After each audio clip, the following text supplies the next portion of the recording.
Hello, this is a guy who likes fanfiction and is too lazy to read, so here is Inquisition of the Dragon in audio form. Check the description for the links to the author.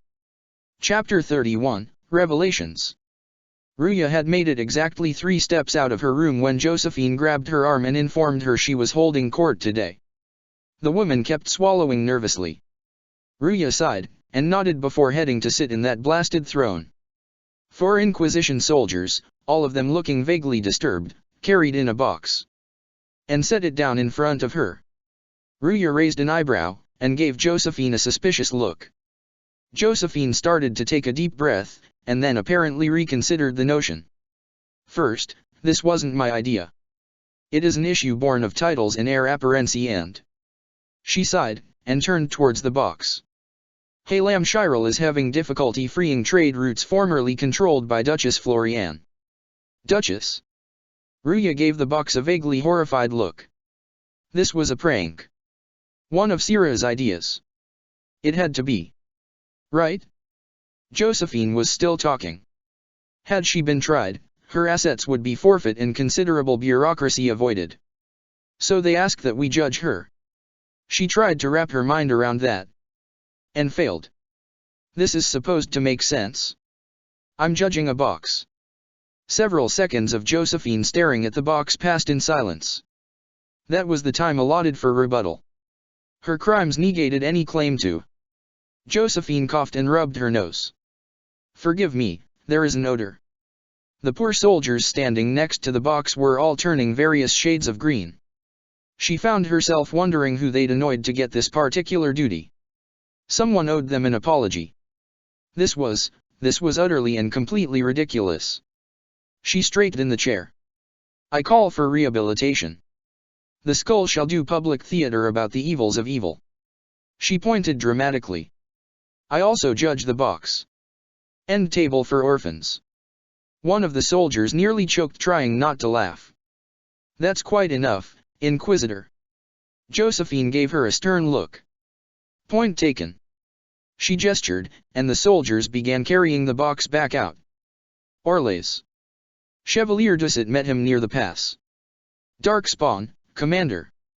My forces are already engaging. Cullen looked over his shoulder at Kells. Head back to Skyhold. Get Bruhan and Blackwell out here. As the young man rode away, he turned back to the Orlshian officer. Show me. Blackwell was staring into the fire. He glanced up when he saw her enter. Want a drink? I've a hankering for company. Ruya nodded, and followed him to the nearly empty tavern. He was quiet for a time, staring into his drink. She tilted her head at him, and he must have caught the worry in her eyes. When I was a boy, there were these urchins who roamed the streets near my father's house. One day, they found a dog. A wretched little thing. It came to them for food. They caught it, tied a rope around its neck, and strung it up. Do you know what I did? He took a drink. You stopped them. Cut the dog down. He stared into his mug. I did nothing. Not a damn thing. It was crying. I saw the kicking legs, the neck straining and twisting. He took another drink. And I turned around, went inside, and closed the door. I could have told my father or alerted someone. I didn't. I just pretended it wasn't happening. She put her hand on his arm. You were a child. I was old enough to know the dog was suffering and that it was wrong. He slammed his mug onto the table. I may as well have tied the noose myself. We could make the world better. It's just easier to shut our eyes. Something larger was wrong. Nothing worth doing is easy. Blackwell stared at her for a moment, then gave a small, bitter laugh. Look at you. You would have done the right thing. We're lucky there are people like you in the world. There's always some dog out there, some fucking mongrel that doesn't know how to stay away. He finished his drink, set the mug on the table, and walked away. He set his shield between the oncoming shriek and the wounded chevalier and braced himself. An axe caught the creature in the leg, tripping it, and a moment later a sword pierced its head. Cullen blinked. You. Alistair's agent gave him a small salute before turning back into the fray. Cullen moved in beside him, pushing in until they'd reached the tunnel mouth. He battered a hurlock away with his shield, and the elf at his back skewered another. Cullen shouted an order over his shoulder as he and the agent held the choke point. A couple minutes later he heard the answering shout, and gestured at the elf. They both cleared the tunnel moments before the two Inquisition mages sealed it. "Appreciate the help." He gave the agent a small bow. "Never got your name." "Never gave it." The elf twitched a shoulder. "You can call me Roland." He glanced at the soldiers. "I suggest you pull your people back, seal the tunnels." Cullen shook his head. "I've got people below." The idiot miners broke through into a warren. "Commander. These are the stragglers, not the main force." Maker's breath. Chevalier Dusset shook his head. "They nearly did it for us. Lieutenant Cloche SEC took her people in to scout the other tunnel. I can't just seal them in there with the dark spawn." He looked at the beaten and wounded men with him. "We may not be able to take the warren, but we can at least get a warning to her people and get them out before we seal it." "Not sure you have enough men to even manage that, Commander." Roland shook his head. "I've got you." Cullen turned towards him. "Help me save my soldiers." The elf hesitated, and Cullen sighed. "Please." Roland gave a frustrated growl, but nodded. "All right. Let's go get your soldiers." Ruya's eyes widened as she heard Kell's report, and nodded to Bruhan. The Dalish man immediately went to get his gear, and she headed down to the barn to notify Blackwell. The barn was empty. A note was tacked to the wooden griffin. She pulled it off, and read it before crumpling it in her hand. She ran up to the tavern. "Bull, get your chargers and go with Bruhan." Bull went from lazily relaxed to professional in the space of a heartbeat. "On it, boss." Ruya nodded, and went to find Leliana. Cullen's jaw dropped when his companion solved the ogre problem by tumbling between the creature's legs and driving his sword into the back of the creature's knee. He moved forward, using his shield to block any blood spray, and drove his sword into the creature's throat. It thrashed once, and went still. "Commander." "Lieutenant." He strode forward to find her people holding the choke point. She stared at him for a moment. "Oh, thank the Maker. We've charges laid." Cullen gestured back the way they'd come. "Clear the tunnels." He and Roland stood back to let the soldiers pass before bringing up the rear. Daylight was a welcome sight. He gestured to Chevalier Dusset, and saw the man give the orders to blow the tunnel. Cullen turned back towards Roland. "If you ever get tired of working for Ferelden, the Inquisition could use you." The young man smiled. "Appreciate the offer, Commander, but King Alistair does an excellent job of keeping me in problems." Cullen offered the man his hand. "That's 2 IOU." Roland hesitated before accepting the handshake. "Suppose you do." "I'm afraid I've dallied here a bit too long already." "Good luck." "And you?" "The spymaster has confirmed it." "Blackwell is gone." Eben gave Ruya an apologetic look. Ruya folded her arms. He would not have left unless he had a good reason. The boy glanced over his shoulder. "It is not for me to speculate on Blackwell's motivations. Sister Leliana had us search the warden's quarters. Not much to find, except this." He offered her a piece of parchment. "It was missing from last week's reports. I don't know what Blackwell's interest in the particular matter is, but it could be a good place to start." She read over the document. Cyril Mornay. She didn't recognize the name. With a sigh, she went to go gather some of the others. If Blackwell was in trouble, they'd deal with it. The Iron Bull directed the chargers to follow Bruhan. The Dalish man's ability to give them darkspawn numbers and positions without even being able to see the creatures was uncanny. And almost made it feel a little unsporting. He narrowed his eyes at the other man. "You said you were the worst fighter among the warriors of the Vigil." "I am." Bruhan set the axe on his shoulder. He looked at the dead Hurlocks, then back at the elf. "Right." Bruhan shrugged, and then closed his eyes. He tilted his head to one side. "That's the last of the ones above ground. I suggest we report back to Cullen." Syrah, Salas, and Cassandra followed her into the market square of Valroio. None of the three had recognized the name either. Ruya narrowed her eyes at the gallows. Could this Cyril be a relative of Blackwell's maker? She hated these spectacles. Cyril Mornay. For your crimes against the Empire of Orlais. The announcer read off a scroll. For the murders of General Vincent Callier, Lady Laurette Callier, their 4 children, and their retainers. A child killer.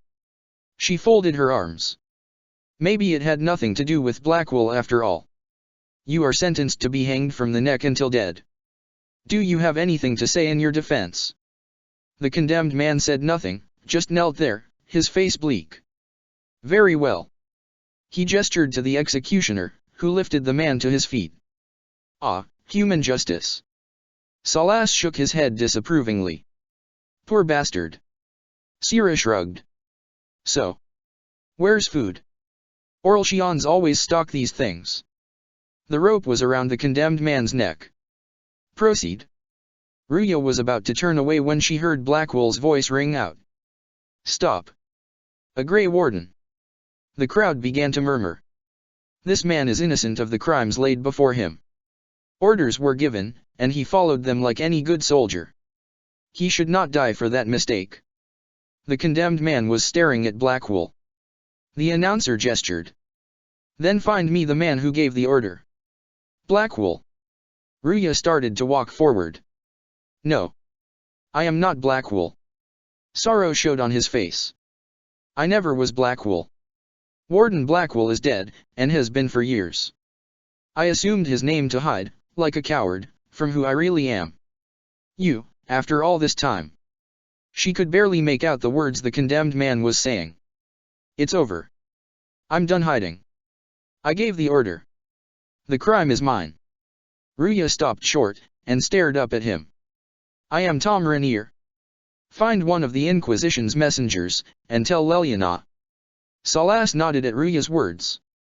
With Cassandra's help, Ruya got the crowd calmed and dispersed. The Orlchian guards took Blackwell off somewhere while she did so. Cyril looked like someone had kicked her puppy, and Ruya felt about the same. From the look on Cassandra's face, she was about to chew on a sword and spit out nails. She saw the man who had been presiding over the execution, and walked towards him, hoping to get more information.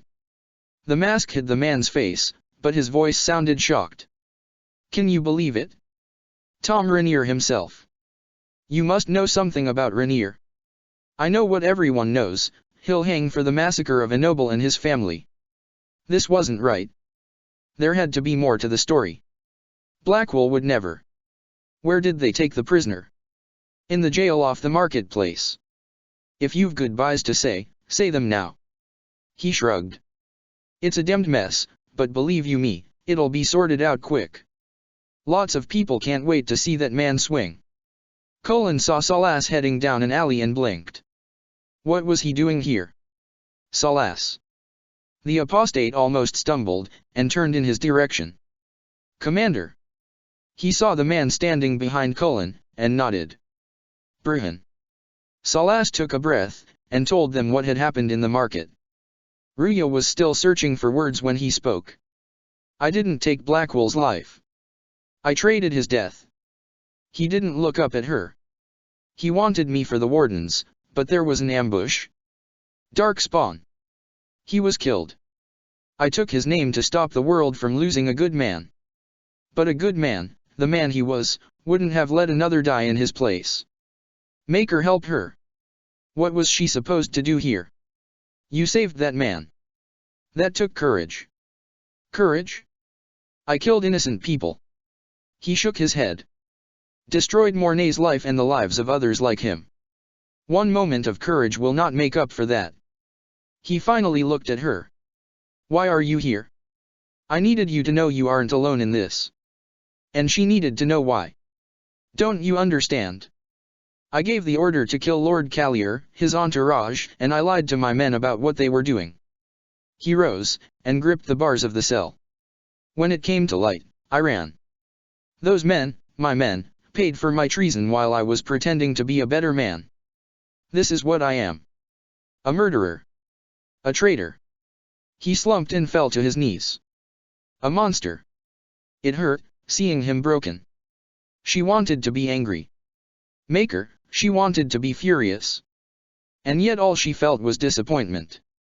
I know you're more than what you say. Have some faith in yourself. He didn't reply. She drew a breath, shook her head, and walked away. He saw her walking out of the cells. I have a report on Tom Rainier. Ruya turned towards him, and took a breath. Give me the overview. Cullen nodded. Looks like our friend was once a respected captain in the Imperial Orlshian army. He glanced down at the parchment. Before the Civil War, he was persuaded to assassinate one of Celine's biggest supporters. He led a group of fiercely loyal men on this mission, and told them nothing of it. His men took the fall for him. A few lucky ones, like Mornay, managed to escape. Let me guess. Our spymaster had this lying around somewhere, didn't she? It would have been difficult for anyone to connect Blackwall to Rainier. Burhan had covered well, but he'd not been surprised when Salas told them Blackwall had lied about his identity.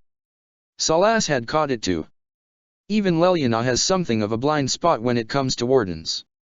They could deal with that later. Cullen sighed. What do we do now? Black. He corrected himself. Rainier has accepted his fate, but you don't have to. We have resources.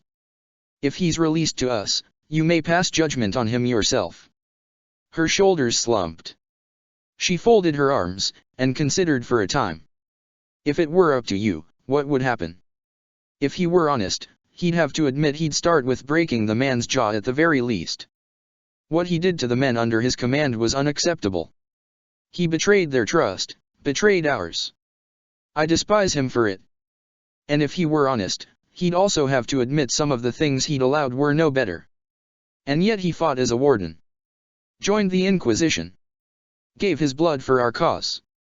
And the moment he shakes off his past, he turns around and owns up to it. Why?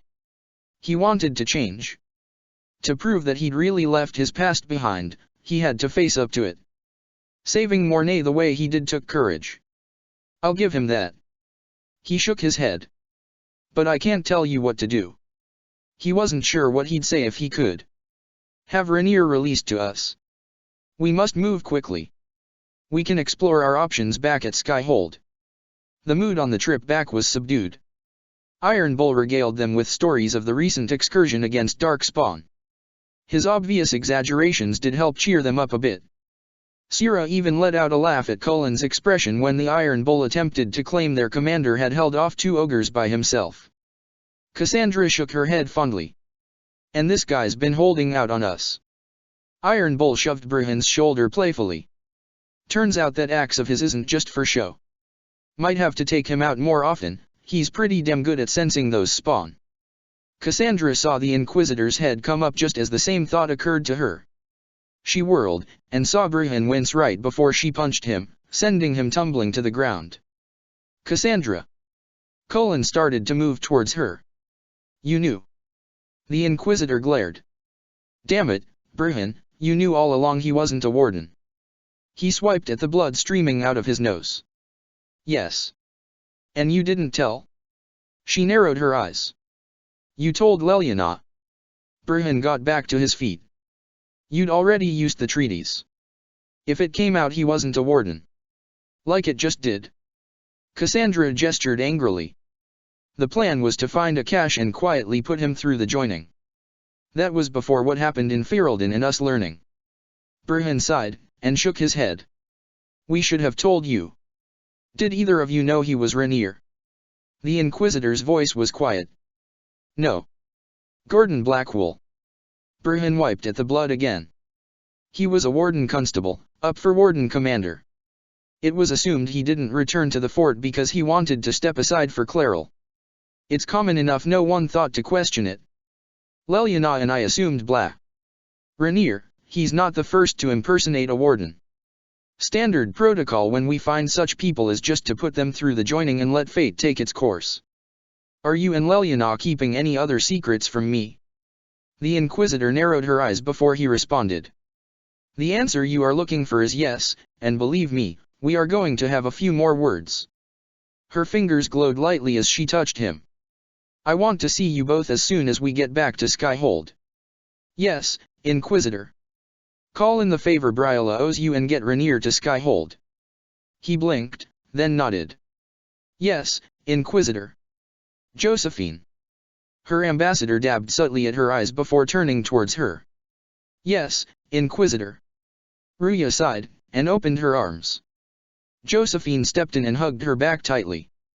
Come on, let's go get a drink and tell embarrassing stories about our respective siblings. She stared at her two spymasters. Neither met her eyes. Empress Celine has agreed to let us deal with the Rainier matter. The mastermind was a Robert Chapuis, loyal to Gaspard. Since both are dead, the Empress is willing to wash her hands of the matter. Leliana replied quietly. Ruya paced a moment, then turned back towards them. What is the joining? It is what makes us wardens, Bruhan replied. She narrowed her eyes. What is the joining? He sighed. To gain our abilities, we drink. He glanced at Leliana, then back at Ruya. We drink a concoction made from darkspawn blood. You what? Leliana turned to stare at him. Maker. Ruya shook her head. So when you told me you were a ghoul, you weren't speaking metaphorically. I was tainted before the joining, Inquisitor. It was determined that becoming a Grey Warden was the best chance at saving my life. He sighed. Inquisitor, since I know where you are going with this line of questioning, you should know that nearly a third of those who attempt the joining die in the process. Those of us who survive will. He glanced at Leliana, then back at Ruya. A few make it 30 years before the calling. Most are, closer to 15. No. Leliana shook her head. No. You've been a warden for 10 years. No. You can't. No. She shoved him. Why didn't you tell me? Our lives were in danger so often, Leliana. I always. He sighed. I never thought it would be the calling that took me. You're dying. Yes, Inquisitor. I'm a warden. We all are. That is what our oath means. In death, sacrifice. That will. She swallowed. That will be all. Leliana caught him as soon as the Inquisitor's door closed behind them. Were you ever planning to tell me? Only if it became necessary. Bruhan didn't look at her. You don't think I had the right to know you're dying? That time has passed, Leliana. He made it 3 more steps before she caught his arm again. I can't ask to be forgiven. What happened was unforgivable. But I need you to know I'm sorry. You were never the one I blamed, Leliana. Then why did you leave me? Because you stayed. Her practice sword narrowly missed tagging his leg, and he sent a counter-strike at her shoulder. Ruya ducked it, then brought her sword up before he could recover from the swing. Colin spun instead of pulling back, and the edge of his sword laid against her throat just as her own blade touched his side. They bowed, and began a new match. With everything that happened, I didn't really get a chance to hear your report. We dealt with the Darkspawn and sealed the tunnels. The Orlshians are arranging some dwarven crafters to devise a more permanent solution. Chevalier Dusset was grateful for our aid, and has joined our forces in Valforad to pursue those Red Templars. He narrowed his eyes. Shoulder up. She adjusted her position, and continued pressing an offense. No one infected. None among our forces. We'd have lost Lieutenant Cloche SEC, but Roland helped me get to them in time. Roland. Alistair's agent. And no, I don't know why he happened to be in the area.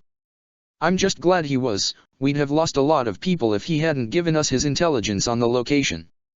He did mention that we missed a Red Templar outpost out on the Storm Coast, however. Follow up. She stepped back, then shook out her arms. Can't blame Alistair for spying in Orlais. And you're holding back. So are you. He smiled before leaning forward to kiss her. How do you figure that? She asked when he broke the kiss. He grinned. I'm not on fire. Josephine's voice was calm. For judgment this day, Inquisitor, I must present Captain Tom Rainier, formerly known to us as Warden Blackwool. His crimes. Josephine twitched a shoulder. Well, you are aware of his crimes. It was no small expense to bring him here, but the decision of what to do with him is now yours. Ruya hated the throne. And hated even more that she was sitting in it looking down at a man that she'd once trusted with her life. I didn't think this would be easy, but it's harder than I thought. Blackwell's voice was bleak. Another thing to regret. He looked up at her. What did you have to do to release me? Pretend she didn't know who had killed the man in the garden. There are enough people out there who owe the Inquisition. And what happens to the reputation the ambassador has so carefully cultivated? Blackwell shook his head. The world will learn how you've used your influence. They'll know the Inquisition is corrupt. I wish there'd been another way, but my options were limited. The blood was already spilled. You could have left me there. He glared up at her. I accepted my punishment. I was ready for all this to end. His face became confused. Why would you stop it? What becomes of me now? The conversation with Burhan had thoroughly dashed her plan to simply make him a warden in truth. What was the use of saving him from one death only to condemn him to another? You have your freedom. It cannot be as simple as that. It isn't. You're free to atone as the man you are, not the traitor you thought you were or the warden you pretended to be. The man I am. Blackwell glanced down at his bound wrists. I barely know him. But I have a lot to make up for. He took a breath. If my future is mine, then I pledge it to the Inquisition. My sword is yours. He glanced up as one of the soldiers cut his hands free. If I'd said anything less, would an arrow from the rookery have snuffed me like a candle? Something told her it would have been an axe, not an arrow. It didn't matter. Take your post, Tom Rainier. You did what? Ruya stared at Josephine. Well, most of them had already accepted the invitation. It would have been gauche of them not to attend.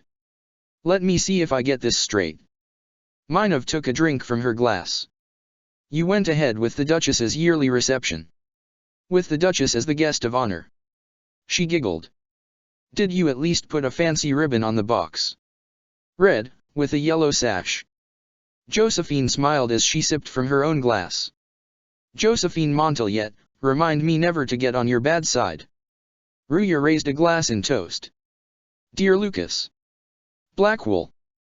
Remember how months ago you mentioned not recognizing the name from recent Grand Melee winners? I should have paid more attention. He's not Blackwell. He's a criminal named Tom Rainier who has been impersonating Blackwell for the past few years. I don't know how I feel. I couldn't let them execute him, so I arranged for him to be returned to the Inquisition. He walked out with me to face that dragon. He's saved my life a half-dozen times over the past months. And he was willing to die rather than allow an innocent man to be hung for his crime. Tell me I did the right thing. Love, Ruya. Dear Ruya. I can only be honest. I would have executed the man. But all that says is that you have a better heart than I do. Whether you did the right thing or not is ultimately up to him, and what he does with the second chance you've given him. Love, Lucas. Chapter 32, Demands of the Coon. Sierra brought him a pie. She even let him eat a slice before demolishing it. Blackwell smiled at the woman's rapid-fire chatter. Cassandra had made it clear he was no longer welcome in her presence, and many of the soldiers did little more than grunt in his general direction. Sierra, however, seems oblivious to the entire mess. Hey. When this is all done, if you ever need my help for anything, you just ask. All right. Knew it. Sierra lifted a fist triumphantly. I knew you could be one of us. Us? That. This was going to backfire. Red Jenny thing I. He shook his head. I didn't mean. It will be brilliant, right? You can flip some tables, show some knobs your arse, or something. He held up his hands. No one needs to see my arse. I knew how. She cackled. Oi, you missed it. The Seeker punched the elfie spymaster right in the face. He went down like splat. Blackwell blinked. Why'd she do that? He knew about you not being you. Sierra shrugged. Thought for a minute her heraldness was going to hit him too. Stead she told him go get you out. Glad she did. Wouldn't be the same without you. Always knew you were up to something. Sorry. For what?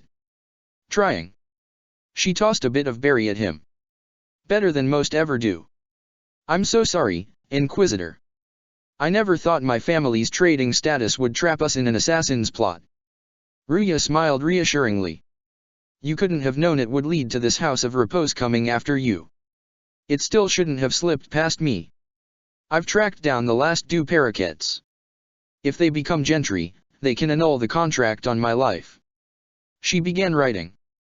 We'll require a noble from Valroio to sponsor them, a judge to provide documents, a minister to ratify them. It's so like you to take the longest course of action, even when your life is at stake. Leliana's voice was fond. Josephine sighed. I assume you already know everything about this mess. There is a faster way, Josephine. The original contract on your life is in the vaults of the House of Repose. If my agents infiltrate it and destroy the original, the assassins will have no obligation to chase you. Leliana, please. I want no more bloodshed over a personal affair. Don't be so stubborn, Josie. How long will it take you to gather these favors in Valroio? The last thing they need right now was their spymasters killing more people. We can solve this without more deaths on either side. Leliana sighed. My people are ready, should you change your mind. She glanced at Ruya. I'll post a watch on our ambassador, in case the House of Repose visits. I appreciate it, but I still believe elevating the deux parakeets will solve this. Josephine smiled at Leliana. The other woman smiled back fondly before walking away. Josephine turned back to Ruya.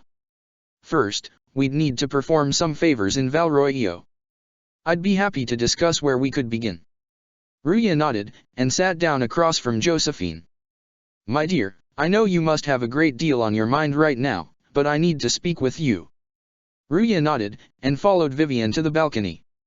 What can I do for you, Madame Vivian? You know as well as I how far the Inquisition's influence has spread.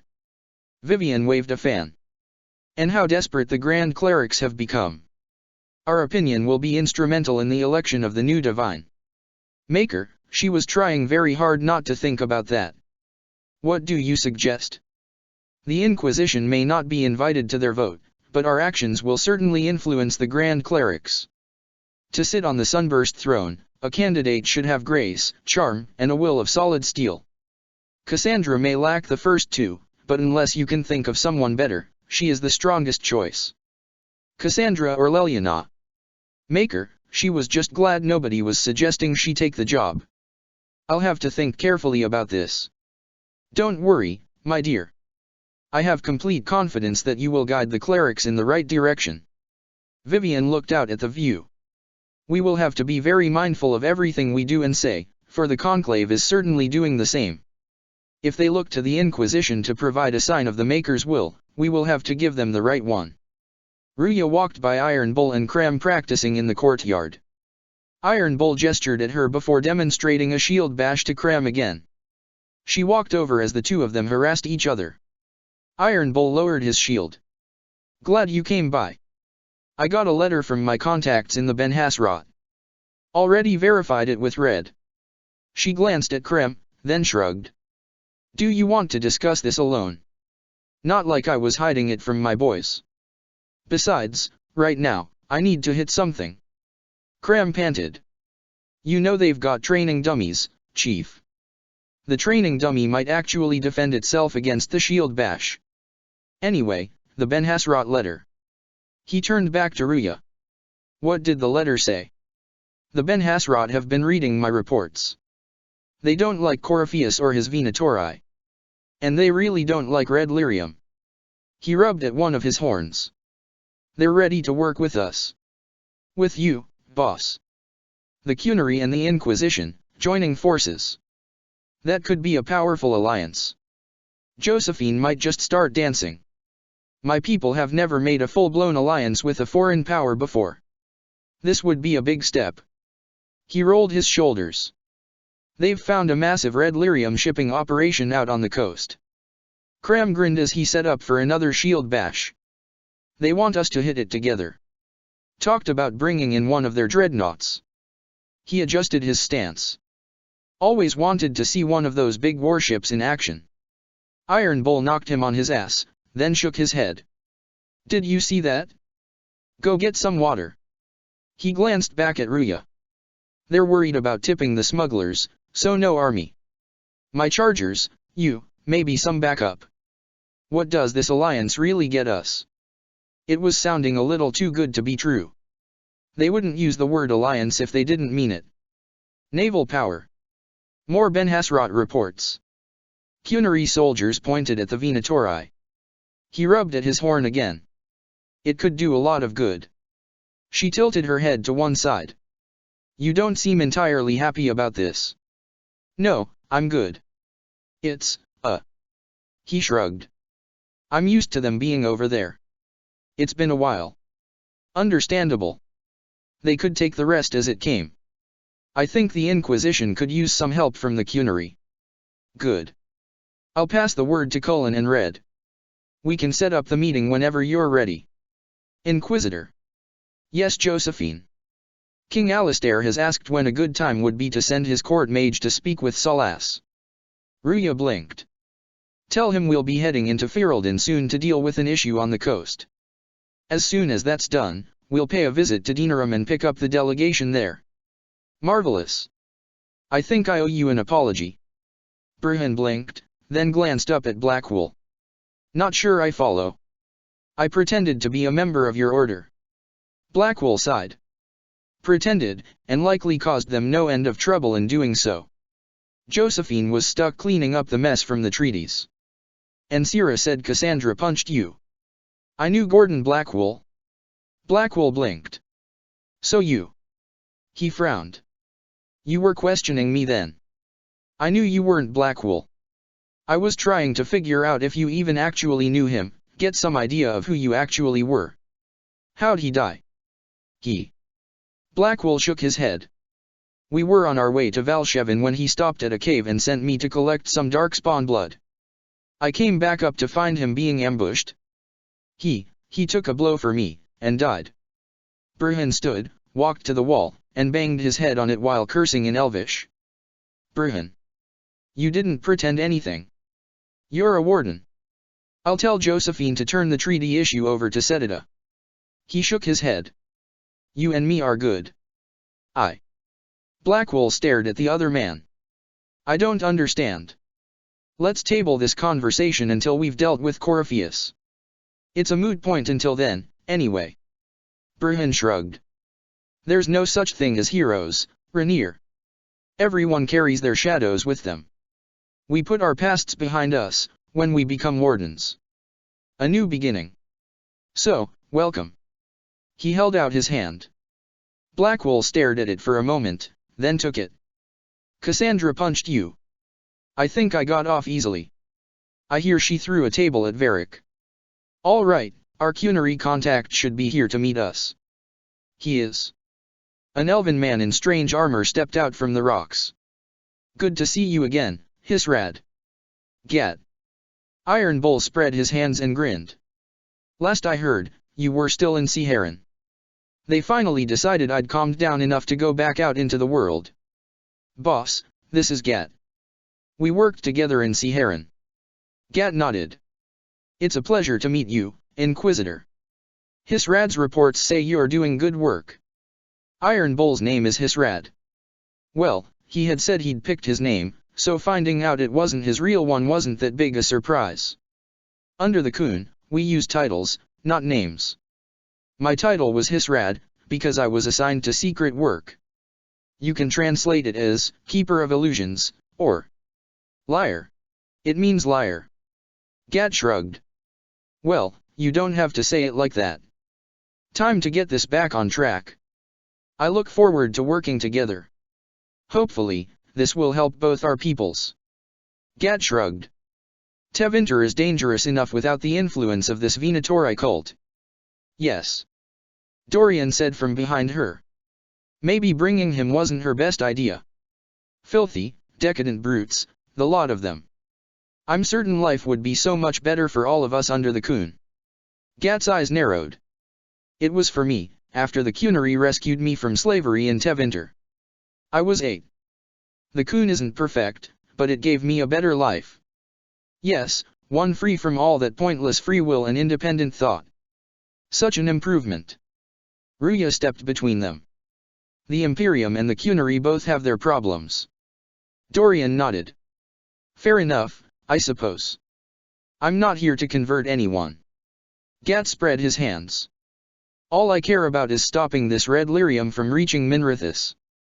With this stuff, the Vince could make their slaves into an army of magical freaks. We could lose Siharan. Iron Bull gave a slow shake of his head. And see a giant Tevinter army come marching back down here. The Ben Hasrod agree. That's why we're here. He pointed. Our dreadnought is safely out of view, and out of range of any Venatori mages on shore. We'll need to eliminate the Venatori, then signal the dreadnought so it can come in and take out the smuggler ship. There might be Venatori mages on the ship as well. If the dreadnought can't handle them.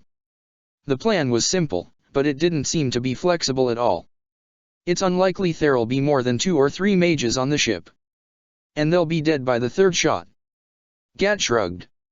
On land, though, a half-dozen Venatori attacking the dreadnought from cover could do some serious damage. They were making a lot of assumptions. What do you think, Bull? Don't know. I've never liked covering a dreadnought run. Too many ways for crap to go wrong. If our scouts underestimate the enemy numbers, we're dead. If we can't lock down the Venatori mages, the ship is dead. He frowned. It's risky. Riskier than letting red lyrium into Minrithis. She questioned Gat further, and wasn't mollified by his answers. Still, they seemed stuck with the plan. The Cunary weren't going to budge. Let's go hold up our end of this bargain, then. My agents suggested 2 possible locations the Venatori may be camped to guard the shore. He indicated the locations. There. He turned. And there. We'll need to split up and hit both at once. I'll come with you, boss. Cram can lead the chargers. Let me fill him in. Come by when you are ready to move. She turned to look at her companions. She clearly wasn't the only one unhappy with the plan. Iron Bull bantered with his men, but she'd known him long enough to tell he was worried. The chargers moved off to do their jobs. You gave your chargers the easier target. Gat smirked at Iron Bull. You think? Lower and farther from the smuggler's ship? It's much less likely to be heavily defended. Suppose we'll do the heavy lifting, then. Just like old times. Gat chuckled in response. They hit the first group of Venatori, and dealt with them easily enough. She doubted they even knew what hit them. Though Dorian was being a bit flashier than usual. Gat kept looking at Cole. Finally, he spoke. Iron Bull's reports say you're a demon. I'm trying not to be. Sometimes it's hard. I want to kill a lot of people, but I don't. Because the Inquisitor has bound you. Gat glanced at her, his eyes going to her staff. Ruya glared. Cole just looked confused. Because it's not right. Bull, how can you work with a demon? He's all right. They hadn't gone much further when Gat addressed Salas. I don't see any tattoos, but you're carrying a staff. Are you from a chantry circle? Salas gave the younger elf a withering look. No. And I would prefer not to discuss it. Have I done something to offend you? Gat looked slightly taken aback. You joined the Kun. Salas continued walking. After they rescued me from slavery. And put you into something worse. Salas didn't bother to look back at the other man. A slave may always struggle for freedom, but you among the Kun have been taught not to think. Salas, not the time. Iron Bull was starting to look frustrated. They took out the next group. One almost managed to get a spell off before her spirit blade took him down. Gat glanced over the hill. Can you make out any of your mercenaries down there? Not from here. Probably a better view once we take the Vince camp. Worried. They're my men. I've been with some of them for years. The last group didn't fare any better than the first 2. Salas caught one of the larger warriors with one of his summoned fists, sending the man flying off the cliff. Ruya felt a bit bad about how she always found that just a little funny. He caught her eye as she tried to hide the smile, and winked. "We're clear, Gat." "Right." Signaling the dreadnought. He tossed something into the fire, and a flare shot up into the sky. Iron Bull smiled proudly. "Chargers already sent theirs up. See 'em down there." Ruya tossed a salute in their direction, and made out Kram's return wave in the distance.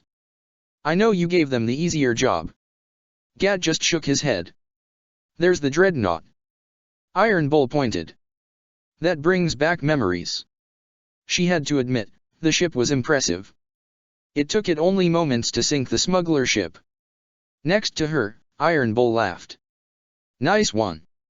He started to turn back towards his men. Crap. Venatori mages were heading towards the Charger's location. Out of her range.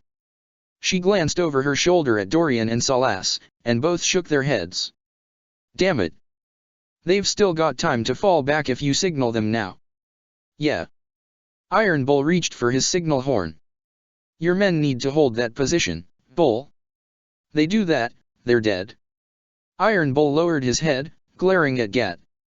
"And if they don't, the Venatori retake it and the dreadnought is dead." He pointed.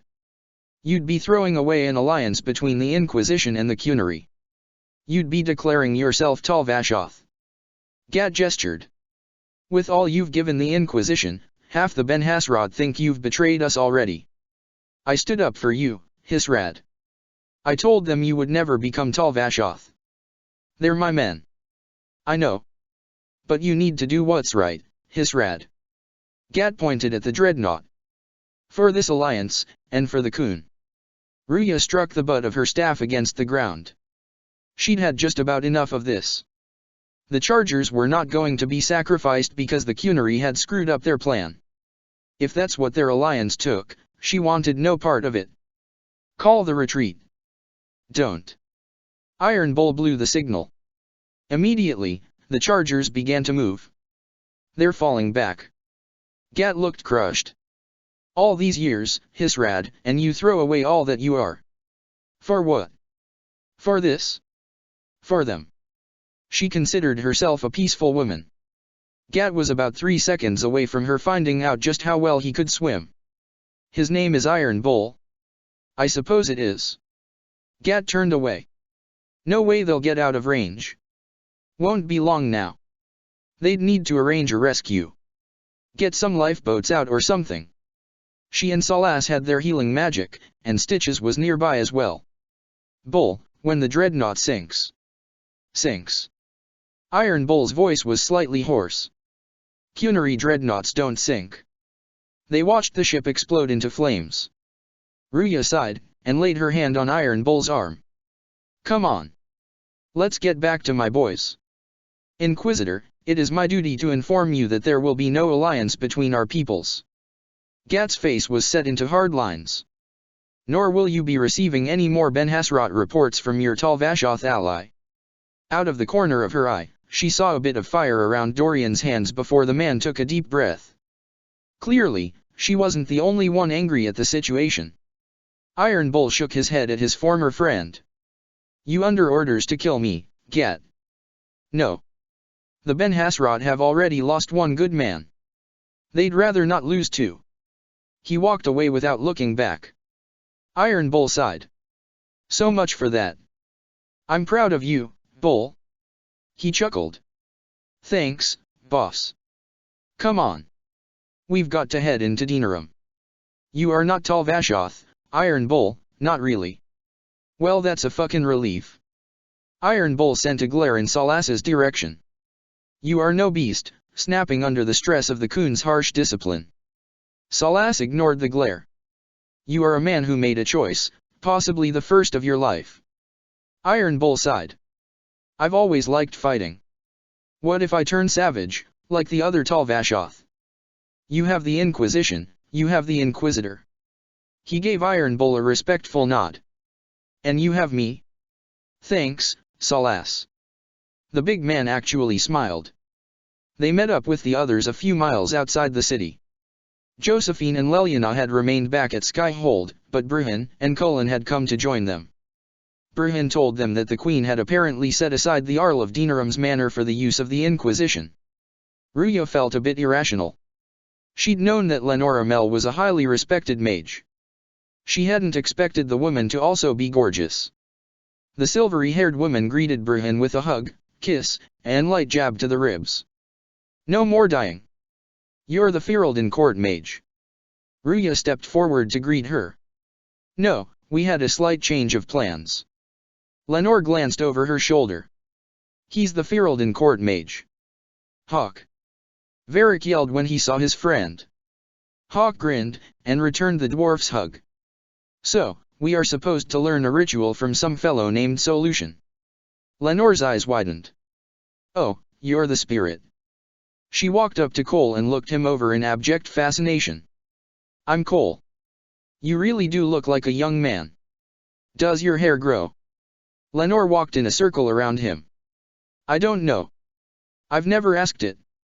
Cole looked confused as he turned in a circle to follow her movements. Somebody whistled, and Ruya turned to see a dwarf. "You were here for a reason." "Oh, right. Salas. I'll take you to him." Burhan gestured for Lenore and Hawk to follow him. Varric tagged along. The dwarven man held out his hand. "Braska." "Ruya." She accepted the hand. "I appreciate all the help you've given us in Antiva. Ever told Leliana no?" She pouts. Varric couldn't quite hide a smile as he watched Fireball throw rapid-fire questions at Chuckles. He was rather impressed at the man's ability to keep up. Not many could when Lenore really got going. "So, Ferelden court mage." Hawk grinned. "We do owe Lenore and Braska a rather large favor." When they asked. He shrugged. "Besides, it's good to be back in Ferelden. Brought the whole family. The kids and Broody are here too." Varric felt his mouth start to water. "Orana. Might have started baking fairly early this morning." "Hey, Chuckles, we'll catch up with you later." Cullen looked up to see Lenore standing in his doorway. "Mind if I come in?" "Aye." He nodded. "Of course. Commander of the Inquisition." She laughed softly.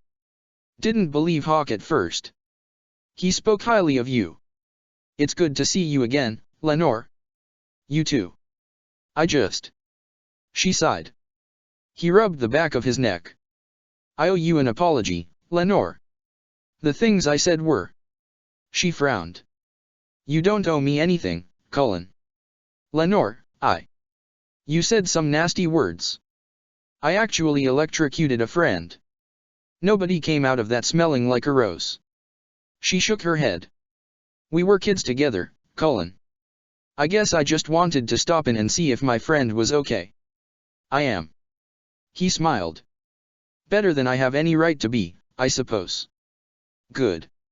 I've got to go drag Hawk back to learn the ritual, but I'll find you later and we can talk some more.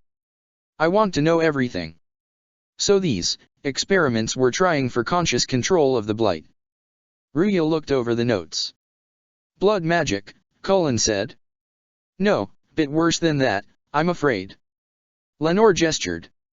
"Blood magic is nasty, but it's stable. Cast a spell 100 times, you'll either get the exact same result 100 times, or break out in demon. Blight magic, on the other hand, has an element of chaos to it. It's powerful as hell, but what you can do with it is vastly more limited due to the sheer uncontrollability." Dorian frowned. How did this Avernus even gain this information? He tortured a bunch of wardens to death in a variety of experiments. Lenore's voice was blunt. "You can see why I didn't try continuing his work." "Wise of you," Salas said. "Mostly, I just tried to figure out what some of his information meant. My hope was to find something that would give me a clue to how to cure the blight. We know the architect cured Fiona, but I still don't know how. More and more, I think it might have been an accident on his part. Some kind of unintended side effect." Vivian narrowed her eyes. "My suggestion for this research would be to toss it into the nearest flames. Believe me, I've considered it. The only reason I haven't is that I managed to come up with a few ways to defend against such things, and I thought there was a good chance we'd meet up with the architect." Lenore shrugged. Or something like him, again. At the very least, this would give us a clue what we were up against. He references concoctions of some kind. Ruya gestured at the notes. What were those? Jiroth brought me the notes, Inquisitor. He didn't bring me any of Avernus's creations. Lenore sighed. My working theory is that's how he survived killing the archdemon. Fill me in. Ruya raised an eyebrow. I think he managed to stave off the effects for some time. My theory is it didn't last. The calling caught up with him. You think he's dead? As sad as I am at the thought he's dead, the thought that he's still alive and... Lenore took a breath. The thought of what my friend could have become scares the shit out of me, Inquisitor. I'm inclined to agree with Lenore's assessment, Dorian said. This gives us a better idea of Corypheus's capabilities, but not how to defeat him. Keep working. You four are some of the finest minds in Thedas. If anyone can come up with a solution, it's you. Lenore grinned, then glanced at Cullen. I like her. You have excellent taste in women. Cullen made a choking sound. Ruya found herself turning bright red. Oh, and they turn matching colors. Lenore was practically cooing. I know. Dorian grinned. Isn't it adorable?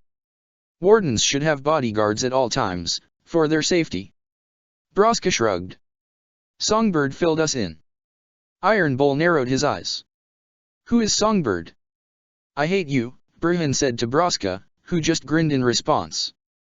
Anyway, I got Zev. Broska nodded at the elven man standing nearby. What about Lenore? I'm good. Lenore gestured at the statue behind her. Ruya narrowed her eyes and was about to ask what that meant when the statue moved.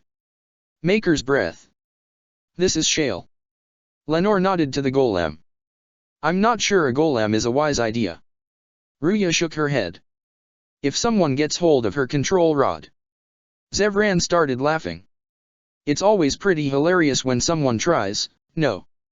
You think the flesh creatures would learn? Shale shook her head. Remember the last one? He was all, you will obey me, and then you crushed his head. Broska cackled. Sure, laugh, but it took ages to get all of him off the ceiling. Lenore sighed. Ruya blinked, then turned to look at Bruhan. He just sighed. This is why I always took point. They left Dinarum with a better idea of just how much they didn't know. Ruya pulled Salas up behind her on the horse again, mostly so they could converse. If we'd had any of this information when Corypheus first showed up. I am not certain it would have made a difference, Salas said. Lenore's information said nothing of the red lyrium. We did not learn it may possess the blight until sometime after we learned what Corypheus was. She sighed. It's frustrating to have so much more information and no idea what to do with it. I'm hesitant to share any of this with Morgan. On that, we may be in agreement. What's your take on what Corypheus will do next? Although you have ended the battle in Orlais, it will take the country some time to recover. Corypheus faces a decision: accelerate his plan to gain power, or abandon his dream of conquering Orlais. He shrugged. For now. He will never abandon his dream. He's looking for something. We need to learn what or where. You're late. Iron Bull glared at Krem. Sorry, Chief. Still a bit sore from fighting off all those vents. Good to see you, Inquisitor. How did the Chargers come out of the fight? Krem smiled. Just fine. Thanks to you and the Chief, we had plenty of time to fall back. Chief's even breaking open a cask of chastened sack mead for the Chargers tonight. Damn it, Krem, that's the kind of thing you don't have to mention to the Inquisitor. Iron Bull glared. Ruya thought he was just mad that he'd passed out first last time they'd gone drinking together. Sorry, Chief. Krem didn't look at all apologetic. Ah, forget it. You're doing fine. Dear Lucas. Well, it looks like the Inquisition will not be allying with the Cunary. I think that's ultimately for the best. That whole situation wasn't right. Iron Bull is having a little trouble, but I think he'll be alright. He still has the Chargers, and they still have him. Bull reminds me of you, sometimes. Enough that I think it's best you two never meet.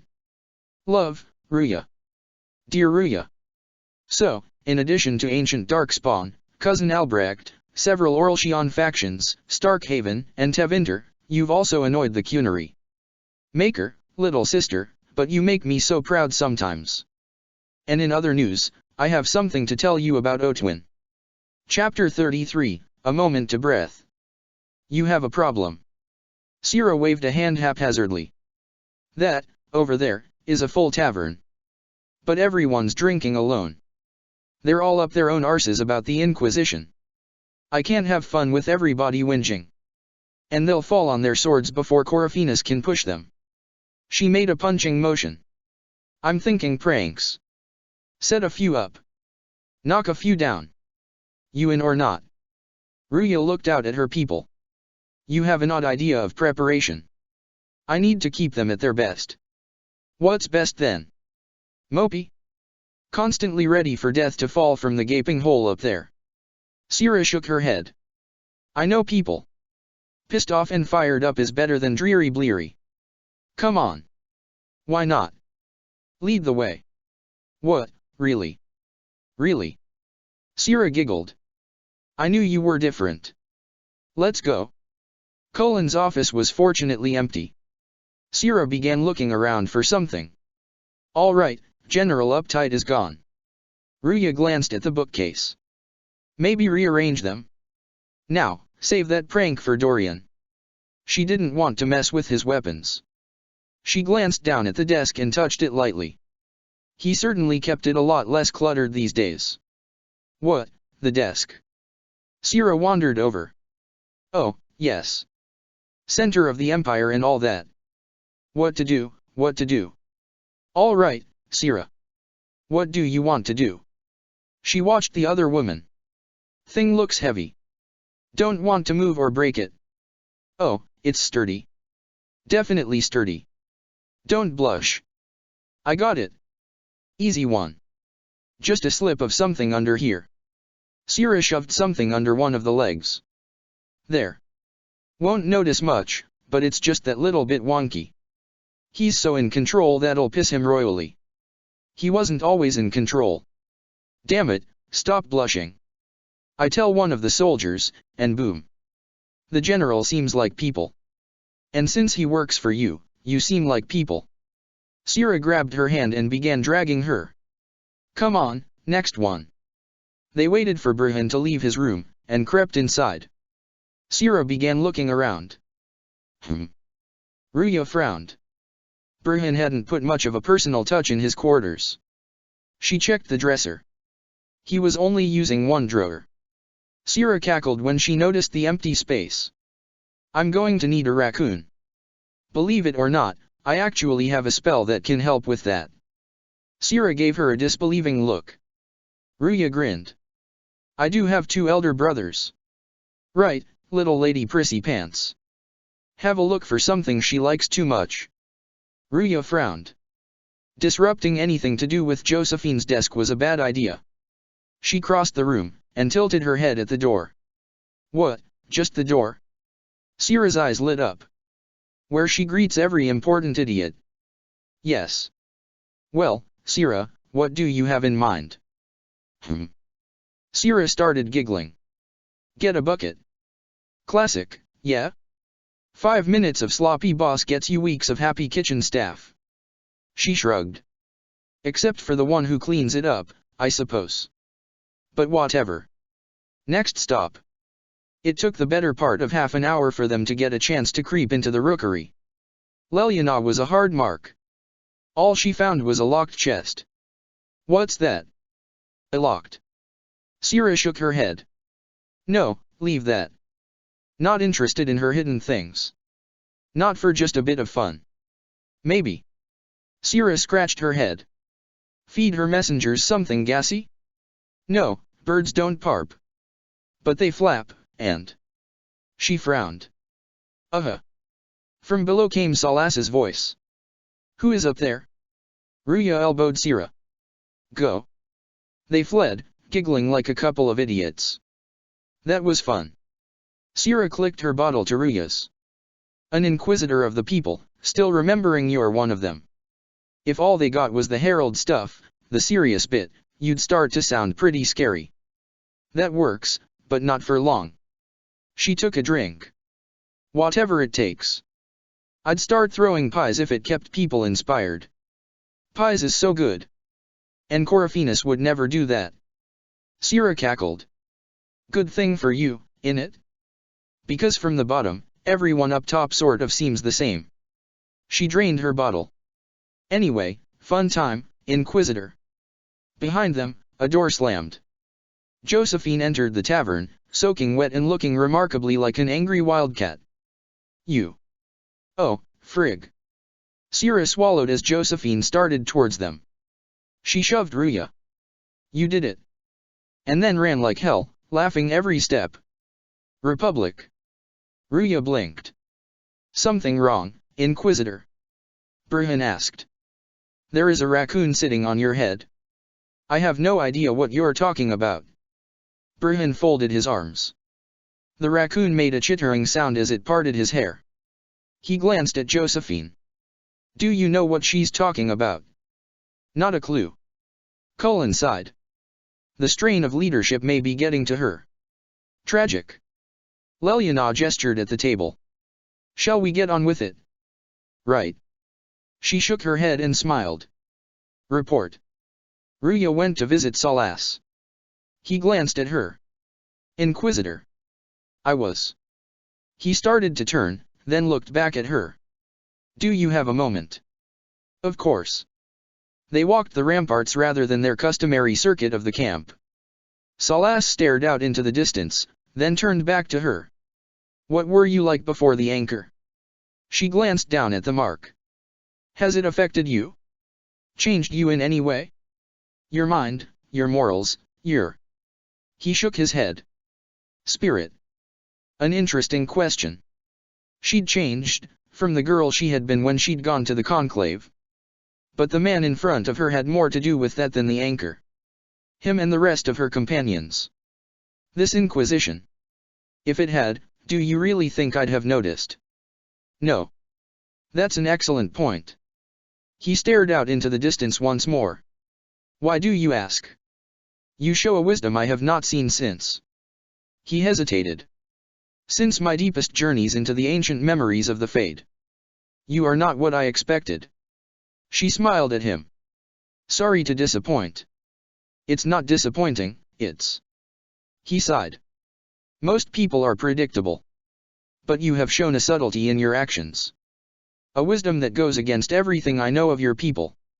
Something was bothering him, though she had no idea what it might be. I do what I can.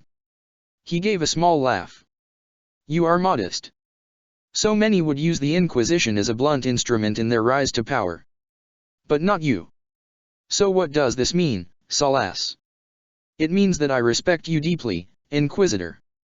And I have disturbed you enough for one evening.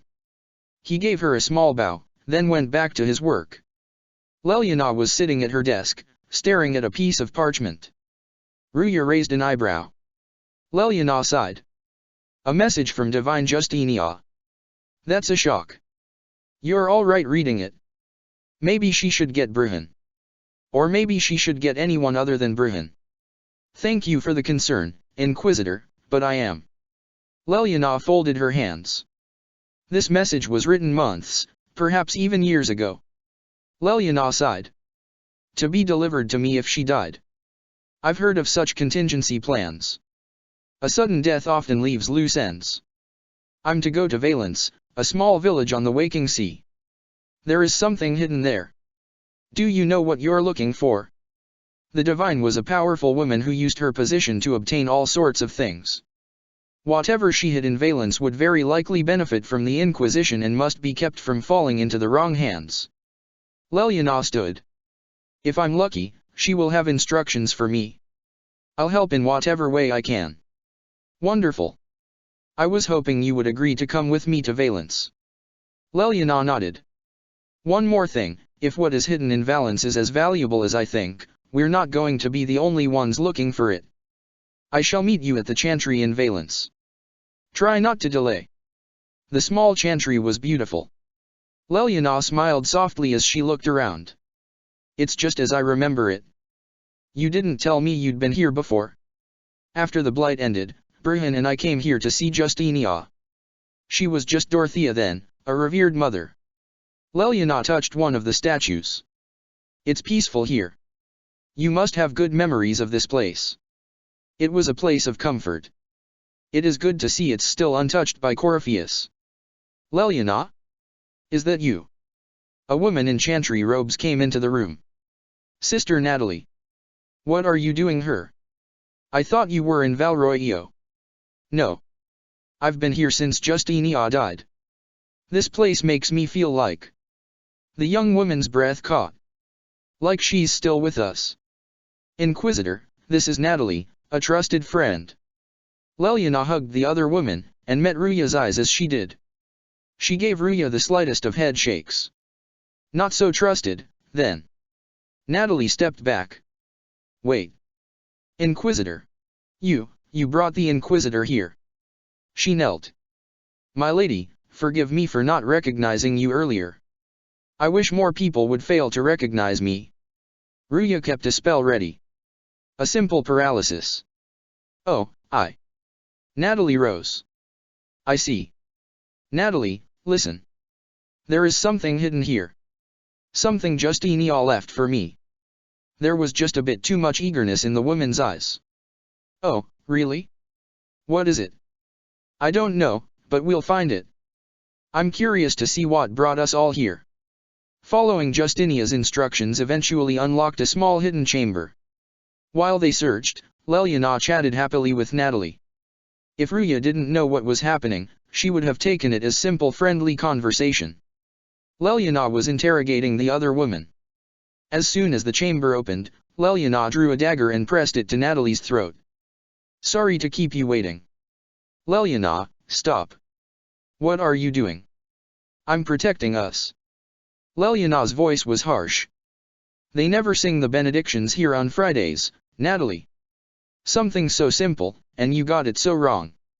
I wanted to believe, but you were lying from the start. She tilted her head. Keep that pretty mouth shut if you must, dear. You've already told me everything I need to know. The prelude burrs on your hem, talking about the sun rising through the breach. It all points to a single place, Morel in the Dales. Grand Cleric Victori's Bastion. She sent you, didn't she? Leliana smiled. Victoire was always an opportunist. Who is this Grand Cleric? I've never heard of her. An experienced cleric. She never agreed with Justinia but kept her ideas to herself. I suppose now, with Justinia dead, she thought she could make her move. The Inquisition has turned Thetas away from the true chantry. Natalie's eyes were hard. It must be stopped. Stop us? You must be joking. Mother Victoire is well loved by many. The Inquisition has more enemies than you know. And Victoire thinks she can ally with them. We don't have to be at odds, Natalie. You could come with us. Join the Inquisition. There was no need for blood. Especially not in the heart of a chantry. I was called to serve the Grand Cleric. I will not betray her. Natalie glared defiantly. Kill me then. I'm not afraid to die for my beliefs. At least I still know what I believe. Release her, Leliana. She is no threat. The Grand Cleric. Leliana started to shake her head. She is one woman. We are the Inquisition. And they would stand up for what was right. The Inquisitor has spoken. Leliana pulled her dagger away. Run. Tell your mistress that she has a choice. The Inquisition is coming. Leliana opened the box in the chamber, and stepped back. No. She shook her head. This can't be it. Ruya blinked. The box contained a small, battered elven trinket. It's not what you expected. That doesn't mean it's nothing. There's a message, carved into the lid. The left hand should lay down her burden. Leliana's voice went quiet, and she touched the trinket. She's releasing me. The divine has a long reach, but it is always her left hand that stretches out. 1,000 lies. 1,000 deaths. Her commands, but my conscience that bore the consequences. She apologized in the fade. She said she failed you. Ruya started to lay a hand on Lelyana's shoulder, but drew it back. This is what she meant. All this time, Justinia carried the fear that she was using me, just like I'd been used in the past. But Marjolaine's games were trifles. Justinia gambled with the fate of nations. She needed me. No one else could have done what we did. She knows that. She wondered if Lelyana even knew she'd used the word we. Her eyes went back to the elven trinket. Then you have to let it go. Let her go. You don't owe her anything anymore. If it were not for you, I would have killed Natalie and called it a good thing. Lelyana closed the box, and held it gently as she turned. Thank you for showing me what was right when I couldn't see it for myself. There are things that must be said, but not here. I will see you back at Skyhold. Lelyana watched Brihan's face as he held the trinket. I didn't know you gave that to her. He ran a finger over the carving. Tamlin made it. After. He swallowed. I gave it to the Chantry mother, back in Lothering. Do you remember? She showed it to the hunters, and they helped her get the children to safety. Lelyana sat down next to him. I think. He turned it over in his hands. That's the moment I started to believe. That there was something guiding me. When she became Justinia, I gave it to her. It seemed. He sighed. It seemed important, then. Back when I would have done anything for her. I love you, Brihan Mahariel. Arlasa Malarivis. Ma sa lath. Ma emolath. Ma vihananera. I'm told that Ambassador Monteliet is pleased with the. Kells hesitated. Restraint you showed in Valence. Lelyana rolled her eyes. Ugh, she's positively beside herself. I will never hear the end of it. Lelyana's voice became an uncanny imitation of Josephine's. Niceness before knives, Lelyana. Haven't I always told you? Will that be all, my lady? For now. The young man dashed off. Ruya shook her head. Some days she felt a little bad for Kells and the messages he had to deliver. The other day she'd heard him try to pass a message from Sira that had apparently considered of several minutes of evil laughter. How have you been feeling since Valence? Good. Wonderful. Valence was something of a rebirth for me. Lelyana straightened. If you hadn't been with me at Valence, I would have killed Natalie. I'd have told you that I didn't have a choice, but there is always a choice. I am more than this. I am more than what Justinia made me. Do you resent Justinia for what she did? Lelyana shook her head. How can I when there is so much between us, when she gave her life for peace? No, I believe her intentions were pure. Most intentions are. What does this mean for my Inquisition? Will you still be my spymaster? Of course. I would not give up my post, not after everything we've built. I just know now that I shouldn't ignore my heart. Mercy is not always a weakness. You've exceeded her. She could never have imagined the power you now hold. And now I will know how to use that power wisely.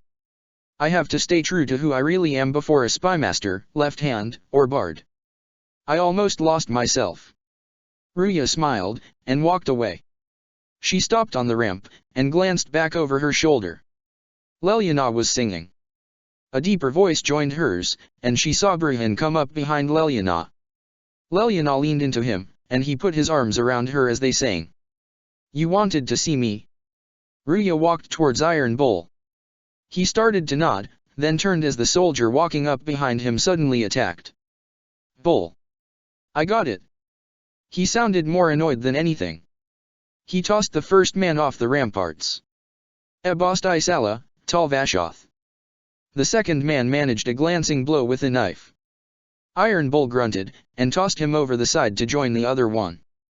Yeah, my soul's dust. Yours is scattered all over the ground, though, so. He grunted as he looked at the wound. Sorry, boss. I thought I might need backup. Guess I'm not even worth sending professionals for. Are you all right? Fine. Hurt myself worse than this fooling around in bed. What if they used poison? Her fingers glowed as she wove the healing spell. Oh, they definitely used poison. Sarcamic, liquid form. If I hadn't been dosing myself with the antidote, I'd be going crazy and puking my guts up right now. As it is, it stings like shit, but that's about it. You knew the assassins were coming. She sighed. What was with her spies and not telling her pertinent information? Little change in the guard rotation tipped me off. He shrugged. Thought there'd be more. Why didn't you tell me ahead of time? She folded her arms. You go through years of Ben Hasrat training to hide facial expressions when I wasn't looking. He narrowed his eyes at her. She glared back at him, and he grinned. See? Like that. If I'd warned you or the guards, the assassins would have been tipped off. I hoped the Ben Hasrat would let you go. They did. He shook his head. Sending 2 guys with blades against me? That's not a hit. That's a formality. Just making it clear I'm Talvashoth. Talva fucking Shoth. Tell Cullen, Lelyana, and Bruhan what happened. We'll tighten security. Will do, boss. He smiled. Boss? Whatever I miss, whatever I regret, this is where I want to be. Whenever you need an ass kicked, the Iron Bull is with you. She started to walk away, and then saw Bruhan come up the stairs. He glanced over the side. Seriously? He shook his head at Iron Bull. Tell me you are going to clean that up. Iron Bull glared. They got past you, you clean them up. Kadenschuk de France dem Vash Eden. If I hadn't let them past, you'd be complaining I didn't let you have any fun. Bruhan shrugged. The other 2 are in the cells, if you want to question them. How'd you capture them? The Ben Hasrat didn't invent poison, just so you are aware. Ruya folded her arms. Did it at any point occur to either of you that I might like to know there are assassins targeting my people? Inquisitor, there are assassins targeting Josephine. Both of you, clean up that up. She stalked off. After another excursion out to fight demons and seal a rift, she was looking forward to a night in a real bed. She was halfway to her room when Varric stepped in front of her. There you are. I've been looking all over for you.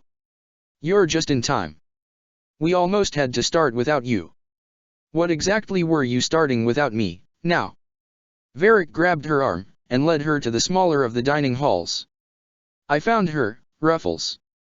Deal her in. Josephine began shuffling a deck of cards. I do hope I recall the rules. It's been ages since I've played a game of Wicked Grace. Grab a seat. We're ready to start. Ruya sat down across from Varric. We playing cards or what? Iron Bull refilled his drink. Are 3 drakes better than a pair of swords? I can never remember. Seeker, remember how I said, don't show anyone your hand. That rule includes announcing it to the table. Varric collected his own cards. There's a crown on his head, but a sword, too. His head didn't want either. Don't talk to the face cards, kid. You seem to have enough people. I have 1,000 things to do. Cullen started to stand, but Varric caught his sleeve. Losing money can be both relaxing and habit-forming. Dorian collected his own cards. Give it a try. Curly, if any man in history ever needed a hobby, it's you. Dealer starts. Oh. I believe. I'll start at 3 coppers. Do you think that's too daring? Josephine held the coins. Maybe I'll make it 1. No. Boldness. 3 it is. Iron Bull shook his head. Seriously? Who starts at 3 coppers? Silver, or go home. Sounds good. I'm in. Blackwell tossed some coins in. Bolder the better, right? Dorian threw his coins in. I'm in. Me, too. Varric glanced across at her. Well, are you in? Ruya threw her coins in.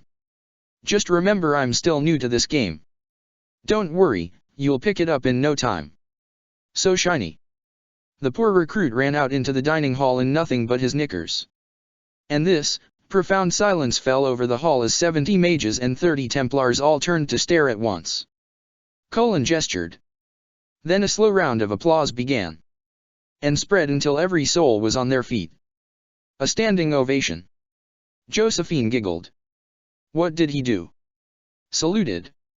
Turned on his heel. And marched out like he was in full armor. Laughter and denials came from every corner of the table. That's how you know it's true. Varric shook his head. I could never put that in a book. Too unlikely. Ruya took a drink. I've got one for you. It was the night of my harrowing. I was standing in the middle of a room full of Templars and senior enchanters. As the Knight Commander read me the chant, I got the nagging feeling something was missing. They put me in the Ostwick Circle history book, which the first enchanter kept under lock and key, and never spoke of it again.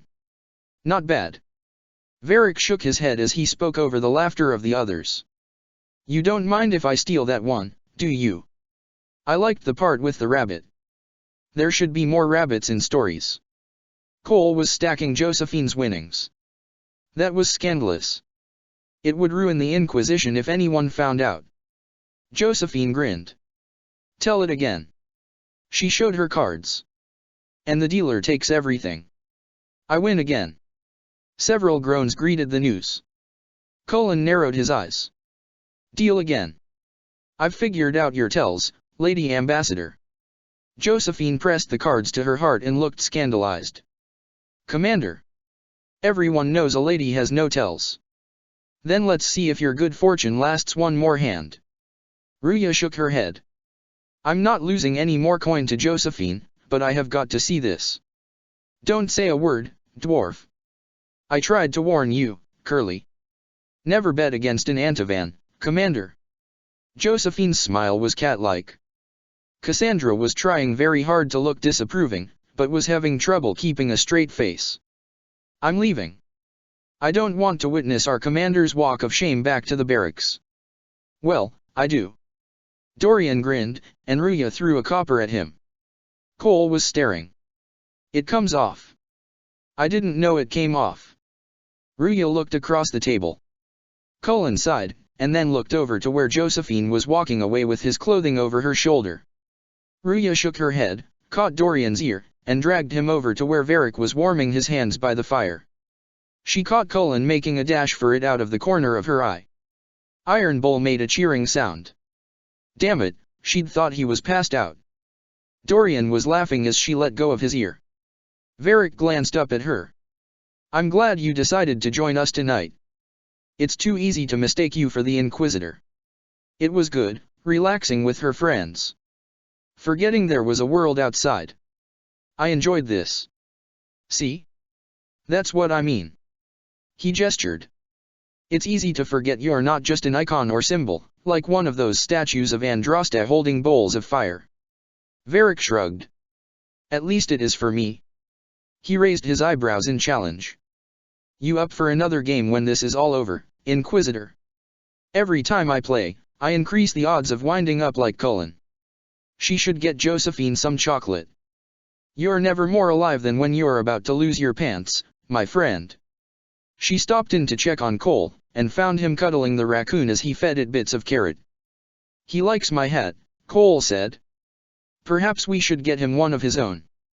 He was hungry until you called to him. The drawer was warm and safe, but he likes here more. Burhan said I could keep him. I didn't know you wanted a pet. Ruya extended her hand gently, and the raccoon let her pet him. The cat meant home and safe, but they took it away and made it dark again. It wasn't fair. What's his name? She gestured at the raccoon. I don't know. He hasn't decided yet. I received a letter from the House of Repose, Your Worship. Josephine leaned out over the railing. They acknowledge their contract is null and void. There's no longer a price on my life. I'm glad you don't have to live your life looking over your shoulder anymore. She stood next to Josephine, admiring the view. I regret we were forced to deal with them. That you were endangered by my part in the game. Josephine was quiet for a moment. Did I ever mention I used to be a bard? She had a very hard time picturing Josephine doing the kinds of things Burhan and Leliana did. You were a singer. Bards entertain the Orlshian courts.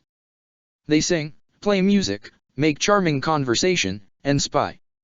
Many young nobles put on a mask and practice playing the game in such a fashion. You seem a bit. Ruya shrugged. Steady for such an outgoing lifestyle. Though the woman had apparently thrown a party for a corpse. Josephine laughed. The life of an entertainer didn't suit me at all. She folded her arms. During one particular intrigue, I encountered a bard sent to kill my patron. We fought. Or perhaps scrapped is the better word. Both of us terrified. We were at the top of a steep flight of stairs. The other bard drew a knife, and I pushed him away from me. She swallowed. You can imagine the result. Ruya put her arm around the other woman. You were only defending yourself. But it was such a waste, Inquisitor. When I took off his mask, I knew him. We'd attended parties together. If I'd stopped to reason, if I'd used my voice instead of scuffling like a common thug. Josephine leaned into her a little. I'll always wonder who that young man would have grown into. He seemed willing enough to murder you for the game. Perhaps. I feel I'm the last to judge whether or not he would have actually used the blade. Josephine sighed. In all the commotion. She stepped back a little. Forgive me, I don't believe I ever thanked you for helping me with this. Hold on to it. Don't lose sight of why you came here. She needed Josephine. Someone to help remind them that there were peaceful solutions. It was too easy to forget, sometimes. I will never forget you helped save the house of Montaliet, Inquisitor. She gestured grandly. And should you ever visit Antova, stories of the welcome we'll give you will be told for years. Well, I admit, it appears I do have a personal stake in your family's well-being. Ruya took a breath. I got a letter from my father. And I got one from my mother. Josephine shook her head and then laughed softly. She is somewhat put out. Apparently, she was already in the midst of negotiating a match.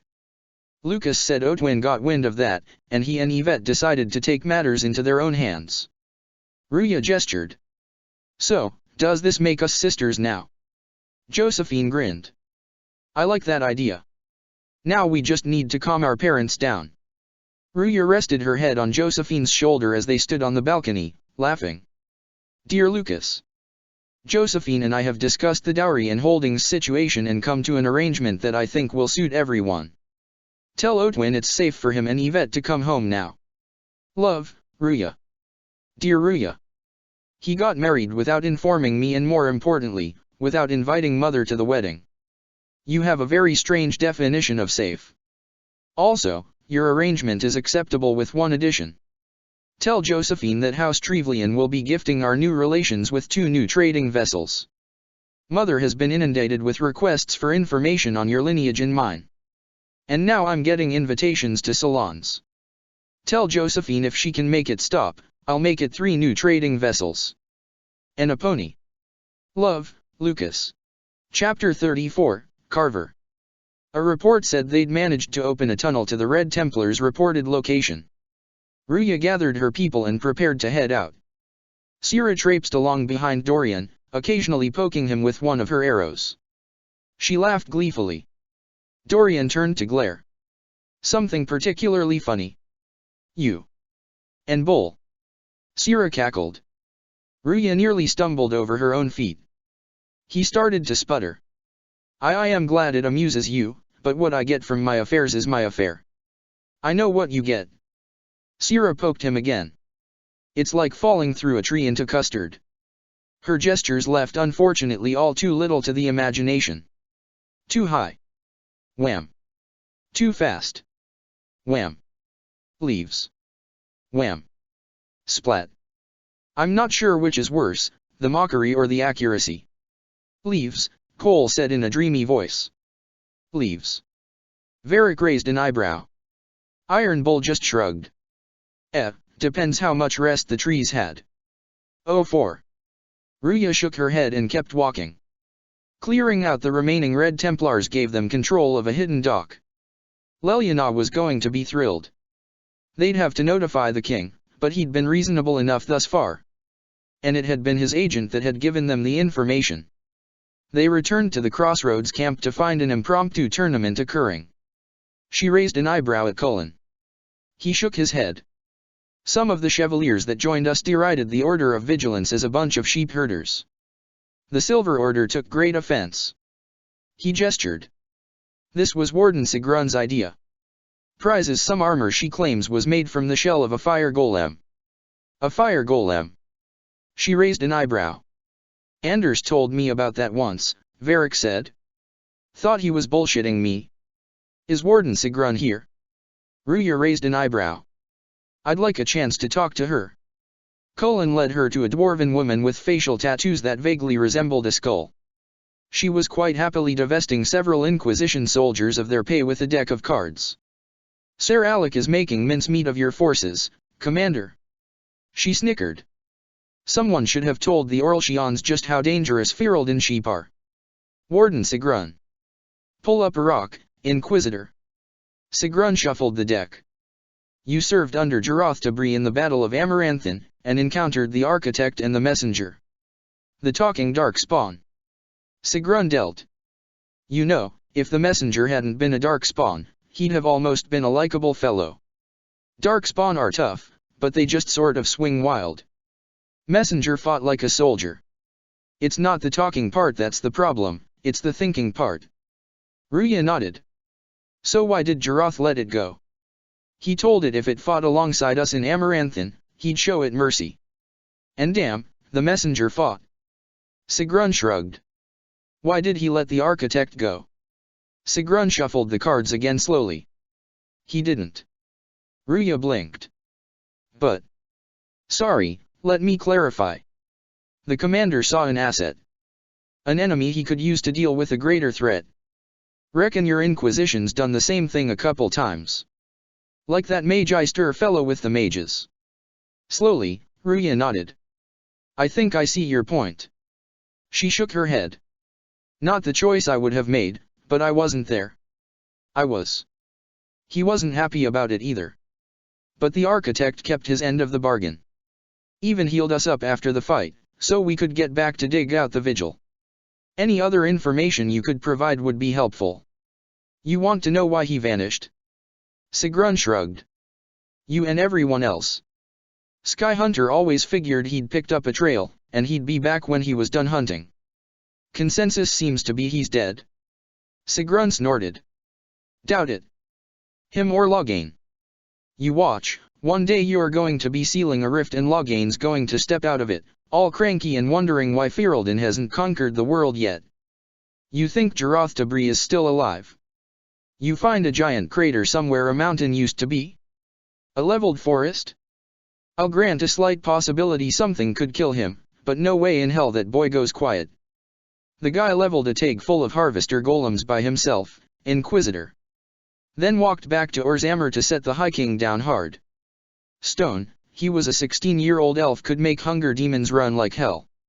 How many Templars do you know walk into the Fate and kick the shit out of demons on their own turf? One, but she's technically a seeker. Ruya shook her head. After a few years, it wasn't all that surprising to learn that the stories had grown. The Warden might not have had Varric's help to exaggerate the tales, but the man had put down 2 blights. Tell me about the other Wardens. Sigrun shrugged, and launched into several equally unbelievable stories. Most of the information matched what Bruhan had already given her. Ruya sighed, and started to say a farewell. Hey Inquisitor. Yes. You were there, right, when Loghain. He was a brave man. You were friends. We wrote each other regular. Visited him in Orlais a couple times. What more can you tell me about him? Damn good general. Liked dropping by and visiting the Maberry. Was really put out that Jarath wouldn't marry Anara. Trained most of the Silver Order's old guard. Sigrun shrugged. And for a grumpy fellow he was a hell of a lot of fun in bed. Ruya choked. Inquisitor. Ruya glanced over at Kells. Yes. Colin asked to speak with you. He said there is a problem. Ruya walked into Caer Bronak, flanked by Colin and Iron Bull. Cassandra and Varric followed. Charter was waiting for them, her eyes huge. Inquisitor. Fill me in. We were down in the tunnels. We stopped at one of the way stations and found him rummaging through one of our drops. He saluted, said hi. I'm Carver Hawk. You wanted to talk to me. Came along quietly. She shrugged. Orders were to capture, bring him in alive and if possible unharmed. Seems he knew that. We tried backtracking to figure out how he'd gotten in there, but lost the trail. Somebody else had come with him though. Didn't find them. And the problem? Ruya raised an eyebrow. The Queen has people in Crestwood. They must have notified Denerim. She nodded, then glanced back at where Varric was standing. Think you can talk him down? That. Varric hesitated. Depends on a lot of factors, Inquisitor. They entered the cell to find Hawk, Lenore, Zevran, and Fenris standing between the cell door and two rather intimidated-looking Inquisition soldiers. The cell contained a dark-haired young man wearing warden armor. Ruya blinked. He hadn't even been trying to be inconspicuous. Inquisitor. Lovely to see you again. Hawk gave her a nod, but didn't budge from his position. Inquisitor, Carver is a warden. If he is to be arrested, he should be remanded to warden custody. Lenore folded her arms. Warden Commander Setida gave me leave to arrest both Carver Hawk and Nathaniel Howe, Ruya replied. Hawk, we aren't. That's my little brother we are talking about. Hawk narrowed his eyes. And I'm not particularly inclined to let him be questioned by Seekers or Cunary. Hawk. Varric tried to say. Nobody is going to hurt Carver. They've got him in chains, Varric. Hawk started to take a step forward. Cullen shifted position, and Ruya saw fire start to appear around Hawk's hands. She started to throw up a barrier. There was a pulse of energy through the room and her spell vanished, as did the magic Hawk was calling. I think that's quite enough of that. Carver stood at the cell door. He gestured with his shackled hands. It's Cullen, brother. Remember how you two are friends. You didn't repeatedly save his ass from demons and giant bronze spiders just to set him on fire now. Ruya blinked. You're a Templar. I'm a warden. He shrugged. Maybe everyone should take a few minutes to calm down. Despite her repeated assurances that she meant Carver no harm, Lenore and Hawk were disinclined to budge on the subject of letting Iron Bull and Cassandra question the prisoner. And taking those two into custody wasn't going to do wonders for their relationship with Ferelden. All right. Ruya held up her hands. Hawk, I'm willing to let you remain in the room while we question him. Is that fair enough? As long as when you're done questioning him, he gets to come home with me. Hawk folded his arms. A lot of that is going to depend on what answers he gives. Ruya sighed. Hawk, for all we know, he's been compromised by Corypheus. Inquisitor, if that were the case, you'd have a lot more dead soldiers. Lenore narrowed her eyes. And Carver is a Templar. That spell didn't work on Alistair because Alistair is a Templar. We can decide what to do with him after we learn where he has been the past few years. Ruya sighed. Let's get one thing clear, Inquisitor. Hawk lowered his head belligerently. The only one allowed to kick my brother's ass is me. Carver was sitting in one of the cells. Ruya gave permission for his shackles to be removed. He'd been cooperative enough thus far, and they needed answers. Carver. Hawk strode forward. Gabriel. It actually took Ruya a moment to realize Carver was addressing his brother. She'd never heard anyone use the man's first name before. Court Mage of Ferelden. Not bad. Ruya folded her arms. Everyone has had a few moments to calm down. We have some questions for you. He nodded. I'm sure you do, but that's not why I'm here. For some things, a letter just won't do.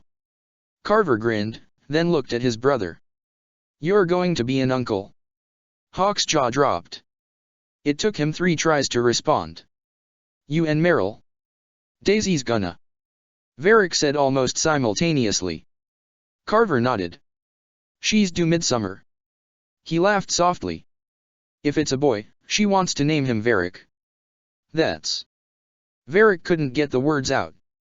Tears were actually leaking out of the man's eyes. Hawk ruffled his friend's hair. You're going to talk her out of that, right? He grunted when Varric elbowed him. Ruya exchanged a look with Cassandra, and then turned back to Carver.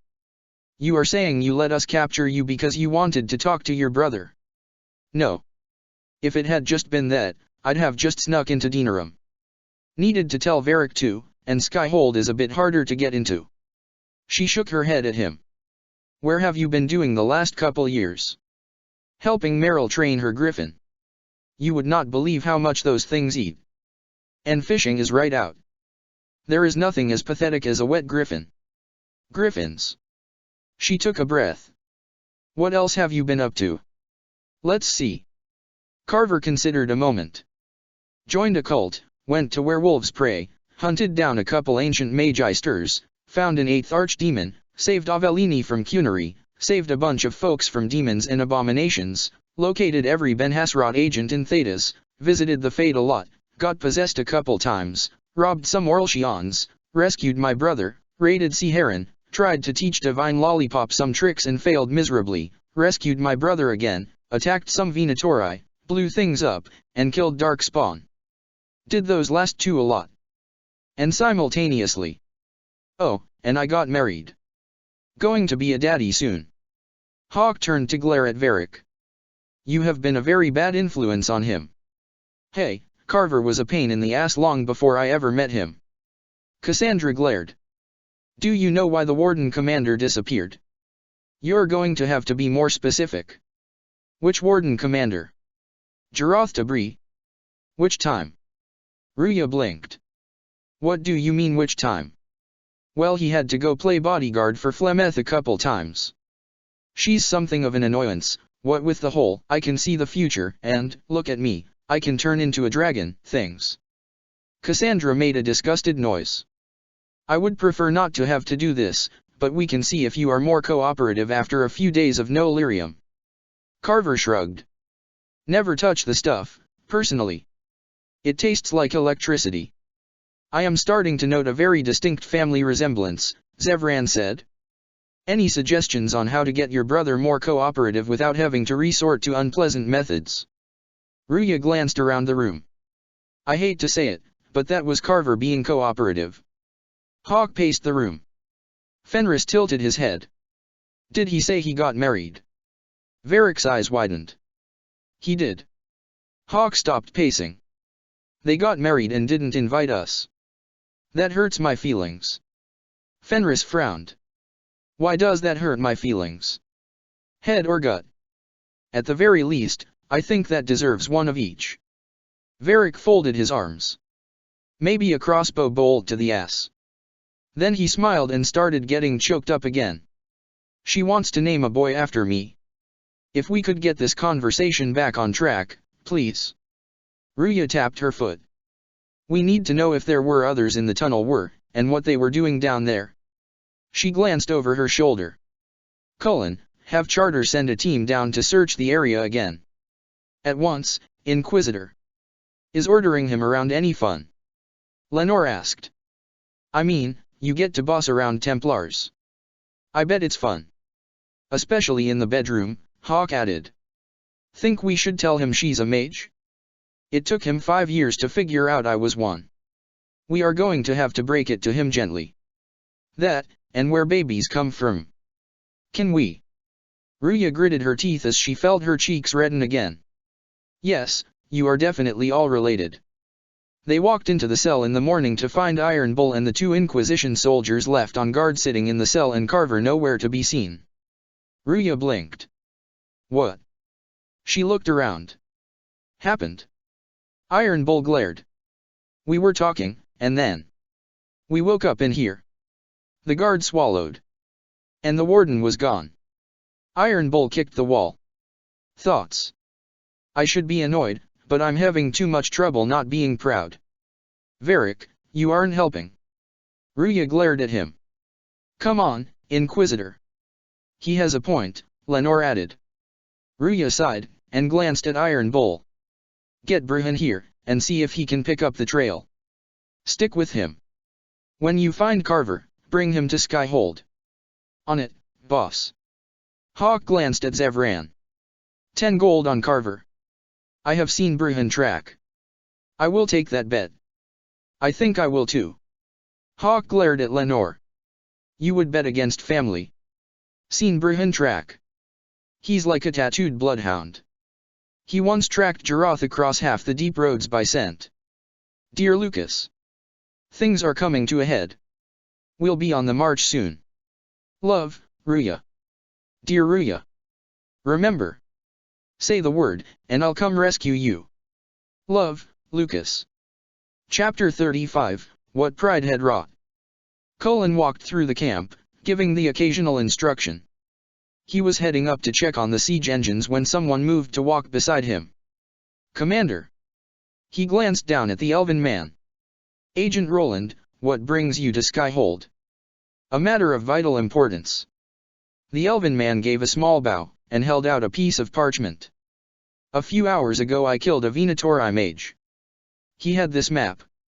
I believe it contains the location of an Elevian. He took the map and stared at it. The Arbor Wilds. Maker. He looked back at Roland. Come with me, we need to tell the Inquisitor. I can't. I need to get to Alistair, fill him in. But I did not believe this could wait. He bowed. Good luck, Commander. Maker watch over you, Roland. With an Elevian, Corypheus could cross into the Fade in the flesh. Indeed. Morrigan gestured. The Inquisitor can attest that these artifacts still work if one knows how to use them. What happens when Corypheus enters the Fade? Colin leaned on the war table. Why, he will gain his heart's desire, and take the power of a god. Morrigan shrugged. Or, and this is more likely, the lunatic will unleash forces that tear the world apart. I won't allow it. Ruya stared down at the war table. I can't. Indeed. Should Corypheus succeed, do not doubt you would be first to feel his holy wrath. Pardon me, but... Josephine's face was pale. Does this mean everything's lost unless we get to the Elevian before him? Corypheus has a head start, no matter how quickly our army moves. Colin stared down at the map. We should gather our allies before we march. Josephine stabbed the air with her pen. Can we wait for them? We should send our spies ahead to the Arbor Wilds. Leliana gestured. Colin shook his head. Without support from the soldiers? You'd lose half of them. Then what should we do? Ruya clasped her hands behind her back. You overcome it. All three of you together. She pointed. Josephine, have our allies send scouts to meet us in the wilds. Leliana, your fastest agents will join them. Together, we'll have enough spies to slow down Corypheus's army until Colin's soldiers arrive. Such confidence. Morrigan nodded. But the Arbor Wilds are not so kind to visitors. Old elven magic lingers in those woods. We'd be remiss not to take advantage of your knowledge, Lady Morrigan. Josephine smiled. Please, lend us your expertise. 'Tis why I came here, although it is good to see its value recognized. Colin took a deep breath. Any further instructions, Inquisitor? The Inquisition began as a handful of soldiers. Thanks to you, we're now a force that will topple a self-proclaimed god. I could ask for no finer counsel, no better guidance. I speak for all of us when I answer, we could ask for no finer cause. Colin smiled at her. We'll hound Corypheus in the wilds before he can find the temple or this Elevian. Leliana's eyes narrowed. We can't bring Bruhan anyway, Ruya said to Leliana. Give him a couple scouts and have him keep tracking Carver, but we are going to need Iron Bull leading the chargers. Yes, Inquisitor. She watched the soldiers move out, and went to get her horse. An Inquisition soldier met her at the camp. The Red Templars fall beneath our blades, your worship. Commander Colin says they're nearly finished. Ruya nodded as the soldier fell into step beside her. Our scouts saw Corypheus traveling toward an elven ruin to the north. We can clear you a path through his armies. She laid a hand on the soldier's shoulder. Do only what you must. We need enough people for a celebration when we get back to Skyhold. The woman closed a fist over her heart and bowed. We will not fail you, my lady. No matter what comes. Andraste guide you, Inquisitor. I wonder. Morrigan walked up beside her. Is it Andraste your soldiers invoke during battle, or does a more immediate name come to their lips? That was a rather terrifying thought. They show me respect, Morrigan. No one mistakes me for the Maker. True. You are far more likely to come to their aid than a chantry fable. Morrigan shrugged.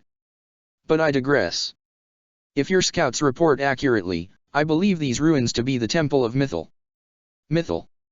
The elven goddess of love and justice, if she recalled correctly. She only hoped that was a good sign. Which is a place of worship out of elven legend. If Corypheus seeks it, then the Eluvian he covets lies within. There was an explosion behind them. Morrigan shook her head in disapproval. Let us hope we reach this temple before the entire forest is reduced to ash. Ruya directed her companions. She sent Dorian with Iron Bull to help back up the chargers. After a moment's consideration, she sent Sira and Varric with him as well. Vivian was directing the mages. Neither she nor Blackwell were happy she'd assigned him as Vivian's bodyguard, but he'd keep the first enchanter safe. Both Cassandra and Solas seemed completely unwilling to let her out of their sight. Cole stayed near as well, but she wasn't sure if he was being protective or reflecting Solas. Probably both. She bowed to Empress Celine when she found the woman talking to Josephine. Briola stood nearby, clearly on guard. We are gladdened to see you, Herald. She gestured. This day will be recalled for ages. We are privileged to witness the fulfillment of the Inquisition's purpose. Ruya wished she were convinced this battle would be the end of the matter. But there were still reports coming in of rifts. The sight of our Orlshian allies risking their lives here humbles me. Your worthy cause would have friends, even if we did not will it. Celine gave her a respectful nod. Men and women of faith serve you. Their favor is no less than our own, their service no less dear. With Orlais at your side, we will see you victorious against Corypheus. May you walk in the light. Androsta keep you safe, Josephine echoed. Move everyone immediately if the fighting comes closer. She spared a glance for the man nearby. Michel and the Empress had not acknowledged each other, but she knew the man would follow orders and keep Josephine safe. You may count on it. Listen to how close the fighting's gotten. It will be worse ahead. Cassandra kept her hand on her sword. If the soldiers aren't careful with their fires, they'll do Corypheus's work for him. Solas shielded his eyes with one hand as he looked into the distance. Do you sense the magic crackling? Morrigan's voice drifted into her ears. Something more powerful than the Red Templars stirs. Cassandra tried not to glare at the woman. But as long as the witch was on the field, she wasn't going to leave the Inquisitor's side. She saw the Inquisitor stop near where a soldier was praying. The woman joined her own voice to the last few lines of the prayer. Maker, let me be a worthy servant, that you might take me to your side. My thanks, your worship. Androsta must hear you. I was a pilgrim at Haven. I saw the wreckage, and how you emerged to lead us. If the Maker bids me serve you, it will be done. The Inquisitor smiled at the man, and closed her fist over her heart in salute. The soldier answered, then went to join the others. Cassandra smiled as they started moving again. Into the jungle or back into the Fade, she would follow this woman. They fought their way through the first group of enemy soldiers. Ruya felt sorrow as she cut down a man in Grey Warden armor. If they are forced to obey him, death will be a blessing, Cassandra's voice assured her. Maker, she hoped the other woman was right. She strengthened the barriers around them, then stepped to Solas's side. They cast simultaneously, mingling their spells to reinforce each other. The resulting lightning cleared a swath through the attacking Red Templars, eliciting a cheer and renewed effort from the Inquisition soldiers. Strange elves fought, attacking both the Inquisition soldiers and the Red Templars. Ruya attempted to call to them, but they merely continued to attack. Left with no choice, she sent a blast of ice into one that was leaping at Cassandra's back. The woman saw the spell and spun, slamming her shield into the slowed attacker and sending him flying. Perhaps these creatures are the reason few return from the Arbor Wilds. Morrigan's staff glowed as black tendrils grew out of the ground, yanking Red Templars down and rendering them easy prey for the soldiers. One of the soldiers saluted. Your scouts say more Red Templars are on their way. We'll guard against them. Ruya answered the salute. Maker be with you. Cullen was at the river, leading a group of Inquisition forces. Ruya extended her barrier to all of them as her group joined them, pushing through. Cullen nodded, then told her to get moving. She sent an arc of lightning at some incoming Red Templars, then did exactly that. Her general would hold. There. That must be the Temple of Mythal. In front of us. Rage burning red. So close to what he wants, what he was, what he will be. That one she understood. Corypheus. I hear fighting ahead, Morrigan said. Ruya gestured for her companions to be stealthy. Well, as stealthy as possible for Cassandra. N.A. Milana sir, Bainalin. The elves were trying to hold a bridge. Samson's voice held arrogance. They still think to fight us, master. Corypheus's deep voice filled the air as he strode forward, towering over the others. These are but remnants. They will not keep us from the Well of Sorrows. Well of Sorrows. Ruya glanced at Morrigan, and the woman gave her a bewildered look. That was less than comforting. Be honored. Witness death at the hands of a new god. Corypheus gestured as he continued moving towards the bridge. Some sort of barrier met him. Energy surged back and forth, and Corypheus seemed to disintegrate as the artifacts generating the barrier exploded. The surviving elves ran as the Red Templars began to cross the bridge. Ruya gestured at her comrades to follow. Corypheus likely wasn't dead. Her life wasn't that easy. They were nearly to the bridge when the form of a badly wounded warden began to twitch and jerk. Black blood seemed to pour out of the man's mouth as he rose and began to change, growing, and twisting into a sickeningly familiar form. Ruya saw terror on the face of Morrigan. It cannot be, the other woman shouted. Across the bridge. Ruya shoved at her companions. Now. She saw the dragon coming. The doors slammed shut just before the dragon's breath reached them. Ruya and Salas both poured their magic into the ancient barrier to reinforce it. Cassandra stepped back, her face horrified. Cole hovered over Morrigan as the woman took several deep breaths. She waved him away, her face calmer. Slowly, she turned and looked around. At last.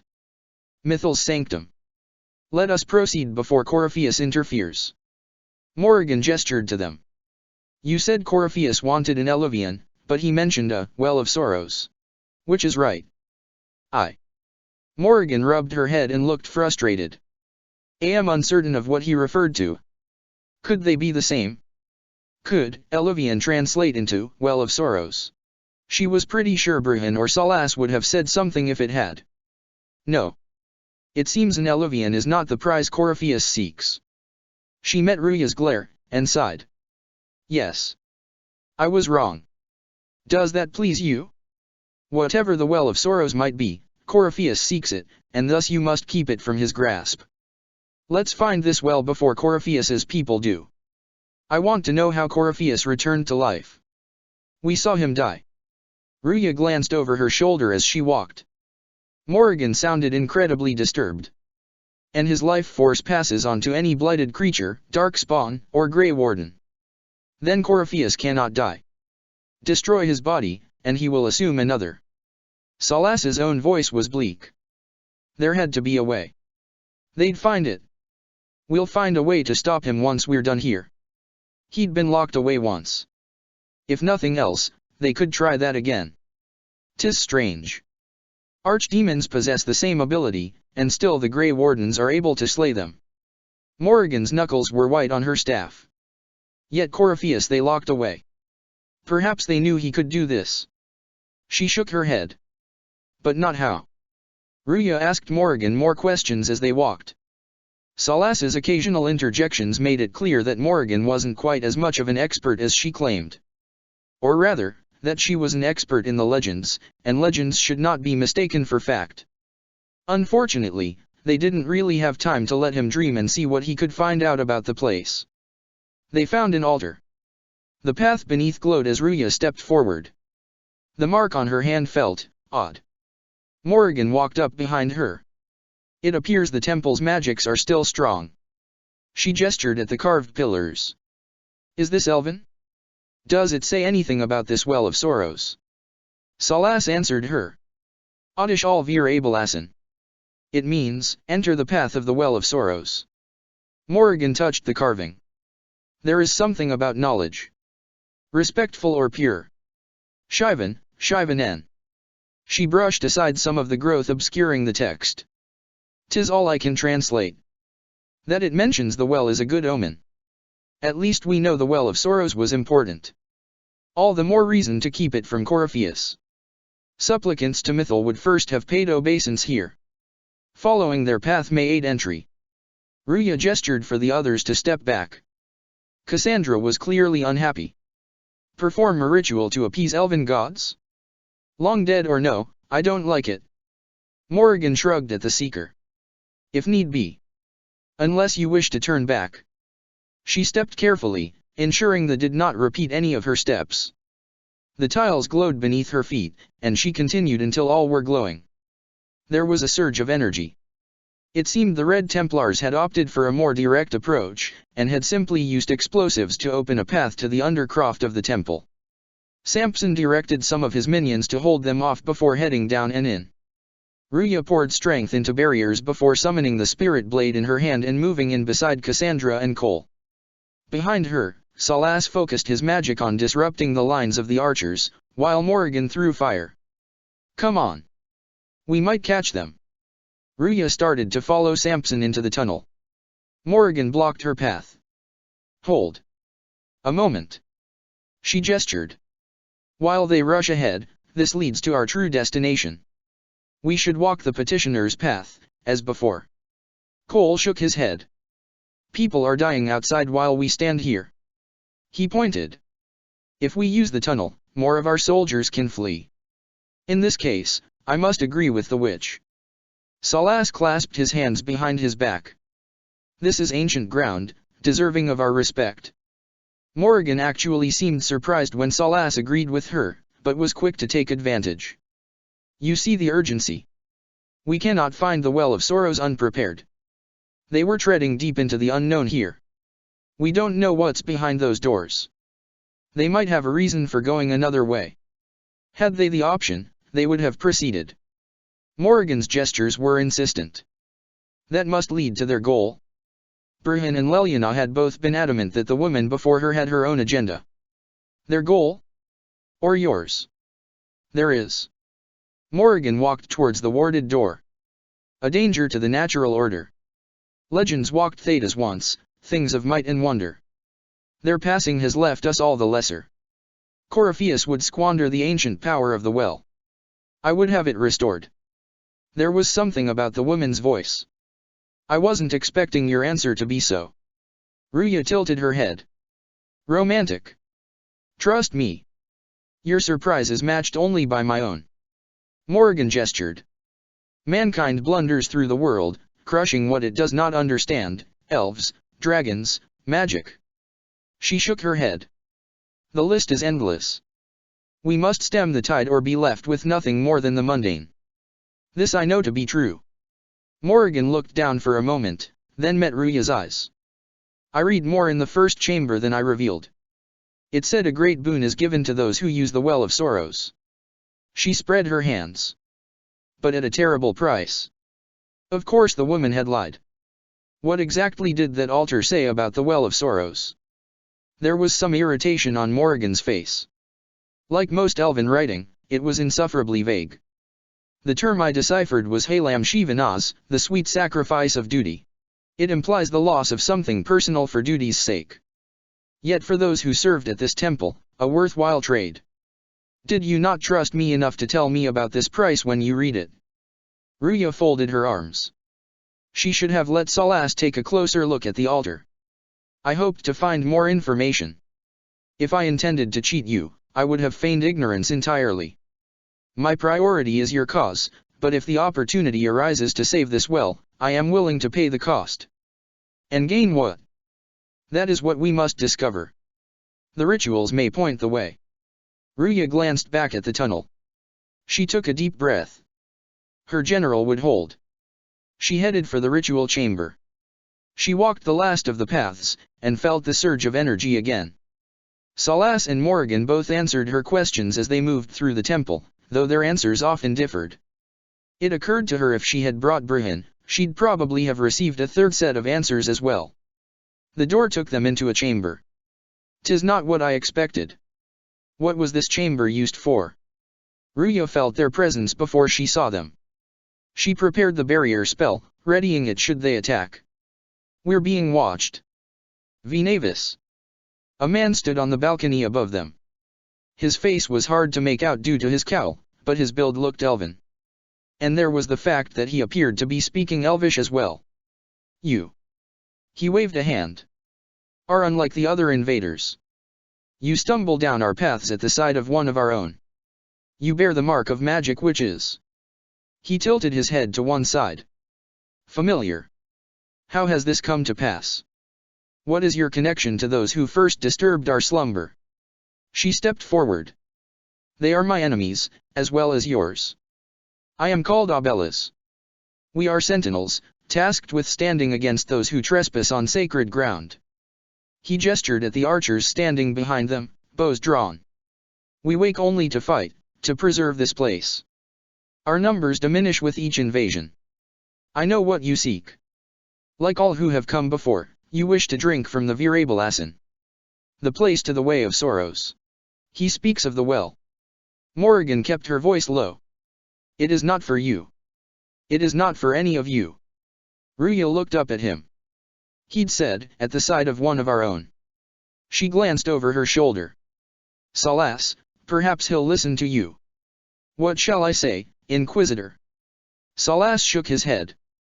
"Shall I sway him from a millennia of service by virtue of our shared blood? He clings to all that remains of his world, because he lacks the power to restore it." She needed something. A compromise. An idea. Anything that meant not having to kill these men just to stop Corypheus. "What is this Virabalasin, exactly?" "It is a path, one walked only by those who toiled in Mithel's favor." "He speaks of priest, perhaps." Morrigan shrugged. "More than that you need not know." "So?" She tried another tact. "You're elves from ancient times?" "Before the Tevinter Imperium destroyed Arlathan." "The Shemlin did not destroy Arlathan. We Elvaean warred upon ourselves. By the time the doors to this sanctuary closed, our time was over. We awaken only when called, and each time find the world more foreign than before. It is meaningless. We endure. The Virabalasin must be preserved." She spread her hands. "We did not come here to fight you, nor to steal from your temple." He stared back at her for what seemed a lifetime and could have been no more than a few seconds. "I believe you. Trespassers you are, but you have followed the rites of petition. You have shown respect to Mithil. If these others are enemies of yours, we will aid you in destroying them. When this is done, you shall be permitted to depart." He folded his arms. "And never return. This is our goal, is it not?"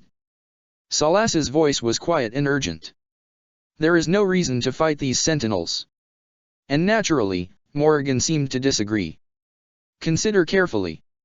You must stop Corypheus, yes, but you may also need to the well for your own." They needed to stop Corypheus first. They could find some way to defend the well later. "I accept your offer. You will be guided to those you seek." He gestured to a robed figure holding a staff. "As for the Virabalasin," he drew himself up, "it shall not be despoiled, even if I must destroy it myself." He turned, and started to walk away. "No." Morrigan stepped forward. Her form twisted and shrunk, and a moment later a raven was flying after Abelas. "Maker." She followed the guide. In the distance, she could make out sounds of combat. The sentinels were fighting. Ruya wanted to go, to aid them. They might stand a better chance together. But this was not her temple, and the choice was not hers. Mithilin asked. Their guide opened a secret passage. "That's helpful, since Morrigan chased off on her own." She glanced at Salas, hoping he'd translate. "She seeks to protect the Well of Sorrows." Salas's voice was quiet. She turned into a bird. Cole sounded disbelieving. Ruya felt a little disbelieving herself. It would have been really helpful if Bruhin or Leliana had mentioned the woman could do that.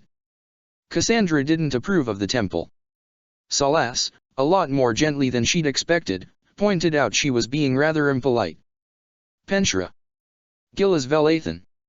I believe she would prefer that we remain close, Salas translated. Ruya nodded. She could have spent days in here, examining the mosaics. They didn't have days. The sentinels are holding off the Red Templars. Cole's eyes were filled with sorrow. They're dying. Faster than they wanted to. Vir Sumul. That last bit didn't need translation. They'd arrived. Red Templars were in the chamber. Ruya focused a barrier and felt Salas's magic reinforce hers. She formed the spirit blade, and moved in to aid the sentinels. The Well of Sorrows. They stepped out into what appeared to be balcony above a garden.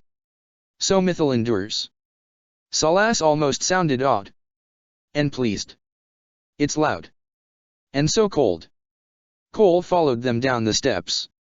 Andraste guide us. Cassandra brought up the rear. You tough bastards, a day's march, hours of fighting, and still fierce as dragons. Samson was congratulating his men for the slaughter of the sentinels. The chantry never knew what it was throwing away. Samson. One of the Red Templars caught sight of them. Sir, watch out. Samson turned. Inquisitor. You and those elf things don't know when to stop. He laid a hand on his sword.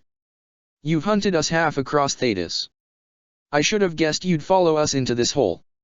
Ruya walked forward, reinforcing her barrier as she closed the distance. I spoke with your tranquil, Maddox. He sacrificed himself for your cause. I told him not to. Samson almost looked regretful. He died as one of us, then. One of the faithful. He spread his hands. Corypheus chose me twice. First as his general, now as the vessel for the Well of Sorrows. He pointed up the waterfall behind them. You know what's inside the well? Wisdom. The kind of wisdom that can scour a world. I give it to Corypheus, and he can walk into the Fade without your precious anchor. She thought about trying to reason with him. Something told her it was far too late for that. He drew his blade. So, Inquisitor. How will this go? From her pocket, she took the rune Danya had given her. Power's all well and good. Until it's taken away. She channeled her power into the rune. He screamed as the lyrium on his armor began to shatter, reverberating with the lyrium in the rune. What did you do? What did you do? He fell to his knees. My armor. It's gone. The lyrium, I need it. He got back to his feet and lifted his sword. Kill them all.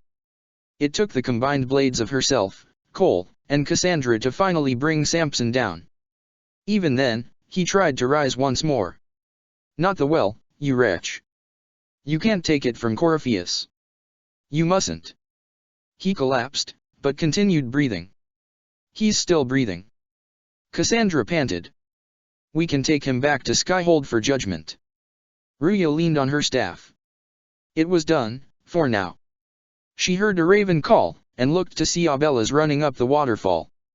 Maker, there was no need for him to, not anymore. Abellas. They reached the top to see Morrigan blocking Abellas from reaching the well. You heard his parting words, Inquisitor. The elf seeks to destroy the Well of Sorrows. Abellas stepped back, positioning himself so he could watch her and Morrigan at the same time. So the sanctum is despoiled at last. You would have destroyed the well yourself, given the chance. Morrigan was all but spitting at the man. To keep it from your grasping fingers. Better it be lost than bestowed upon the undeserving. Abellas gestured at her. Fool. You'd let your people's legacy rot in the shadows. Ruya held up her hands, trying to calm them both. Corypheus needed Samson to use the well. Without him, there's no vessel to claim it. Morrigan shook her head. The moment we leave, he will send more forces to secure this place. She took a deep breath. The well clearly offers power, Inquisitor. If that power can be turned against Corypheus, can you afford not to use it? Do you even know what you ask? Abellas glared at Morrigan. As each servant of Mythal reached the end of their years, they would pass their knowledge on. He waved his hand at the well. Through this, all that we were, all that we knew, it would be lost forever. This can't be easy, holding on to what's lost. Corypheus was still out there, but surely they could find some way to defend the well. The barriers had held against the archdemon.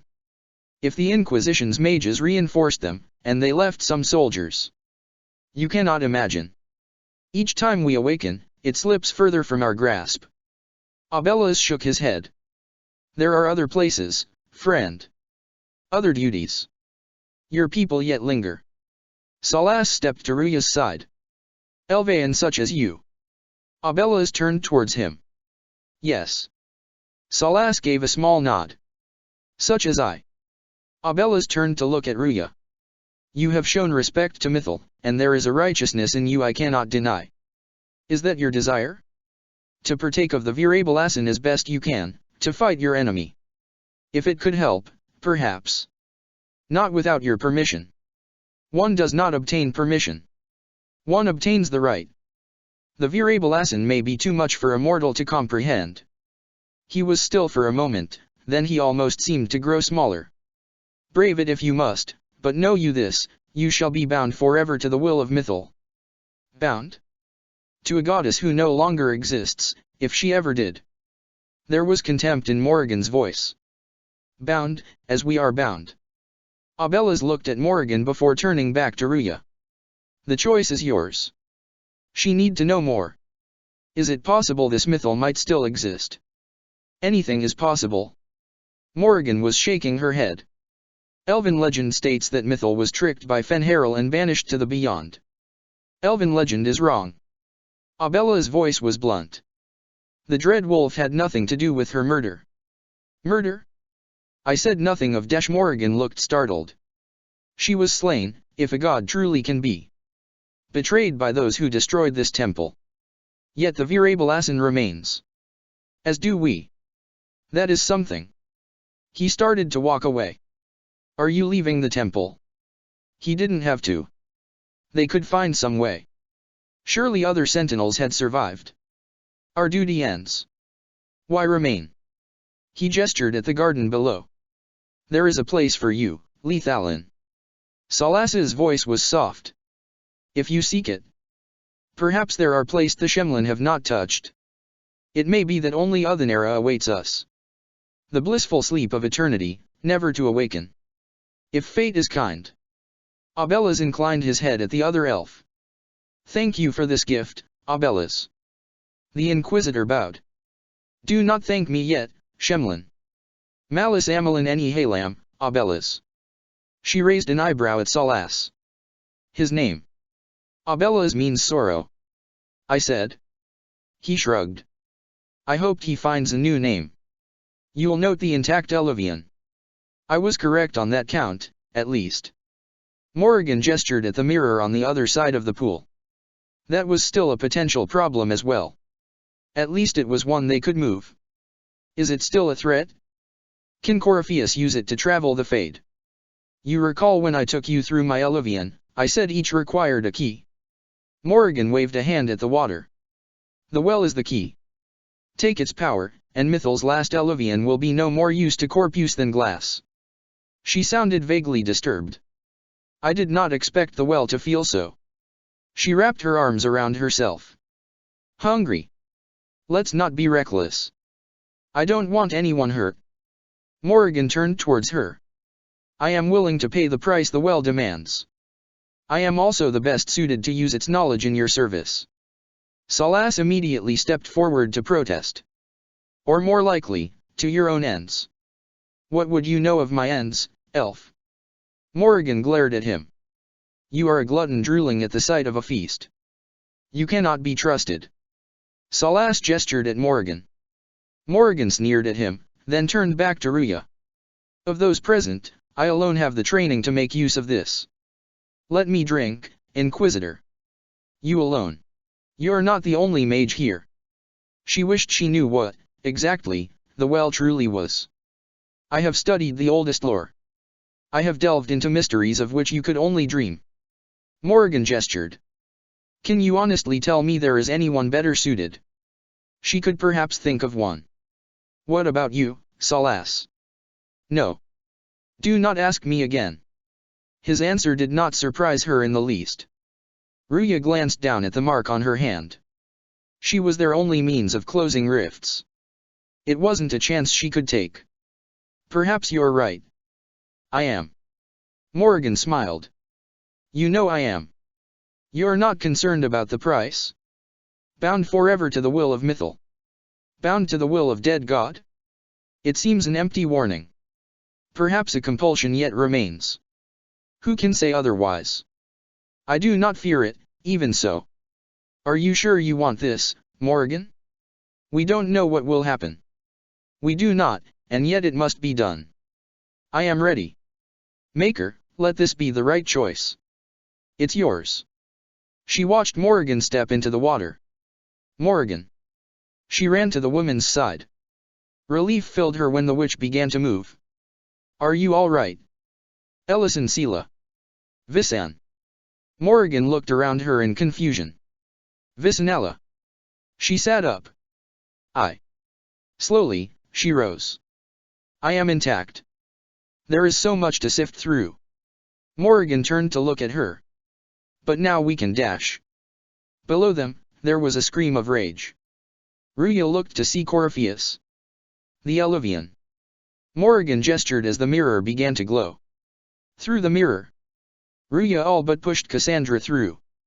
She looked back, and saw a figure rise from the pool. A woman. Corypheus stopped in his tracks. Ruya went through the mirror. It is done. Morrigan gestured, and the mirror Eluvian ceased to glow. Dear Lucas.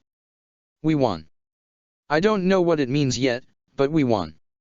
Corypheus is still out there, but we denied him his goal. He has no real forces left to speak of, and his plan is in shambles. Love, Ruya. Dear Ruya. Andrastat chose well. Love, Lucas. Chapter 36, The Final Piece. It was odd seeing Skyhold so empty. The majority of their forces were still in the wild, digging out the rest of the Red Templars and securing the temple. She'd arrived to find a raven telling her that Bruhan had lost Carver, and replied with instructions to go to Dinarum and follow up with Lenore and Hawk. Seeing Corypheus take over the body of a warden had shaken her, and she'd just as soon he not be anywhere near where Corypheus would strike.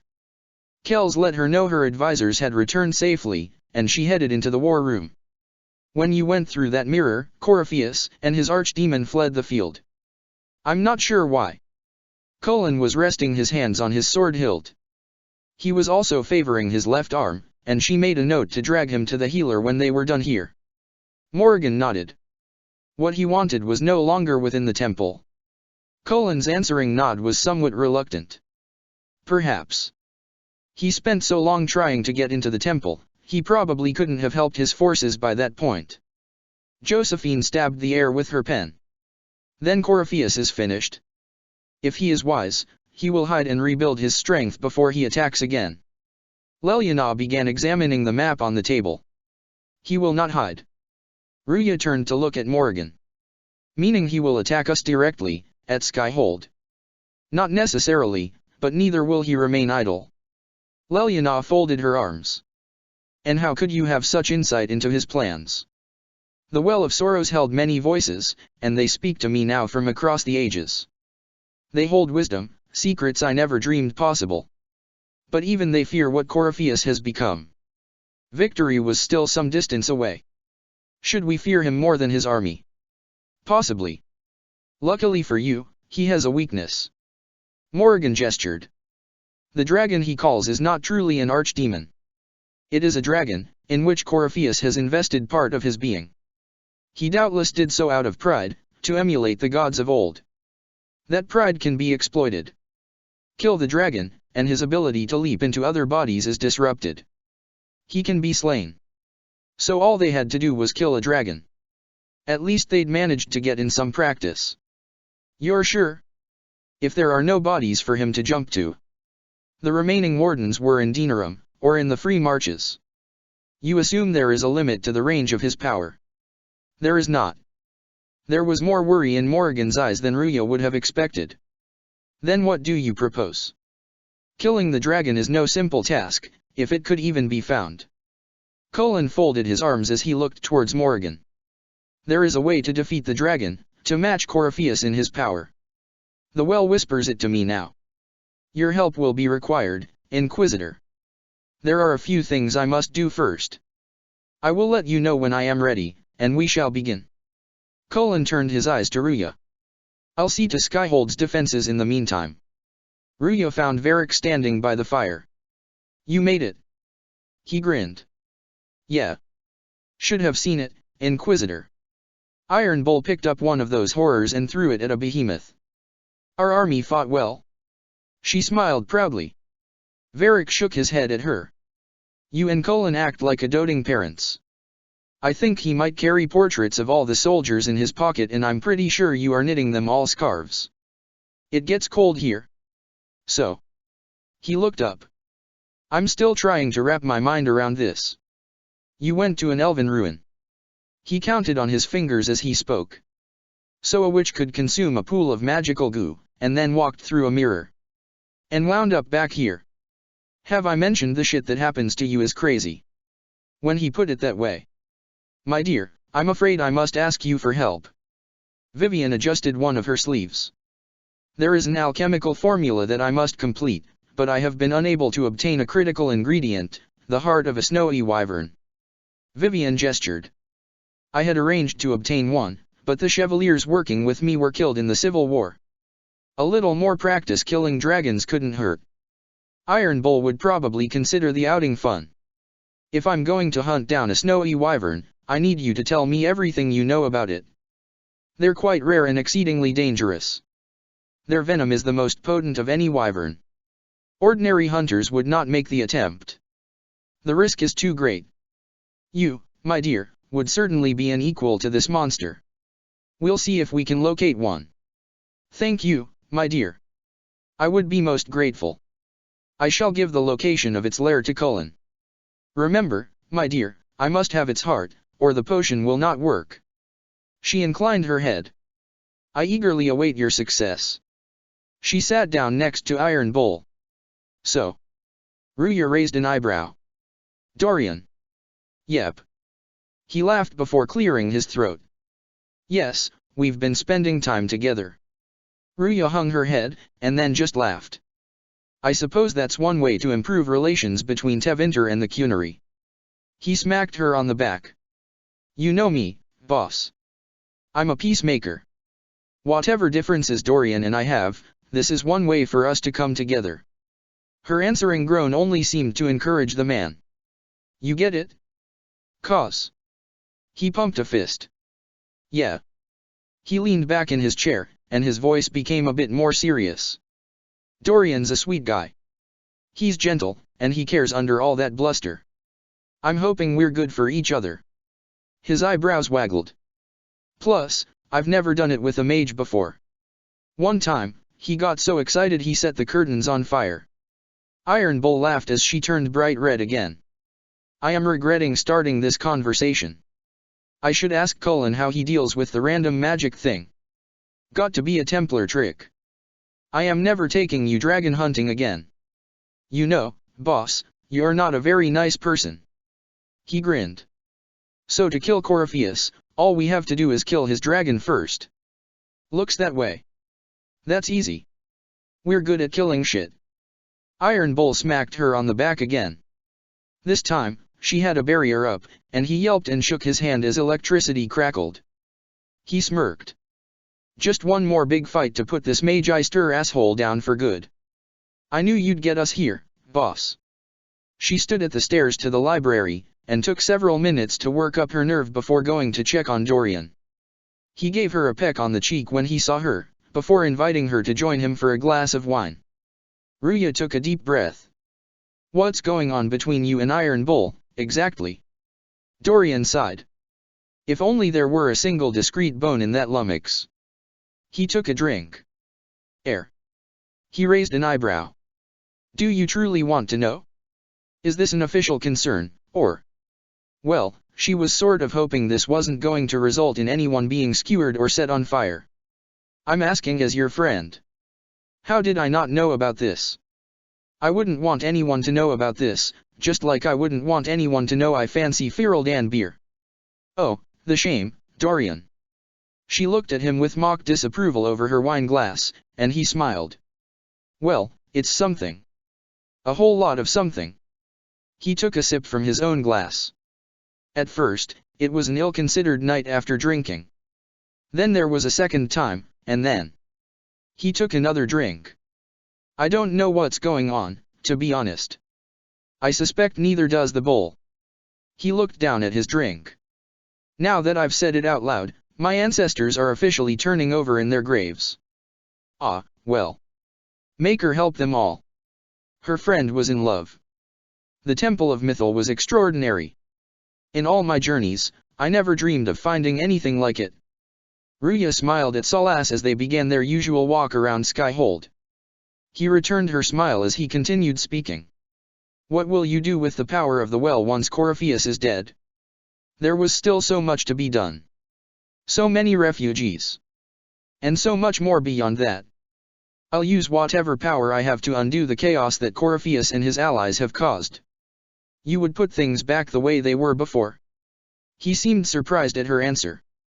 Yes. I mean, not exactly. Some things needed to be changed. I know what you mean. Thank you. She blinked. For what? You have not been what I expected, Inquisitor. You have. He turned to look up at Skyhold. Impressed me. You honor the past and work to recover what was lost, even if the cost is high. I respect that, and I am indebted to you for the reminder. Forgive my melancholy. Corypheus has cost us much. The Temple of Mythal did not deserve such a fate. The orb he carries, and its stolen power. He turned back to her. That, at least, we may still recover. With luck, some of the past may yet survive. Ruya put her hand on his shoulder. Thank you, Salas. We couldn't have done this without you. You are welcome. Sira was trying to stifle a laugh. And failing. I'm sorry. Oh, wait, no, I'm not. She spread her hands. It's just the funniest, innit? That creaky old Abella's in Mythal saying the elves weren't destroyed by Tevinter. If that's a joke, I don't get it. She'd sent scouts to try to locate Abella's, to let him know he was welcome at Skyhold. They hadn't found him.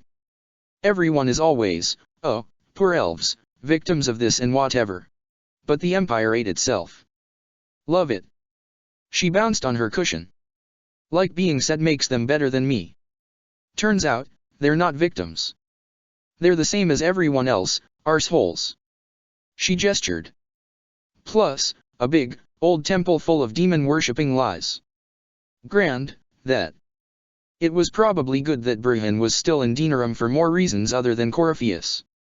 She'd little doubt if he knew, he'd be in the wilds right now hunting for Abella's personally. Why are you dismissing what happened in Mythal? Or course. None of it holds up. I mean, it was impressive and all. Makes the Dalish look like tits for living in the woods. But so what? There can't be a bunch of gods and the Maker. Don't matter how much or little you believe, those don't fit. So call me stupid, but I believe the stuff not made up by dead people who failed. Mythal is a ruin full of demons. Cyril looked up at her uncertainly. I mean, it just makes sense, right? Ruya sighed. She still didn't know what to make of that temple. The arguments between Salas and Morrigan. So many things that didn't fit. I'm with you.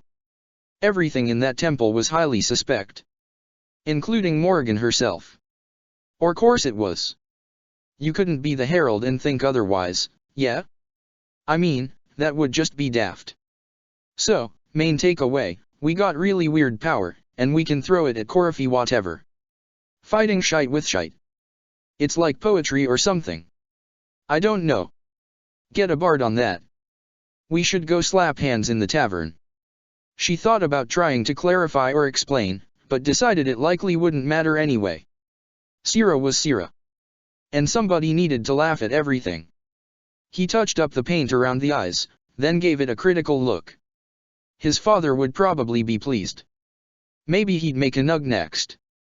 The giant ones the Inquisitor had found somewhere did tend to get everyone staring whenever any of their forces got up the nerve to ride one. So it's done. Blackwell turned to see the Inquisitor in the doorway. Just about. He set the brush down. The little ones in the camps don't have much. I thought this might cheer them up. Even in the midst of war, they deserve to be children. It's almost time. Are you ready? She raised an eyebrow at him, her face as warm as it had been before, when she'd come by to visit him more often. I am. I've been ready for a long time. He turned to face her. Things become clear on the battlefield. It's where I truly know myself. Everything else fades. You're content. She nodded. I'm glad.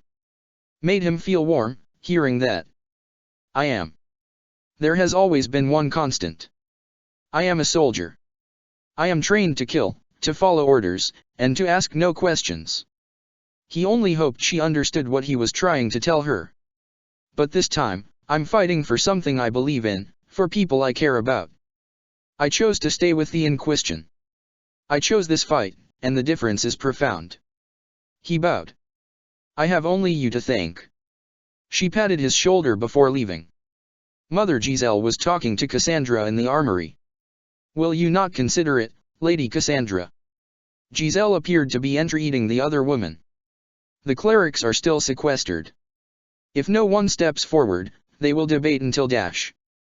And you think I could make them agree? Cassandra interrupted.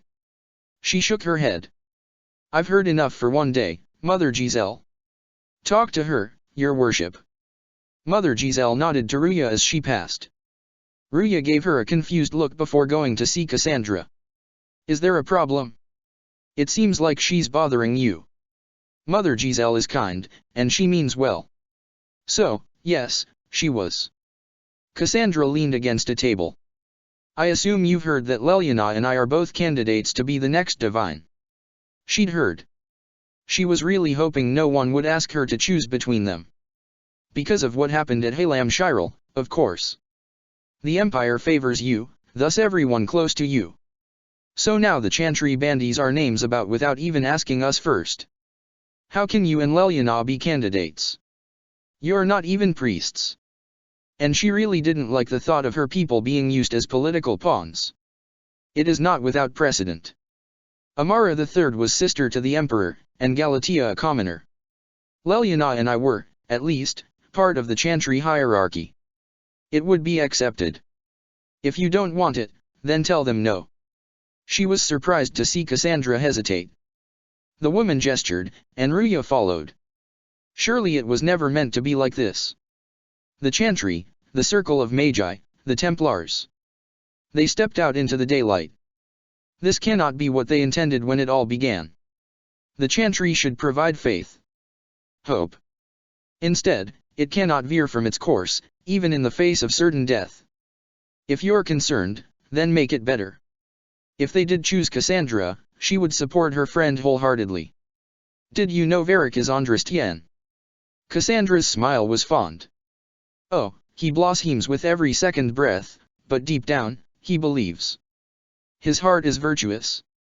But he would never step foot in a chantry. It should be the first place to which the virtuous turn. It needs to change. Perhaps I must be the one to change it. What would you change about the chantry? Cassandra gestured at Ruya's staff. The Circle of Magi has its place, but it needs reform. Let the mages govern themselves, with our help. Let the Templars stand not as jailers of mages, but as protectors of the innocent. We must be vigilant, but we must also be compassionate to all peoples of Thedas, human or no. That is what I would change. Ruya nodded respectfully. So this is your new crusade. I've agreed to nothing yet.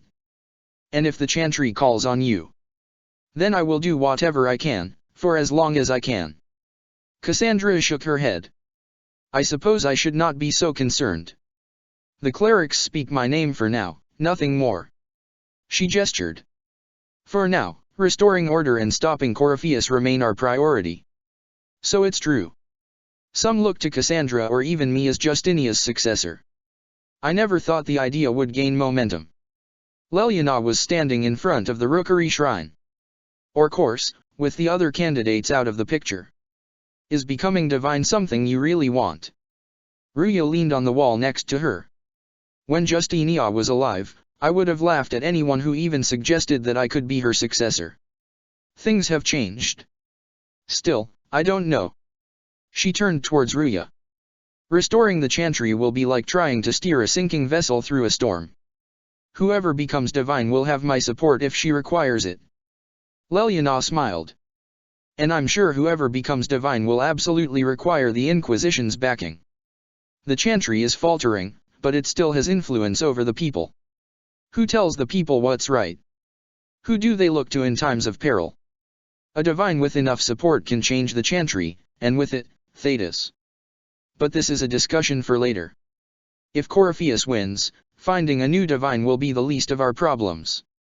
The throne was just as uncomfortable as it had been every other time she'd sat in it. Cullen stood, instead of Josephine. He nodded to her. Forgive me, Inquisitor. For personal interest, I have relieved Josephine. As you might expect. He turned to the man as the soldiers brought him in. Knight Templar Samson, General to Corypheus, traitor to the Order. The blood on his hands cannot be measured. His head is too valuable to take. Kirkwall, Orlays, many would see him suffer. I can't say I'm not one of them. Judging him will affect as many as his crimes. I won't take it lightly. Samson lifted his head to look at her. The red lyrium will steal your vengeance. You know what it does. Corypheus only delayed my corruption. Cullen's voice held barely checked anger. Are you still loyal to that thing? He poisoned the Order, used them to kill thousands. Templars have always been used. How many were left to rot, like I was, after the chantry burned away their minds? Piss on it. I followed him so Templars could at least die at their best. Samson shrugged. Same lie as the chantry. The prophet just isn't as pretty. Ruya looked at the faces in the hall. Lysette. Moira. The other Templars that had joined her forces, at least the ones that had already returned from the wilds. She saw other faces too. Errol. Xaver. Gavrin. I found your people. They believed in you. Believed your cause was righteous. Not your business, Inquisitor. Your friend Maddox was so loyal, he killed himself. For you. Cullen's hand clenched as though he wanted to wrap it around the hilt of his sword. They were always going to die.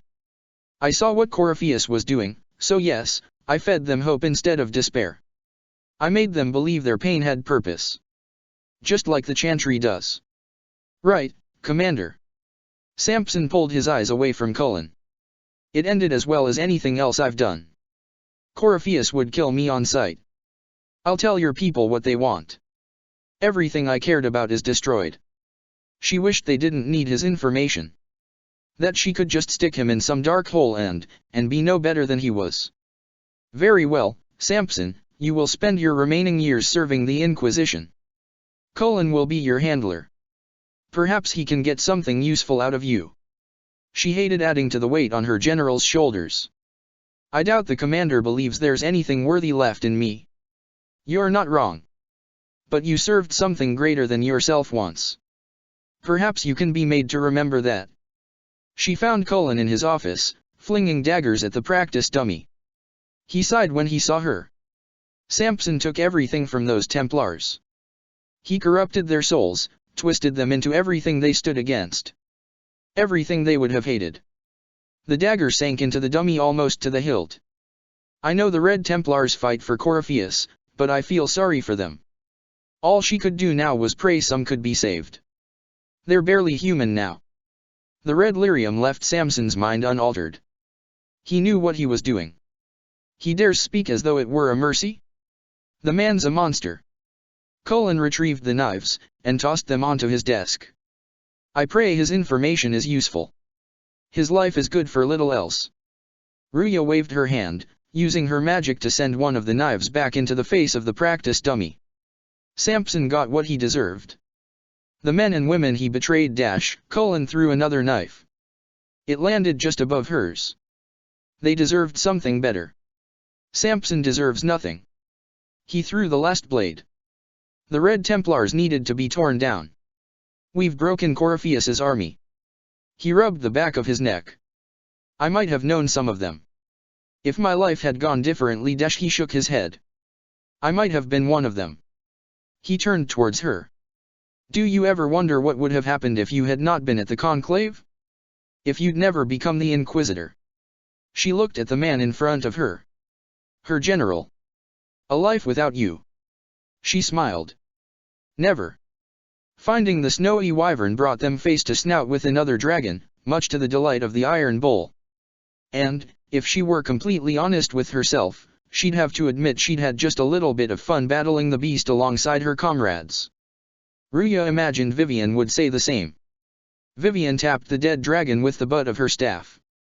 You know, Cassandra, you really ought to have armor with gilding. Or dragon scales. Preferably both. Would that not be impractical? Cassandra looked down at her silverite plate mail. It would be dramatic, my dear. Half the value of armor is intimidation. I prefer the half that keeps blades out of my innards, personally. I believe Danya actually lined that particular set of armor with dragon webbing.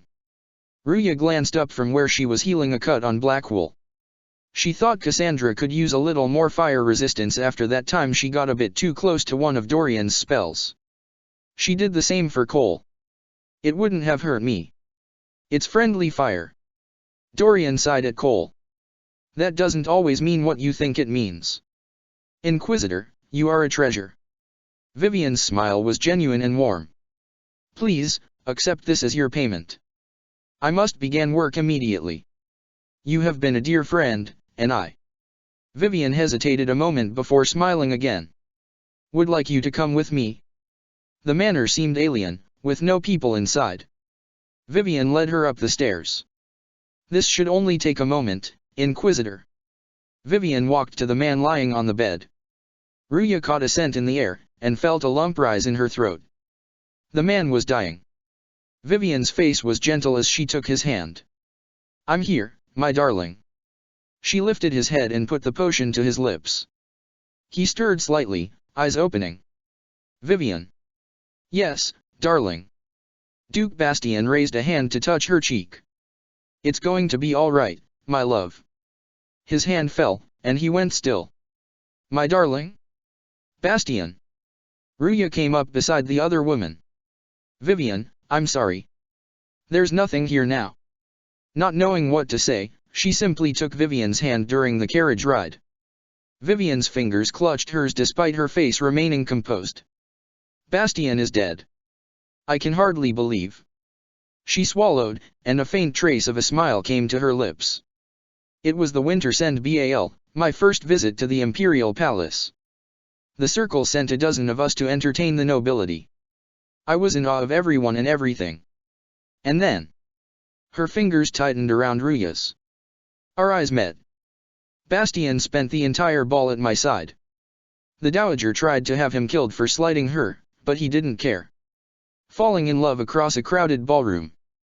Sounds like something out of a children's story. He was a dashing rogue, and any defects he might have had were made up for with rank and importance. It was. She closed her eyes for a moment. A more innocent time, I suppose. And now he's gone, and I. Vivian nodded slowly. I must write to his son Laurent. Her voice became more businesslike. And his sister will make a terrible fuss if she isn't informed first. And I'll need to arrange for the chantry services. Maker only knows how long that will take. If I can help you, just say the word. No, my dear. I'll handle everything. The carriage came to a halt.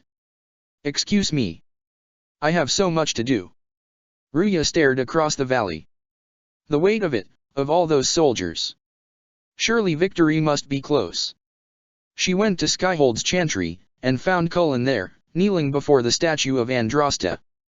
Though all before me is shadow, yet shall the Maker be my guide. I shall not be left to wander the drifting roads of the beyond. She joined her voice to his for the last of the prayer. A prayer for you. For those we have lost. And those I am afraid to lose. He glanced up as she knelt next to him. You're afraid. Of course I am. Corypheus possessed that Grey Warden at Mythal. What more is he capable of? It's only a matter of time before he retaliates. We must draw strength wherever we can. He stood, pulling her to her feet as he did. When the time comes, you will be thrown into his path again. Andraste, preserve me, I must send you to him. Her hand ran down his armor. There's nothing to worry about. I have luck on my side, remember. He laughed. That's less comforting than I'd hoped. He caught her and pulled her to him, holding her close. His voice whispered in her ear as he bent his head to her shoulder. Whatever happens, you will come back. Cullen, you don't have to dash. Allow me this. He held her tightly. To believe anything else would. She could barely make out his words. I can't. Morrigan led them to another temple, one covered by growth. The veil there felt. Ruya didn't have the words. Alive, perhaps. Anticipating. She glanced at Salas, and knew he felt it too. The statue itself looked almost untouched by the years of weathering. 'Tis all that remains of the great altar. She brushed vines away from an inscription, and read. We few who travel far, call to me, and I will come. Without mercy, without fear. Cry havoc in the moonlight, let the fire of vengeance burn, the cause is clear. Salas finished the verse. A very old invocation, perfectly translated. Why, thank you. Morrigan's voice held only a tinge of sarcasm. Without mercy. That sounds rather ominous. She thought of how Salas had described Mythal back in the temple. The kind dispenser of justice and the dark bringer of vengeance. The mother, protective and fierce. Indeed it does. Morrigan turned towards her. Your companions will need to go elsewhere. Not to worry. If there is shouting, they will hear it readily enough. Ruya looked over her shoulder. Salas nodded, and led the others away. Cassandra and Blackwell both went reluctantly. Morrigan took another step towards the altar. Light gleamed as she cast upon the altar, her voice ringing out. You know who I am. From high priest to high priest, I am the last to drink of sorrows. Come to us, Mythal. Whatever you are, whatever remains, I invoke your name and your power. The veil shifted. It tingled against her skin, as though something feather-light was passing near. The air went still. And then, striding from the tall grass, came a woman. A woman, and something more. Mother. Ruya blinked, and turned to stare at Morrigan. Mother. Now, isn't this a surprise? The woman spoke in a tone that suggested she wasn't surprised in the least. I take it you know her. Ruya raised an eyebrow at Morrigan. The witch looked absolutely furious. She is a deceiving witch. Morrigan started to cast. Now, that's quite enough of that. The woman gestured, and the spell forming in Morrigan's hands simply vanished. What have you done to me? Amusement tinged the woman's words. I have done nothing. You drank from the well of your own volition. Then. Morrigan seemed to shrink. You are Mythal. Ruya turned and stared. And then took a knee. Thank you for coming. I had no idea what to expect. You see, girl. The woman sounded pleased as she turned her attention back to Morrigan. Those are manners, as you require a demonstration. I do not understand. How can you be Mythal? Once I was but a woman, crying out in the lonely darkness for justice. And she came to me, a wisp of an ancient being, and she granted me all I wanted and more. I have carried Mythal through the ages ever since, seeking the justice denied to her. Then. Ruya tried to understand. You carry Mythal inside you. She is a part of me, no more separate than your heart from your chest. Her yellow eyes met Morrigan's. You hear the voices of the well, girl. What do they say? Morrigan closed her eyes. 100 heartbeats passed before she opened them again. They. Her voice was quiet. Say you speak the truth. But what was Mythal? A legend given name and called a god, or something more. The woman waved a hand. Truth is not the end, but a beginning. She walked up the stairs to them. A herald, indeed. Shouting to the heavens, harbinger of a new age. As for me, I have had many names. But you. She nodded to Ruya. May call me Flemeth. Now, that name she'd heard. The woman who had saved both the wardens and Hawk. Oh, sweet blood of Androsta. This meeting was no accident, was it? Clever girl. The voices. Morrigan still sounded disbelieving. Came from you. The price of the well seemed no dire thing when you saw so much to gain. Flemeth's yellow eyes were knowing. The voices did not lie, Morrigan. I can help you. She extended a hand, holding it just over Morrigan's head. Light seemed to shimmer around both. Do you understand, child? Yes, I. Morrigan nodded. Think I do. Flemeth turned, and walked away. Wait. Morrigan called out. Flemeth turned. A soul is not forced upon the unwilling, Morrigan. You were never in danger from me.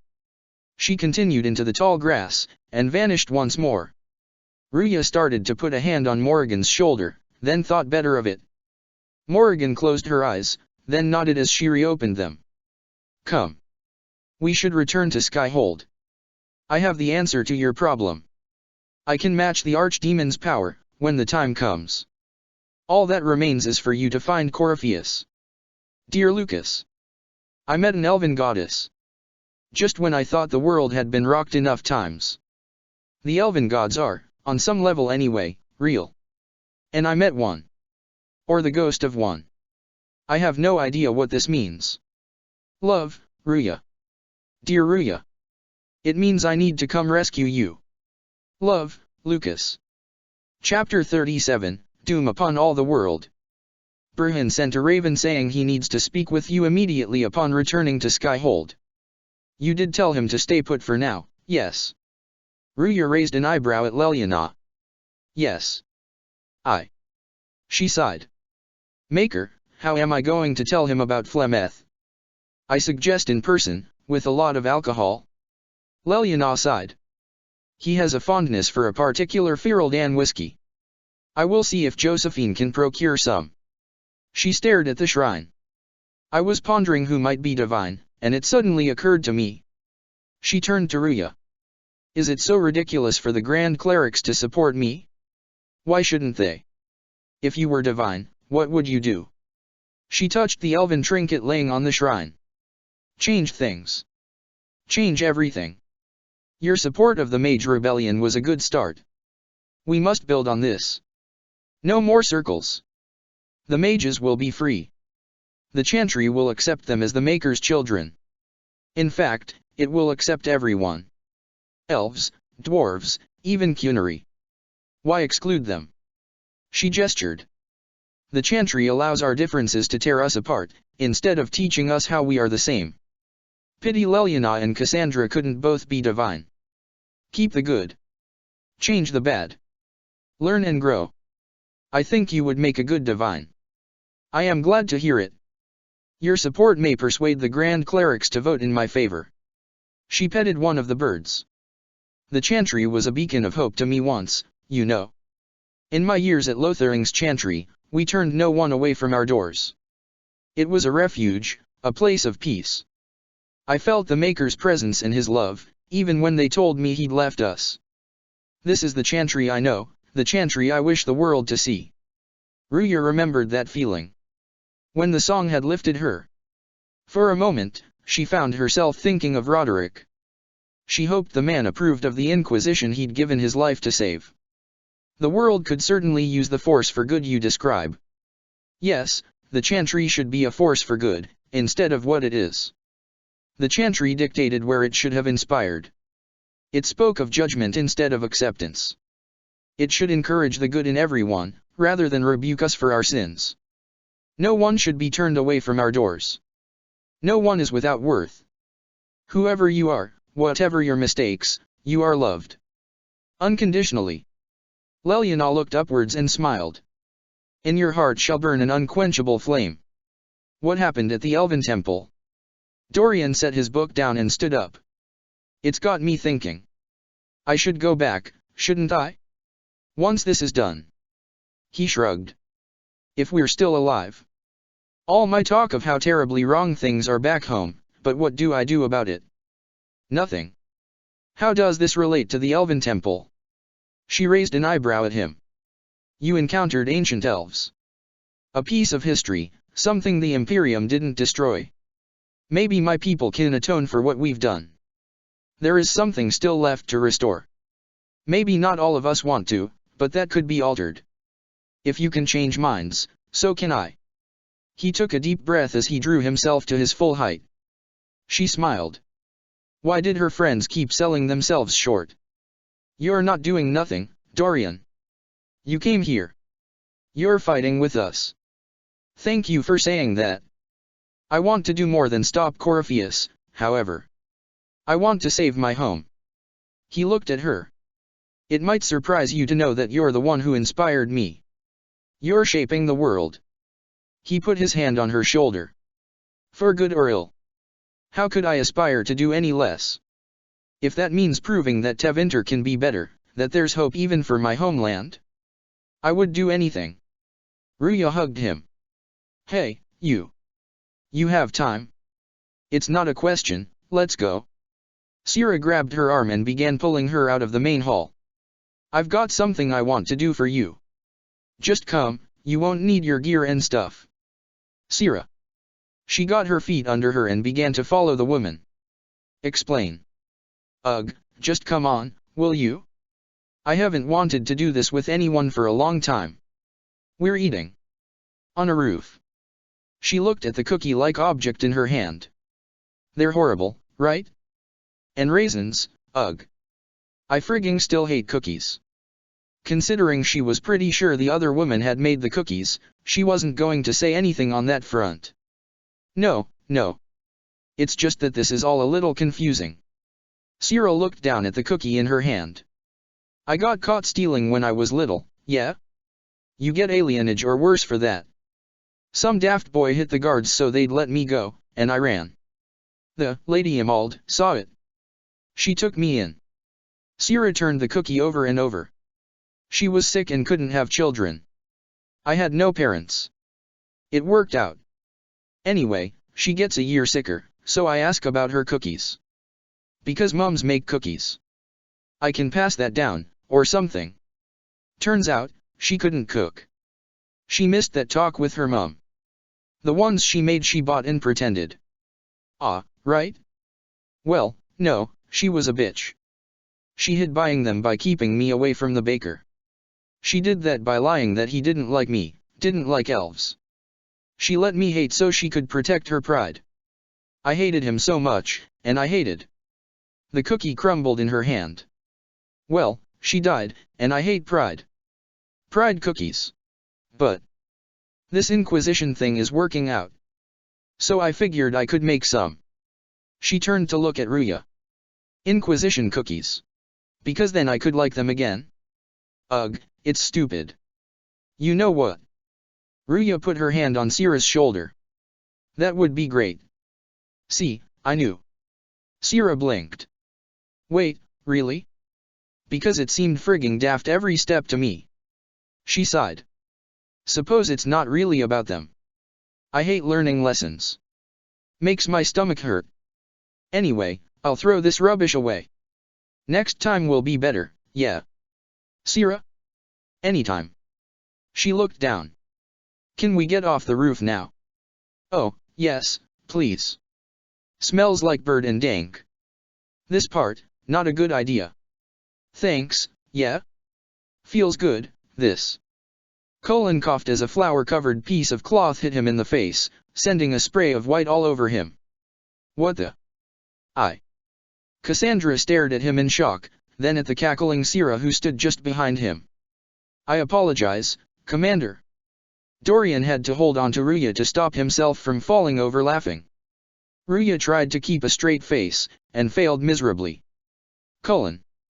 Care to try an Inquisition cookie? He looked around the room. There was flour everywhere. Dorian had what appeared to be egg dripping out of his hair. Minev looked as though someone had dumped a bucket of milk over her head. He shook his head, turned around, and went to go find a snack elsewhere. It was dark when she walked up the stairs towards Cullen's office. Cole was sitting on the ramparts. He shifted his position when he saw her coming. Corypheus died, and then he didn't. That's why he always felt wrong, like he didn't fit inside himself. He wears another man's life. I thought dying was forever. Ruya came around to stand next to him, putting her arm around his shoulders. It's hard for any of us to make sense of. Corypheus is using ancient magic. Cole stood, and paced along the railing. But is it him? Is he real? If a man can be dead and then not. He stopped, and turned to look at her. Could I have saved the real Cole? Her heart broke for him. What happened to him wasn't your fault. His hands were bruised from beating on the wall. It was dark like the cabinet where he hid to escape his father. His belly hurt like knives, throat cracked dry. He was alone. I pushed through and held his hand. It was all I could do. Cole sat down. He said, "Thank you." She put her arm around him again, and he leaned into her, resting his head on her shoulder. "Thank you," he said quietly. "Did you?" Leliana gave Morrigan a worried look. "Find what you need, Morrigan. I can match the Darkspawn Magister's dragon, yes. As for matching Corypheus..." Morrigan turned towards Ruya. "That is up to you, Inquisitor." "Believe me, I know." She leaned on the war table. "Then all that remains is to find Corypheus before he comes to us. We've been looking for his base since all this began, with no success." Leliana tossed a marker across the table in frustration. "His dragon must come and go from somewhere." Cullen stared at the map as though the answer would magically appear before them. "What about the deep roads?" Josephine waved her pen. "We could send word to Orzammer, hire envoys to Dash." Green light flooded the room, and they all turned to stare at the window. The sky above where Haven had once stood was writhing and glowing. It seems Corypheus is not content to wait. He's in the Valley of Sacred Ashes. You either close the breach once more, or it swallows the world. Josephine dropped her pen. "But that's madness. Wouldn't it kill him as well?" Fear showed on Cullen's face when he looked to her. "Inquisitor, we have no forces to send with you. We must wait for them to return from the Arbor Wilds." They didn't have time. Every hour the breach was open, new rifts would be appearing. "I must go now, before it's too late." She was turning towards the door when Kells came rushing in. "Sirs. Report. Some of the returning scouts have sighted a large number of Darkspawn in the valley. Cullen, take the chargers and meet up with the returning forces. Morrigan and I will deal with Corypheus." "Yes, Inquisitor." Scout Harding's face became fierce when she saw the first dead Inquisition soldier. Ruya unlimbered her staff. Behind her, Cassandra tapped her sword against her shield and nodded. Let chaos be undone. There were fewer Darkspawn than he'd expected. He looked over the report from the scouts. "Pull our forces back to this location." He touched the map. "They can hold the position until the rest of our forces arrive." "Yes, Commander." Cullen watched Kells leave. The boy was starting to grow a beard. It might be time to award him an actual rank. He left the tent to see about the sappers. "Tell me, where is your maker now?" Corypheus towered over the remaining soldiers. "Call him. Call down his wrath upon me." The orb glowed red as it floated above his hand. "You cannot, for he does not exist. I am Corypheus. I shall deliver you from this lie in which you linger. Bow before your new god and be spared." Her soldiers stood. "Never." One raised his blade. "As you wish." Corypheus gathered fire in his hands as he tore the veil. Though her soldiers went flying, the barrier did its work. They would breath another day. She arced lightning into the demons, echoed by Salas, Vivian, and Dorian. Corypheus turned towards her. "I knew you would come. It ends here, Corypheus." She raised her staff. "And so it shall." He called his power to him, and once again she raised a barrier. "You have been most successful in foiling my plans, but let us not forget what you are. A thief, in the wrong place at the wrong time. An interloper. Anat. We shall prove her, once and for all, which of us is worthy of godhood. Thrones were damned uncomfortable, and the last thing she wanted was another. I'm the Maker's chosen. She slammed the butt of her staff into the ground. You dare. He raised his hand, and she saw the dragon appear behind him. It leaped. And another dragon hit it from out of nowhere. Morrigan. Commander. Colin blinked at the man standing in his command tent. Agent Roland. How had the man gotten past his guards? He smiled. Your information came just in time. Hopefully this does as well. He gestured at the map. Your people are about to walk into an ambush. I've marked the darkspawn locations. Redirect your people here, here, and here to close off the outer body. Your sappers will need to seal these tunnels. As long as we keep the darkspawn's attention on the valley, they'll be able to get in and contain it. We'll deal with the main body before they reach the surface. Who is we? My army. Get yours moving, Commander. The last thing either of us need is this force reaching Skyhold. Roland, if your numbers are right. He stared at the map. You took his army, Commander. Does it surprise you all that much that he wants to take yours? Are you sure you don't want backup? Colin tapped the marker on the map. I can send the chargers in with you. Dealing with that many won't be easy. If it were easy, someone else would do it. A dragon. How clever of you. The ground beneath them began to shake. It will avail you nothing. The rocks they stood upon rattled as the remains of the temple were torn apart, rising into the air. She saw Dorian, Iron Bull, and Varric fall. Dorian managed to get a barrier around them all.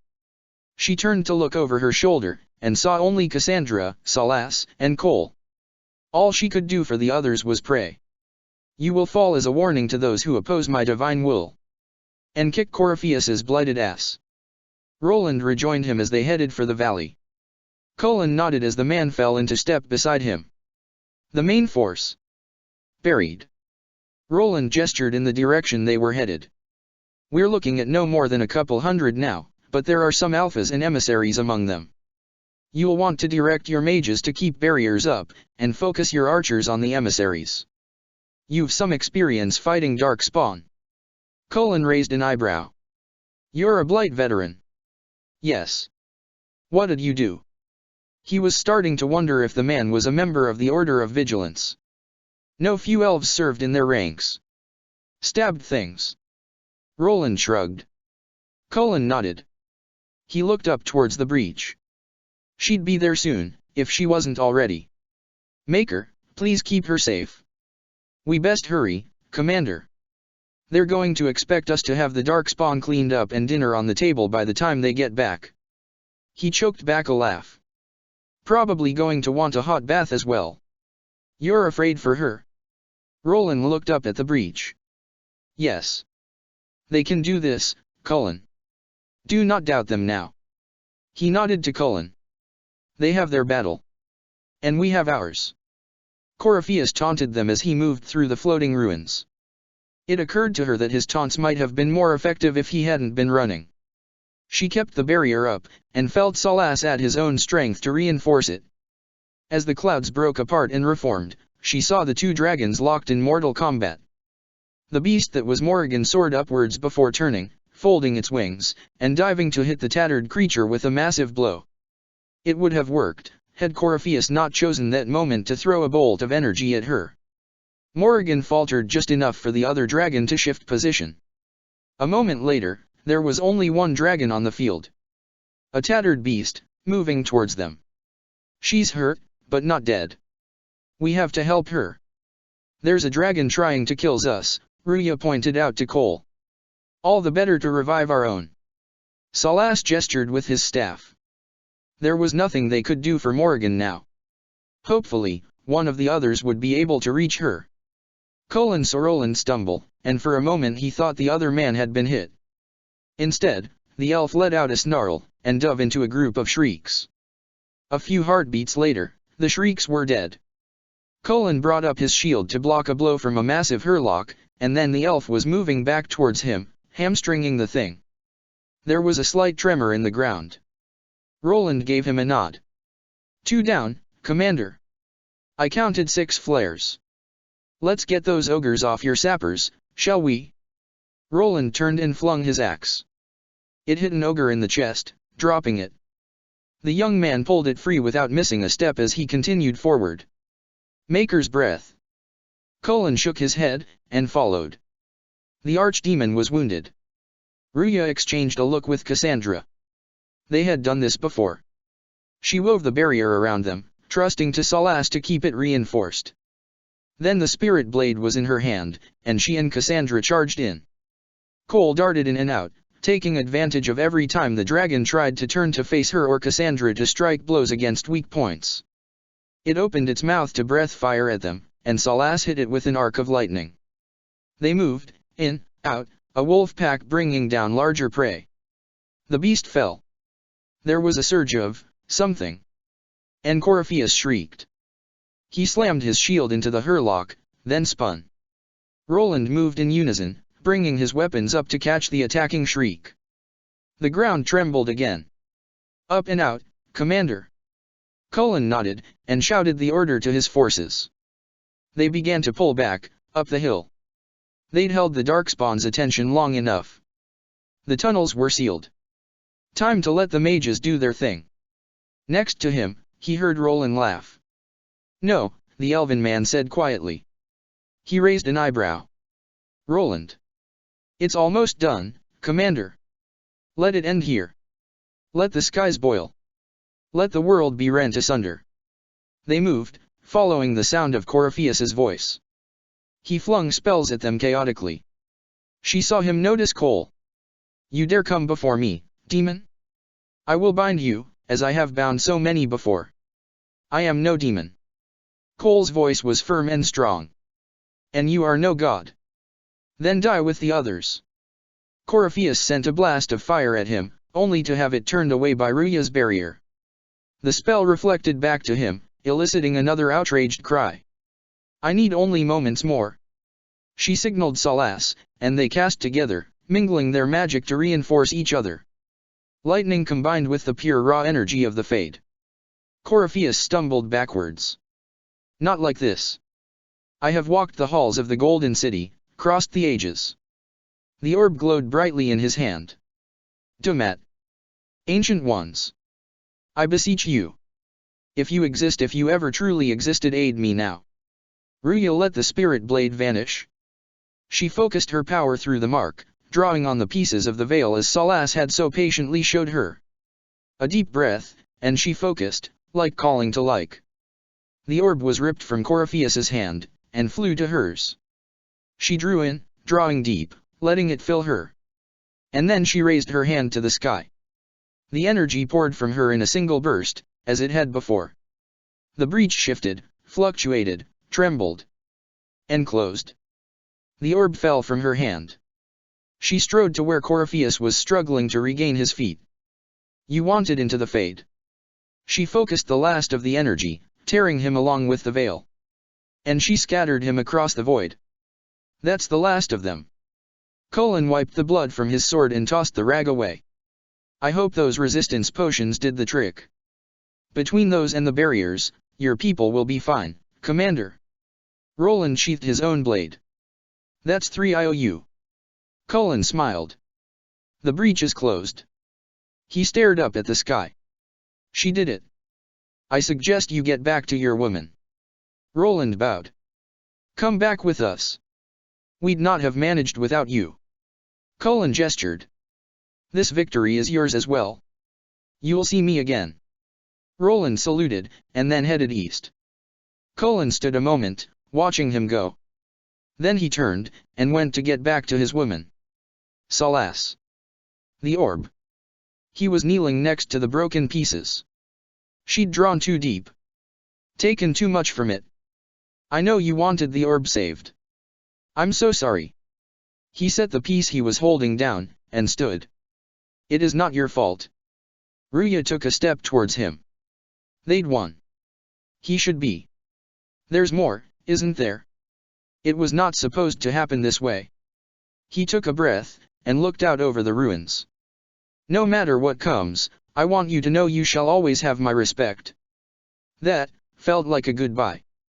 She started to walk towards him, and heard Cassandra's voice. Inquisitor? Are you alive? Maker, they were probably injured. She glanced again at Salas, and went to go see the others. Dorian had Morrigan's arm over his shoulder. The others. Varric. Iron Bull. Cole. Cassandra. Vivian. Sierra. Blackwell. Harding. The dozen soldiers whose names she was going to learn and who she intended to knit scarves for as soon as they got back to Skyhold and she learned to knit. They glanced over her shoulder to see Salas at the top of the stairs, watching her. Victorious, I see. What a novel result. Morrigan's voice drew her attention back. And it seems the breach is finally closed. Looks that way. She moved in to heal the injuries the woman had taken. What do we do now? Cassandra sounded as though she could hardly believe it. Ruya looked over her shoulder again. Salas was gone. She took a deep breath, and looked back at Cassandra. We go back to Skyhold. Dear Lucas. It's done. Corypheus is dead. It's done, and he's dead, and I'm still alive and we won. We've saved the world. Now, we can start fixing it. Love, Ruya. Dear Ruya. You're allowed to sit down and breath, you know. So, about Cullen. Love, Lucas. Chapter 38, the song begins again. Skyhold. Her general stood atop the balcony, flanked by Leliana and Josephine. Her soldiers shouted and cheered. If she wasn't mistaken, a few of them were already well on their way to drunk. She smiled, and walked through the courtyard with her friends beside her. They stayed behind as she climbed the stairs. Her advisors bowed, and then Cullen stepped forward and pulled her into his arms. She hugged him back, and heard the soldiers cheer even louder. Ruya laughed, then turned to her soldiers. Her Inquisition. She lifted her staff in the air triumphantly, and sent a shower of fireworks into the sky. A moment later, a dozen other mages did the same thing, lighting the sky in a riot of color. A moment, my lady. Leliana drew her aside. Ruya followed, fairly sure of what the other woman was going to tell her. Yes. My agents have found no trace of Salas. He has simply vanished. As has Morrigan and her son. If they do not wish to be found, there is likely nothing we can do. But I will keep looking. Morrigan she'd expected. Salas, however. Why would he just leave? Something must be wrong. You said he was upset about the orb. She shook her head. That can't be the only reason. Now that Corypheus has been defeated, we have a moment to stop and celebrate.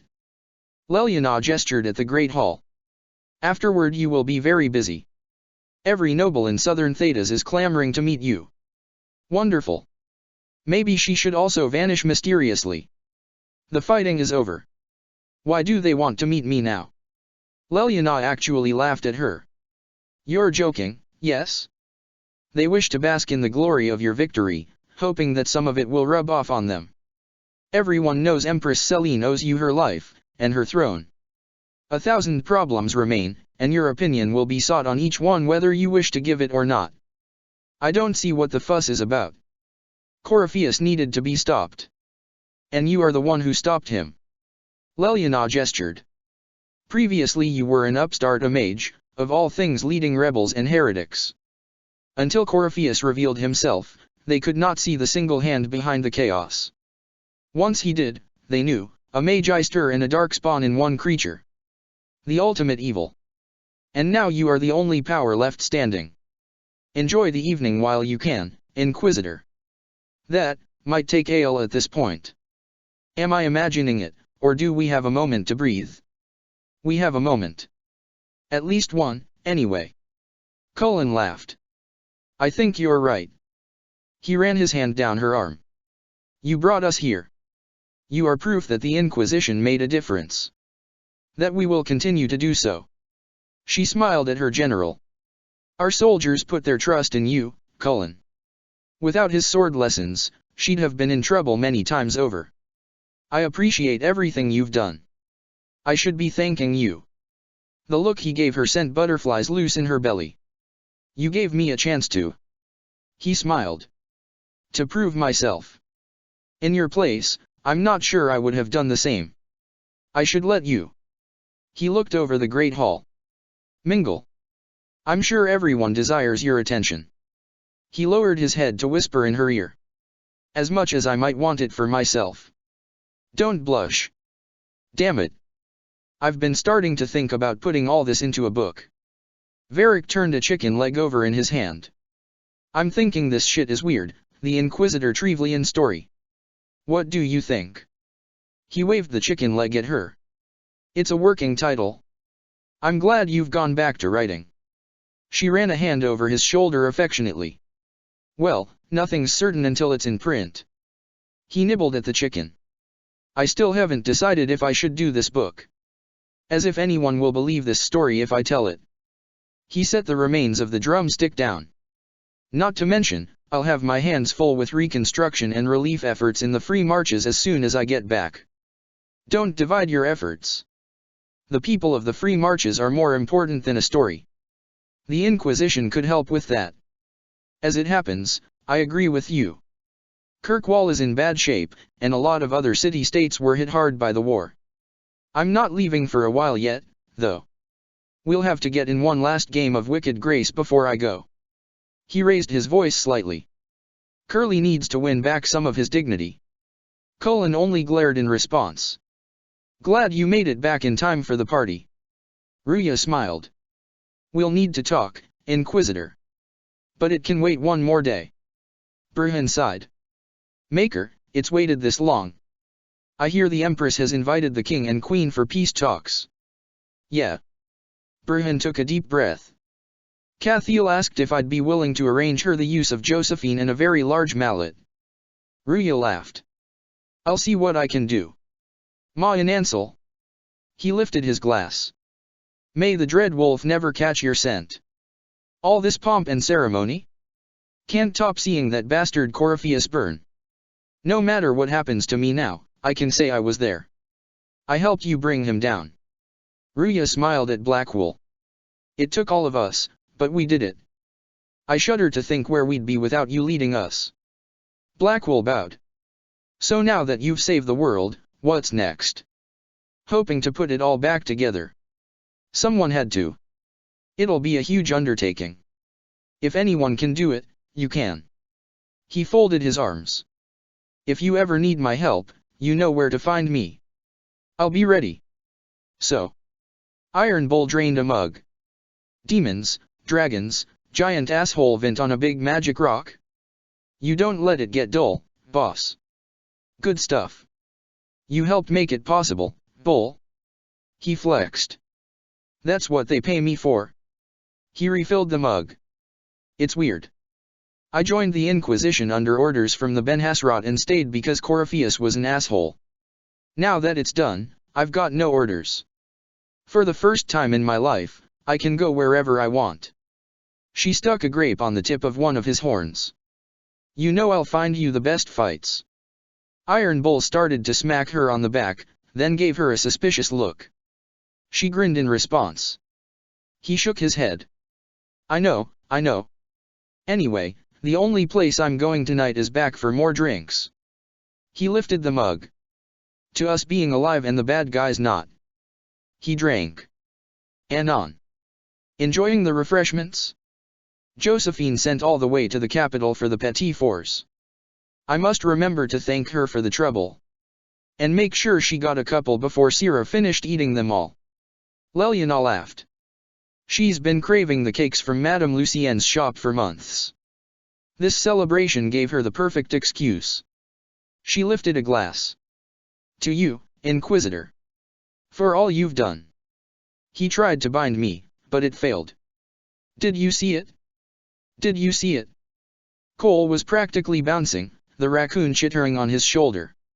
Demons are bound when you tell them what they are so loudly that it's all they can hear. They have to be what you want. But I know who I am now. I am me, thanks to you. Ruya pushed his hat down over his eyes and grinned fondly as he pushed it back. You did it yourself, Cole. Maybe I did. He gave the raccoon a bit of cake. What happens next? Where do we go? The Inquisition is just getting started.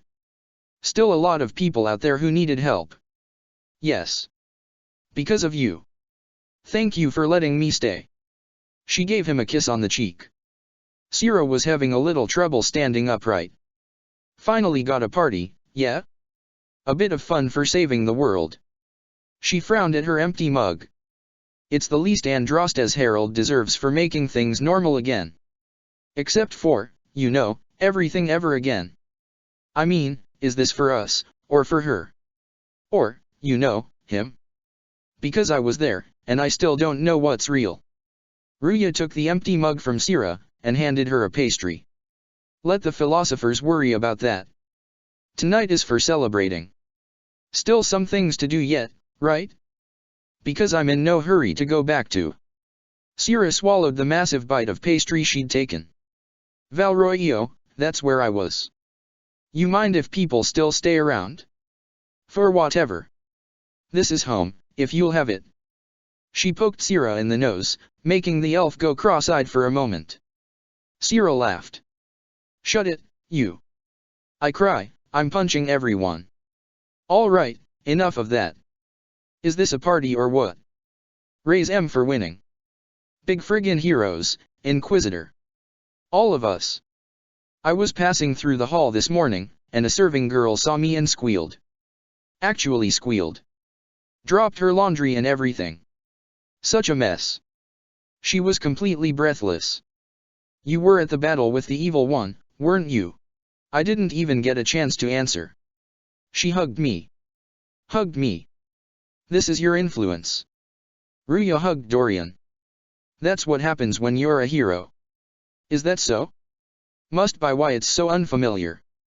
Mind you, I can't say I hate the thought of being the good Tevinter. I suppose you can't all be evil bastards. The blacksmith said that, and he spat when we first met. I hope my father hears. He will shit his small clothes from shock, I swear. You're an example of how noble Tevinter could be. And hopefully, others would be following suit. For Southerners, maybe. Back home they'll be rolling their eyes behind their fans. Meanwhile, they'll conveniently forget the bastards who wanted Corypheus ruling us all. He glanced down at the drink in his hand. I've decided to stay with the Inquisition. For now.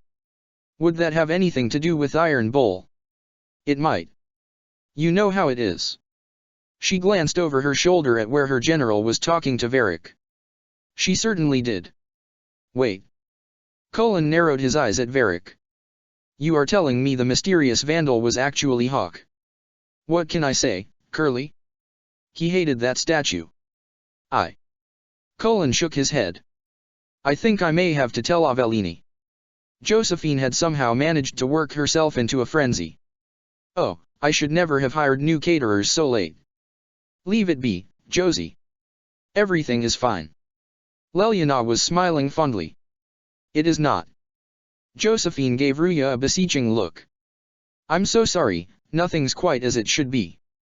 Do you like the drinks? I'm not sure about them. The drinks are fine. It's been a wonderful evening. She ducked as Josephine's pen nearly caught her in the cheek as the woman gestured wildly. I hope you are not just saying that. You're not, are you? Josephine took a deep breath. What a disaster. The sommelier was late, the invitations to our guests barely went out at all, and... Josephine sighed. It was so wonderful to prepare for a small banquet instead of the end of the world. Do you know what everyone is talking about tonight, from commoners to kings? Us. Thedas is discussing the success of the Inquisition. Ruya put a hand over her mouth and affected a shocked look. Are you descending into open boasting, Lady Montel yet? I can scarcely think of a better time. Truly we will never forget those we lost, but for tonight. To victory. I can't believe it's over. It seemed an impossible task, defy the Chantry, build the Inquisition from nothing, defeat a creature that would be a good. Cassandra was slowly shaking her head. And yet here we are, celebrating. So we should be. Defeating Corypheus was no simple task. Ruya smiled. He was so confident of his power, he could not conceive of losing. If he could, he would never have challenged me. Or the woman standing next to her. And he would have gone into hiding. Yes, it worked out far better this way. I intend to rebuild the Seekers of Truth to make us the order we were meant to be. That will take time. Meanwhile, I am free to remain with the Inquisition. I think back to how we first met. Cassandra gently pushed her shoulder into Ruya. And here you stand. The chosen of Androsta, proven in the eyes of all Thetas. And you are my friend. How did that happen, I wonder? I am pleased it did. You are a great woman, and I will always stand at your side. So much to do, my dear. I'll be returning to Valroio to organize the Loyalist mages. The Empress requires my expertise during what is sure to be a difficult transition. But that will wait. Are you enjoying the celebration? Josephine was in a frenzy arranging it. Ruya nodded. As a matter of fact, I am. Except that thing that tasted like black licorice. This is all for you, darling. Enjoy yourself. You've earned it.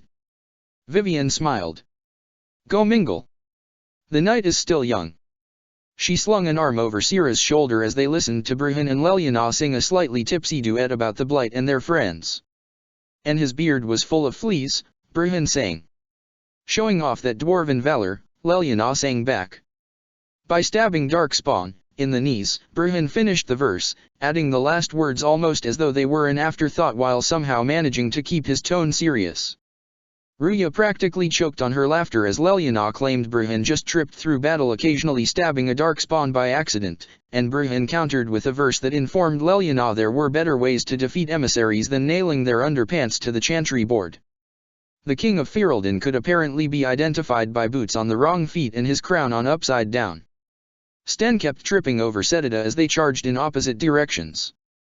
Okaren felled Darkspawn lines just by belching, and it seemed Lenore continually turned her allies into nugs while Zevran kept assassinating all the wrong people.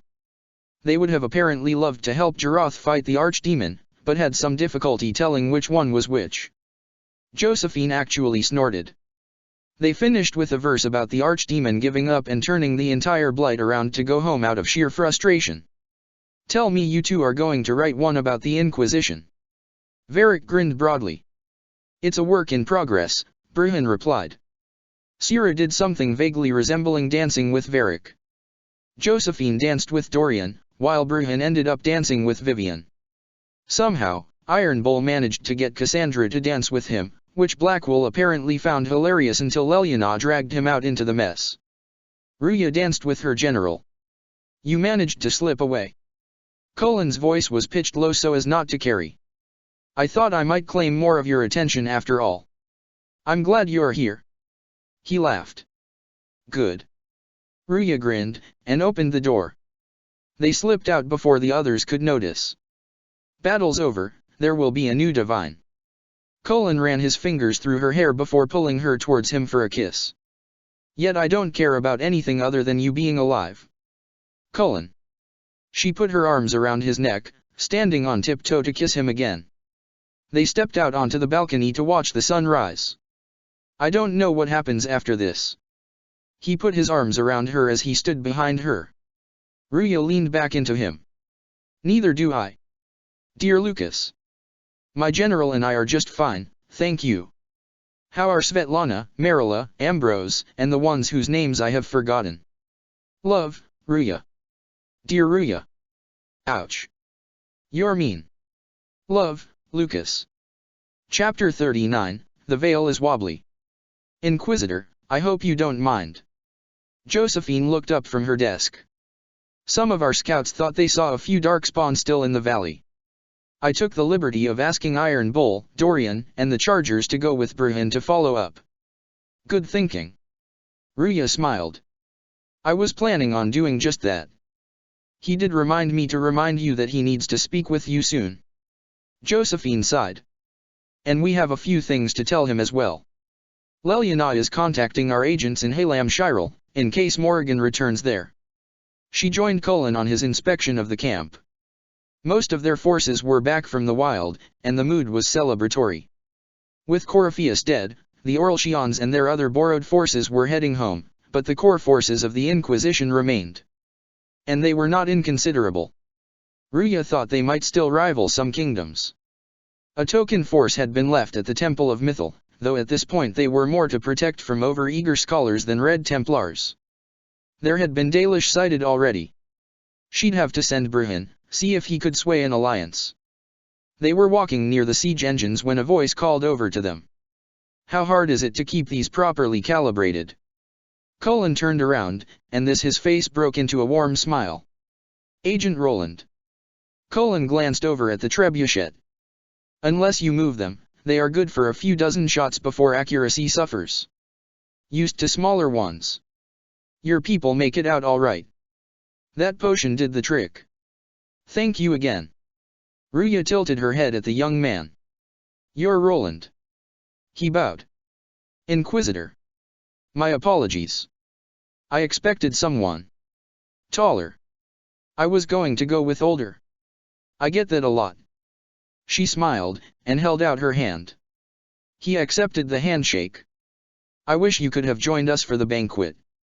We could not have done this without you. Still a few things left. Coryphaeus was not all that stirred the void, Inquisitor. I believe we may still be able to help each other. There will be many who vie to take the place of Coryphaeus. She gestured for them to follow her, and began walking back into Skyhold proper. The world is still under threat. I have a vested interest in its well-being. He shrugged. It's where I keep most of my stuff. They walked into the war room to find Leliana. She started to look up with a smile on her face, and then her jaw dropped. Ruya blinked. Her spymaster stared at Roland for a moment. And then started throwing everything she could get her hands on at him. Ruya quickly put up a barrier. You. Dead. Looked. You. Oh, and Alistair knew. Killing him. You. Morrigan. Killing you. Disappeared. Dead. You. Remember the good old days when you could speak the king's tongue? Leliana grabbed a sword off the wall and started towards him. Cullen immediately moved forward to grab her wrist. I take it you two know each other. Ruya looked from one to the other. Inquisitor Trevelyan. Leliana pointed the sword tip at the elven man. Warden Commander Jaroth Tabri. Ruya blinked. Well. Shit. Where have you been? We should probably start with an easier question. Leliana glared. Why did you leave? You and Bruhan investigated my disappearance. You recall the state of Ferelden when I left? Unrest in the alienage, rumors of rebellion on Gweren, bandits attacking the Dalish settlement. Your father's death. Leliana nodded. I remember. Once I left, those responsible had to put their resources into finding me rather than continue stirring the pot. And once they wrote me off as dead, they had no need to waste their efforts. He twitched a shoulder. And it freed me to do what needed to be done without the consequences coming back on Ferelden. I've dealt with some of the problems, and acquired a considerable store of information. And a few other things. Why not come to us openly? Ruya raised an eyebrow at him. Flemeth suggested it would be a bad idea. As irritating as she can be, she's usually right about such things. Just how well do you know Flemeth? Ruya folded her arms. You're asking if I know she's Mythal? Jaroth rolled his eyes and nodded. As if the chantry wasn't a big enough pain in my ass. Cullen leaned on the war table. I was in the valley. Your people are formidable. Not to mention yourself. And you said you have information. Ruya nodded. The Inquisition could use you. There is a catch. Jaroth twitched a shoulder. As with any good group of irregulars, my people have pasts. You set a precedent with your man, Rainier. I must insist you show my people the same courtesy. Any issues you have with anything they've done gets brought to me, and you let me handle it. Jaroth. Non-negotiable. Jaroth met her eyes. Inquisitor, I'll be blunt. I'm protective of my people, and I'm prone to acts of extraordinary violence. My people remain under my authority. Anything less is not going to end well. He shrugged.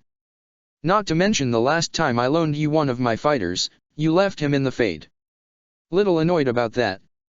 Loghain. Ruya took a deep breath. You sent Loghain to Hawk. I'm sorry, Jarath. If there had been any other way. She held out her hand, and he took it. You have a deal? She tilted her head. I suppose this means I need to withdraw the arrest warrants on Nathaniel Howe and Carver Hawk. Probably best. Carver is enjoying being an outlaw just a little too much. One of these days, you and I are going to have to throw down. Iron Bull glanced down at the Dalish man. Next time I wake up with a death wish, I'll let you know, Bruhan replied. Ever duel the Arishik? Few times. His reach was. Bruhan stopped dead in his tracks. His face went pale as he stared at Skyhold. Songbird. Iron Bull blinked. He snapped his fingers in front of the other man's face. Bruhan. Fenharil Mahalam. AR2 Enadin. Bruhan headed for Skyhold at a dead run. Iron Bull blinked and glanced at Dorian. Both men immediately followed. Ruya paced the room. Why would Weishaupt cover up the existence of an eighth archdemon? It may not have been entirely by their choice. As recent events have shown, wardens are vulnerable to certain types of manipulation. That's one reason I've chosen to come here. Jarath shrugged. He indicated the stack of papers. You have all the information on the matter available to me. She nodded, then looked at the satchel sitting next to it. And this? What we've found on the remaining Magisters, the locations of the archdemons, maps of the deep roads, other tidbits. He opened the satchel, pulled out a bottle, and offered it to Leliana. A moment later, Ruya heard footsteps. The door opened to admit Bruhan, hot anger on his face. AR2 Enalin Emami. I think I've actually missed being threatened by you. Jarath shrugged. Probably says something unflattering about me. Iron Bull and Dorian entered a moment later, both with hands on their weapons. Boss. Iron Bull gave the room a confused look. Bruhan offered the bottle to Cullen, who took a long drink. Cullen went to hand it back, and Iron Bull snagged it, taking a swallow before returning it to Bruhan. Bruhan took another drink. Sedita is going to kill you. He took yet another drink. And Alistair. He lied. To my face. Bruhan shook his head. So did Loghain and Morrigan. How much is the Inquisition paying you, anyway? Emishem Nan, to me. He sighed. Don't know why I'm even surprised. Apparently, Lenore was the one hiding Hawk. Did she know about you? No. Alistair wouldn't have known either, if he hadn't happened to recognize me at the events in Red Cliff. Where you came back to save our asses. Bruhan set the bottle on the table. Mithil is your mother-in-law. Ruya was pacing back and forth. Why weren't you at Adamant? I had every intention of being there. Flemeth had other ideas. She said she couldn't take the risk. Doesn't matter now. He shrugged. You did what you had to do, and so did she. Let's talk about the orb. He leaned against the wall. Flemeth had me meet her at Ostagar. We went north, to what she claimed to be part of the ruins of Arlathan. There, she had me get her past guardians and a few wards so that she could retrieve an item. When we were done, she dropped me back in Ferelden. Let me get this straight. Iron Bull scratched his head. Elven goddess turned into a big dragon lady needed a bodyguard, and called you. Jarath's smile showed a hint of fang. Yes. You're suggesting Mithil gave the orb to Corypheus. Bruhan started shaking his head. No. She. Jarath sighed. Sit down. What? Bruhan looked at him in confusion. Sit. Down. Oh 4. Bruhan sat. Happy. She gave it to Fenharil. He gave it to Corypheus. The. Bruhan stared. The Dread Wolf. Ruya tried to wrap her mind around that. Why? My working theory is he's fucking stupid. Why would Mithil give the orb to him then? See previous statement. You've. Ruya stared at the man. We're talking about the elven gods. You've been face to face with Mithil. I've killed Mythil. Couple times now. You what? Calm down, Songbird. She didn't take it personally. He shrugged. Besides, she was expecting it. Wouldn't want to disappoint her. Maker's breath. Ruya folded her arms. I can't tell if you are actually serious. She took a breath. You can set your people up in the South Tower. He shook his head. We'll make camp over in the valley. My people are already on their way. He bowed as he took his leave. I'll let you know when they arrive. In the meantime, I have another matter to deal with. That man is a lunatic. Ruya sighed, then looked at Bruhan. You alright? Irabellas. I'll have to get back to you on that one. He looked at the bottle in his hand, shrugged, and finished it off. Leliana sighed, and leaned on the table.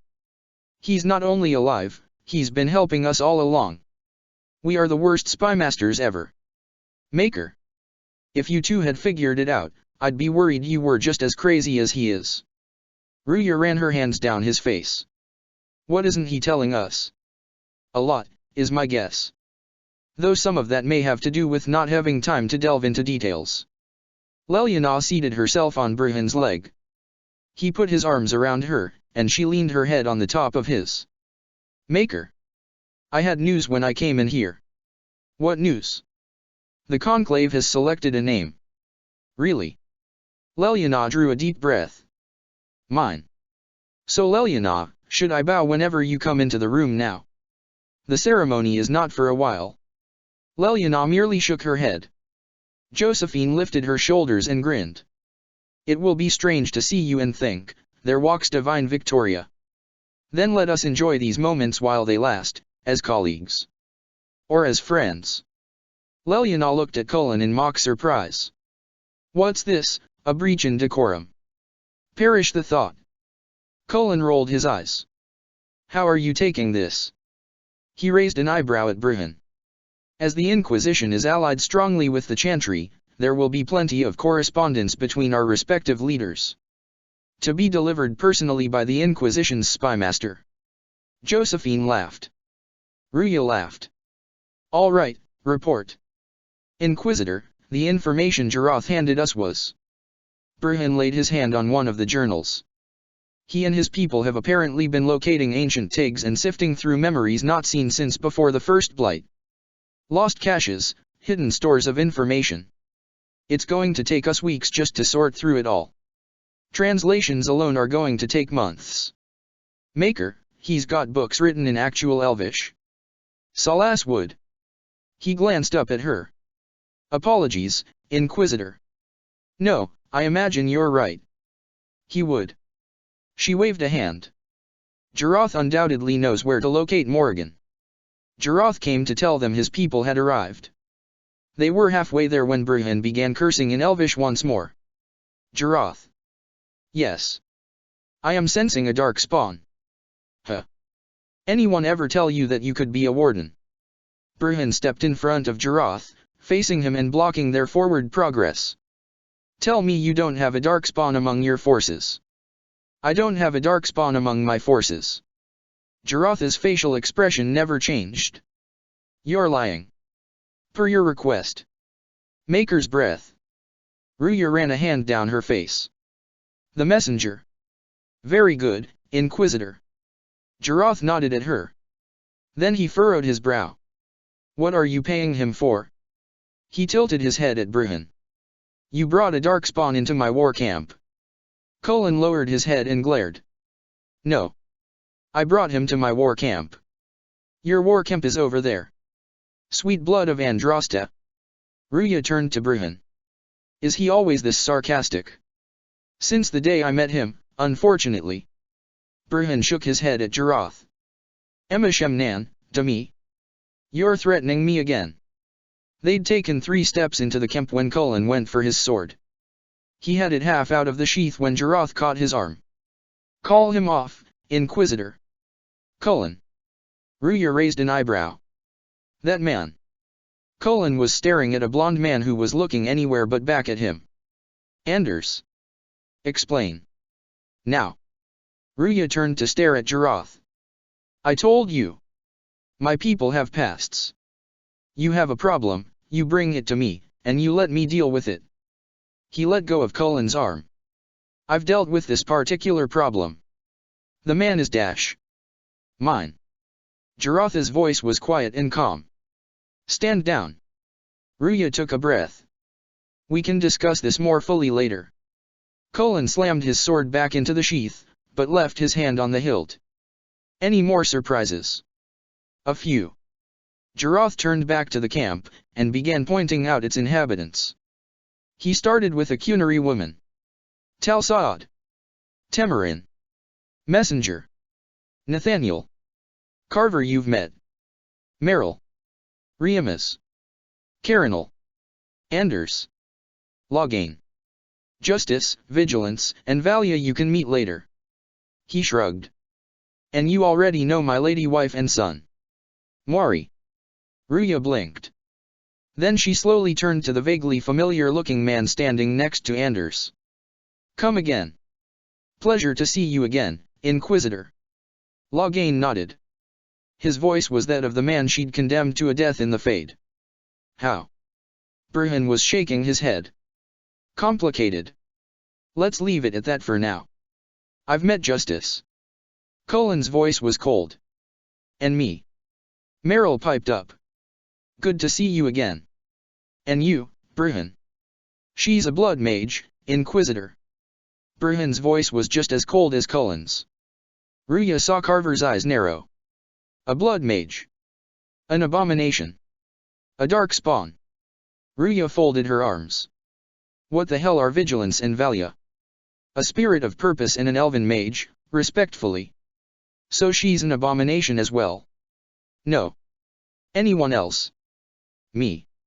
A familiar voice chirped. Danya stepped out from behind the tents. Sorry, Inquisitor. I suppose you're going to want a refund of my pay. Ruya felt electricity trying to crackle out of her hands. You stuck a spy in my Inquisition. No, Inquisitor. I loaned you the best mind I had available to ensure you had what you needed to do your job. And from what I hear, she earned every copper. If you wish to pick nits, Inquisitor. Morrigan rose. 'Twas I actively engaged in espionage. Where are the rest of them? Cullen glared at Jaroth. Valia's holding down our base. Merrill will be heading back there soon.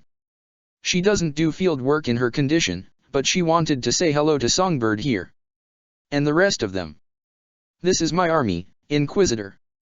This. Cullen shook his head. There were enough darkspawn in the trenches to overwhelm my forces, and you're telling me less than a dozen soldiers dealt with them. You have soldiers, Commander. Jaroth folded his arms. I have wardens. Your darkspawn doesn't come into Skyhold. Ever. Ruya stared at Jaroth. He'll rarely be anywhere near the camp at all, Inquisitor. He spends most of his time scouting the deep roads. As for Anders, I believe I made my stance regarding Anders perfectly clear. He blew up Kirkwall's chantry and started a war. Cassandra was very near shouting. And clearly, you could have stopped him at any time. Nathaniel and Carver were both in Kirkwall when it happened. Cullen's voice was quiet. So were Loghain and I. Jaroth shrugged. Why? We were coming to blow up the chantry. He beat us to it. You were what? Ruya stared. Why would you do such a thing, Jaroth? There was a magi stir underneath it. And so you were just going to blow it up. My apologies, Seeker Cassandra. I didn't know who to talk to for the right to annul a chantry.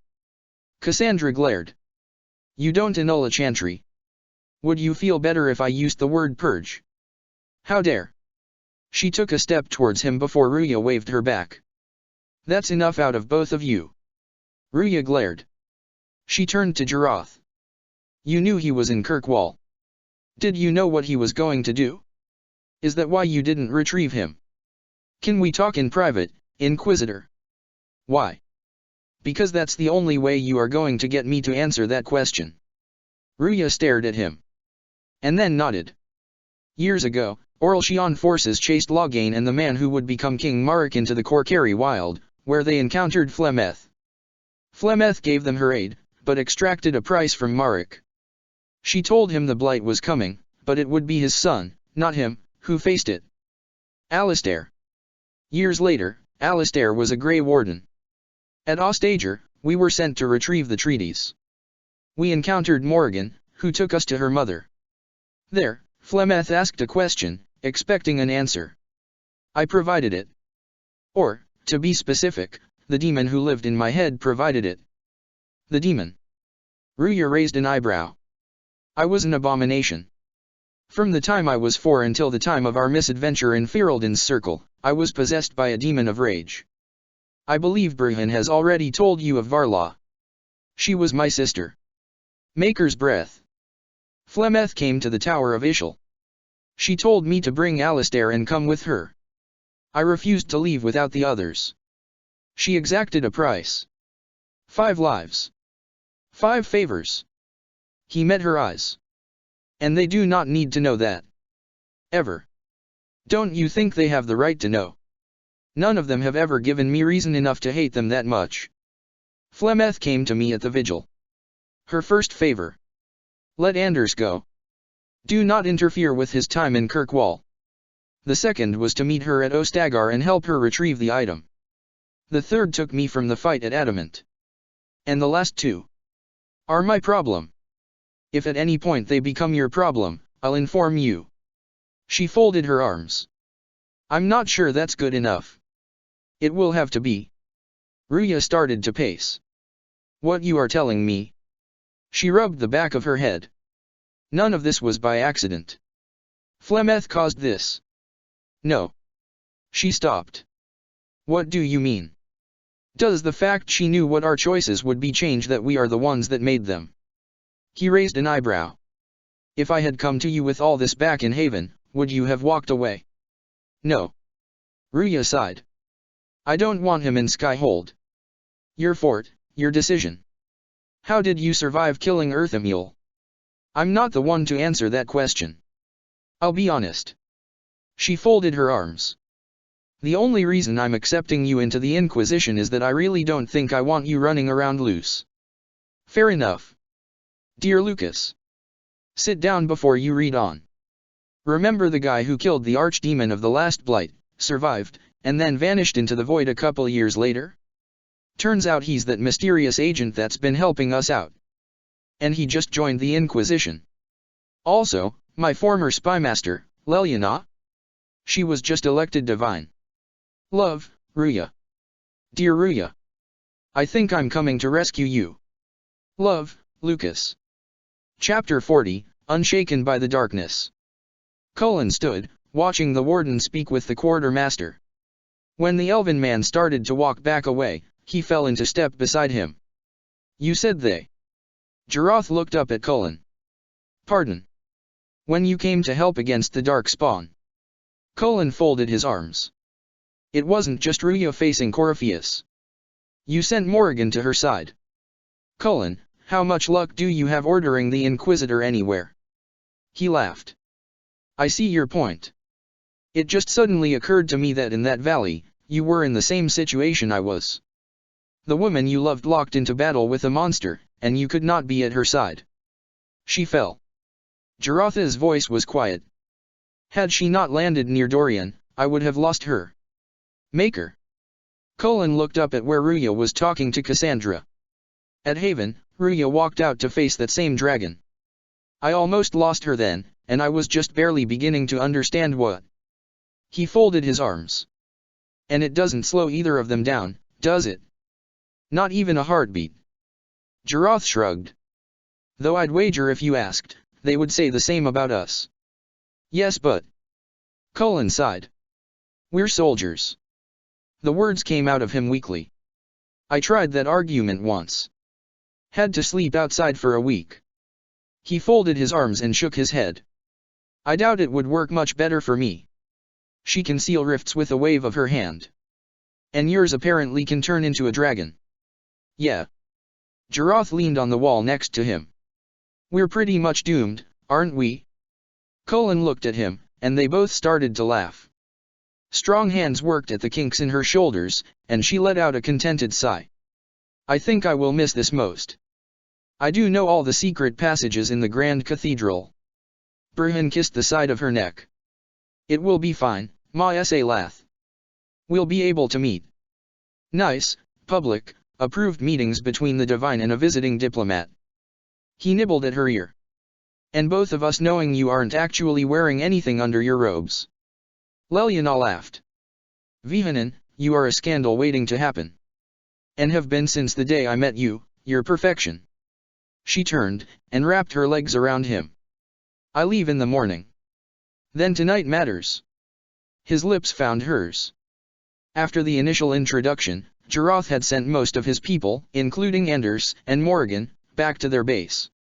Ruya had then argued the point, and the rest of them were now stationed in the South Tower. Danya had moved her things there, but was still a fixture in the Undercroft. Lelyana had gone to Valroyo. The rookery felt empty without her, but the transition was otherwise seamless. Burhan knew the job and people as well as Lelyana did. Iron Bull was making a point of occasionally dragging the man to the tavern, for which Ruya was grateful. Though for a man whose world had been turned entirely upside down, Burhan appeared to be handling it well. News has traveled fast. Josephine waved her pen. We've managed to keep the re-emergence of Anders and the nature of some of the Warden's companions secret, but his return to life has ravens coming in from all over. She glanced over Ruya's shoulder to look at Jarath. Empress Selene wants to meet you. Tell her she already has. Ruya raised an eyebrow at him. What does that mean? Empress Selene's preferred tea is a rather heavy blend out of Riven, and she takes it very lightly sweetened. He shrugged. You've served Selene tea? Servants are invisible, especially when their ears are pointed. I stopped in to visit my wife and son regularly. I'm not sure telling her you sent Morgan to her court as a spy would go over well. We have also received several ravens from the First Warden demanding you and your associates be sent to Weishaupt immediately. Josephine looked down at a piece of parchment. Sedated and under guard if necessary. Tell him to send an envoy and we'll arrange a meeting. Ruya gestured casually with one hand. I did. He said the last envoy he sent to speak with Jarath never returned. She turned to stare at Jarath, who shrugged. The last envoy was a man named Haberin. I refuse to take responsibility for the man's inability to swim in full armor. Burhan rubbed his forehead, then glanced at Ruya. The last information we have on Senior Warden Haberin said he got on a ship in Amaranthin. He was not on the ship when it arrived in Talo. He sighed. One mystery solved. Jarath, as spymaster of the Inquisition, I must ask that in the future, you inform me when you kill people. As leader of the Inquisition, I must ask that you both stop killing people. Ruya leaned on the table. At least without the approval of myself or Commander Cullen. She took a deep breath. And now I want an honest answer. Why have you chosen to join the Inquisition? Mythil asked me to. Maker, I cannot even begin to tell you how much I would have preferred a different answer. Ruya closed her eyes, then reopened them. Did she at least give a hint as to why? Corypheus is not all that stirred the void. He shrugged. In her defense, portents do have a tendency to be vague. And there are other reasons. Other reasons. Ruya raised an eyebrow at him. I like the work you are doing here. We have a few reports of remaining pockets of Red Templars, and some lingering Fade Rifts. Burhan pointed at the map. And the Dalish have issued a formal request to study the ruins of the Temple of Mythil. We have a scholar out there already sending us back reports. He's thrilled about the idea of comparing notes with the Dalish. Our Orlshian and Ferelden allies have returned to their homes, but the Inquisition's forces remain available. Griffinwing Keep has reported a few sporadic sightings of darkspawn stragglers. Cullen set a piece of parchment on the war table. The majority of the mages are reforming into the College of Enchanters, Perlel. Divine Victoria's Edict. However, the mages that have been joining our fighting forces most often have elected to stay, along with their Templar cohorts. We will be able to keep those units intact. There are some promotions and other acknowledgements that will need to be handed out. I'm glad to hear that. Perhaps Josephine would be so kind as to arrange some sort of celebration. In the meantime, Cullen, you should arrange for more permanent accommodations in the valley for the soldiers. Ruya rolled her neck from side to side. Burhan, work with Josephine on setting up some kind of joint study group with Dalish and the Orlshian scholars. Well, that should be fun. Loghain examined the item Danya handed him. It's a jar. Full of bees. Yep. They are dormant until the jar gets broken, then the chemical inside wakes them and makes them mad. The other chemical gets all over whoever you threw it at, and makes the bees attack them. Danya. Yes. Under absolutely no circumstances is Warden Commander Jaroth to be informed of the existence of this particular item. Oh, Sira already discussed, put a bunch of them into a trebuchet, idea. With a bigger jar the bees don't stay dormant, and with a lot of little jars you don't get enough splash for a really big swarm. So we are working on making the bees fire resistant so we can have them be on fire. Danya smiled dreamily. Sira has so many wonderful ideas. Ruya walked up to the tavern, and heard laughter inside. She came in to find a card game going. The recently arrived Sigrun was apparently telling a story. In compensation for his eaten horse, and then it's like he just takes a look around and suddenly realizes that he's in Ferelden, in the middle of Vigil's Keep, and he's trying to use his Orlshian rank to intimidate Loghain Mactyr. Sira cackled. Bet that didn't go well. King Alistair had made some noise about diplomacy, so we are trying to be nice. The warden grabs Loghain, Nathaniel, and we go to check on the information. We come around to where he said the army of ogres was, and find 2 Cunary. Iron Bull raised an eyebrow. Cunary. Yep. It looked like it was going to get really awkward for a minute, and then the warden introduced himself. They called him a Basalted Basaladin. And said they were looking for some tall bishops. Tal Vashoth. Who killed a Raisin Franz. Tamasran. And her Cariums. Carry. And since killing kids is so very not okay, we helped with the whole hunt down and make dead thing. We get to talking on the way back, and decided hey, if you are viewing from a distance and are very Orlshian, ogres, Cunary, yeah, understandable mistake. So we figure we'll set the guy up with a boat ride back, if for no reason than to get him the hell out of Ferelden. Then we spot the cave. Nathaniel put his head on the table and groaned. Can we skip this part? And Nathaniel unslings his bow and tells us to go on ahead, he'll take care of the bear. Loghain asks if he's sure, and Nathaniel just rolls his eyes and says, I think I can handle one little bear. So he goes sauntering in all look at me I'm a badass, and we start walking. And then we hear him shout, and he comes tearing out of the cave. Sigrun took a drink. And throws himself behind a rock just as there is this great gout of fire. You're shitting me? Iron Bull laughed. Loghain and Jaroth just look at each other, and Jaroth says, I think he's got this, and Loghain nods and says, it's just one little bear, and they started walking away. Sigrun took another drink as laughter greeted her words. Nathaniel is just staring after them with his jaw around his knees as this dragon starts coming out of the cave. He starts yelling his head off and trying to dodge more fire. And Jaroth comes back in from the side, jumps up on the dragon, and sticks a sword in its brain. It starts spasming, and he rolls clear. It keels over, and he looks at Nathaniel and says, seriously, you couldn't handle one bear? No. Iron Bull shook his head. No way that happened. Sigrun held up her hand. Heart to stone, I was there. Nathaniel starts yelling about it not being bear, and Loghain comes over, looks at it, and says, maybe it had mange. And Sigrun says, you wouldn't be impugning the word of a baron now, would you? Nathaniel's voice was slightly muffled by his arms. He didn't talk to any of us the whole rest of the way back. We get to the vigil and discover that Baron Poncy Pants is still having tantrums, whining about knife ears and doglords. Jaroth waves it over to Loghain, who just sighs and says, in the interest of diplomacy, we are willing to give you a new horse. And a half-hour head start. The Baron lights out of there like his ass was on fire. Keenan just sighed, and says, I think sending him back may be the worst thing you could do to my country. And Loghain smiles and says, that was rather the point. Sigrun finished her drink. I wonder if Arlange ever did make it back. Varric chalked. Wait, that was Baron Arlange. You know him. Do I have a story for you? Danya and Sira were giggling together. Jiroth smiled. Whatever you two are planning, I'm not sure the world is ready. Dragon chariots, Sira announced. On fire. I'm going to need you to get me some baby dragons. Danya waved a piece of parchment. Just girls, they are going to need to be able to grow wings. Clear it with the Inquisitor first. Both of them immediately looked crestfallen. Danya actually batted her eyes. But I need a prototype before I can fully present the idea. She held out the sketch. See, they drop pies and... She sighed. You were more fun when you were the one in charge.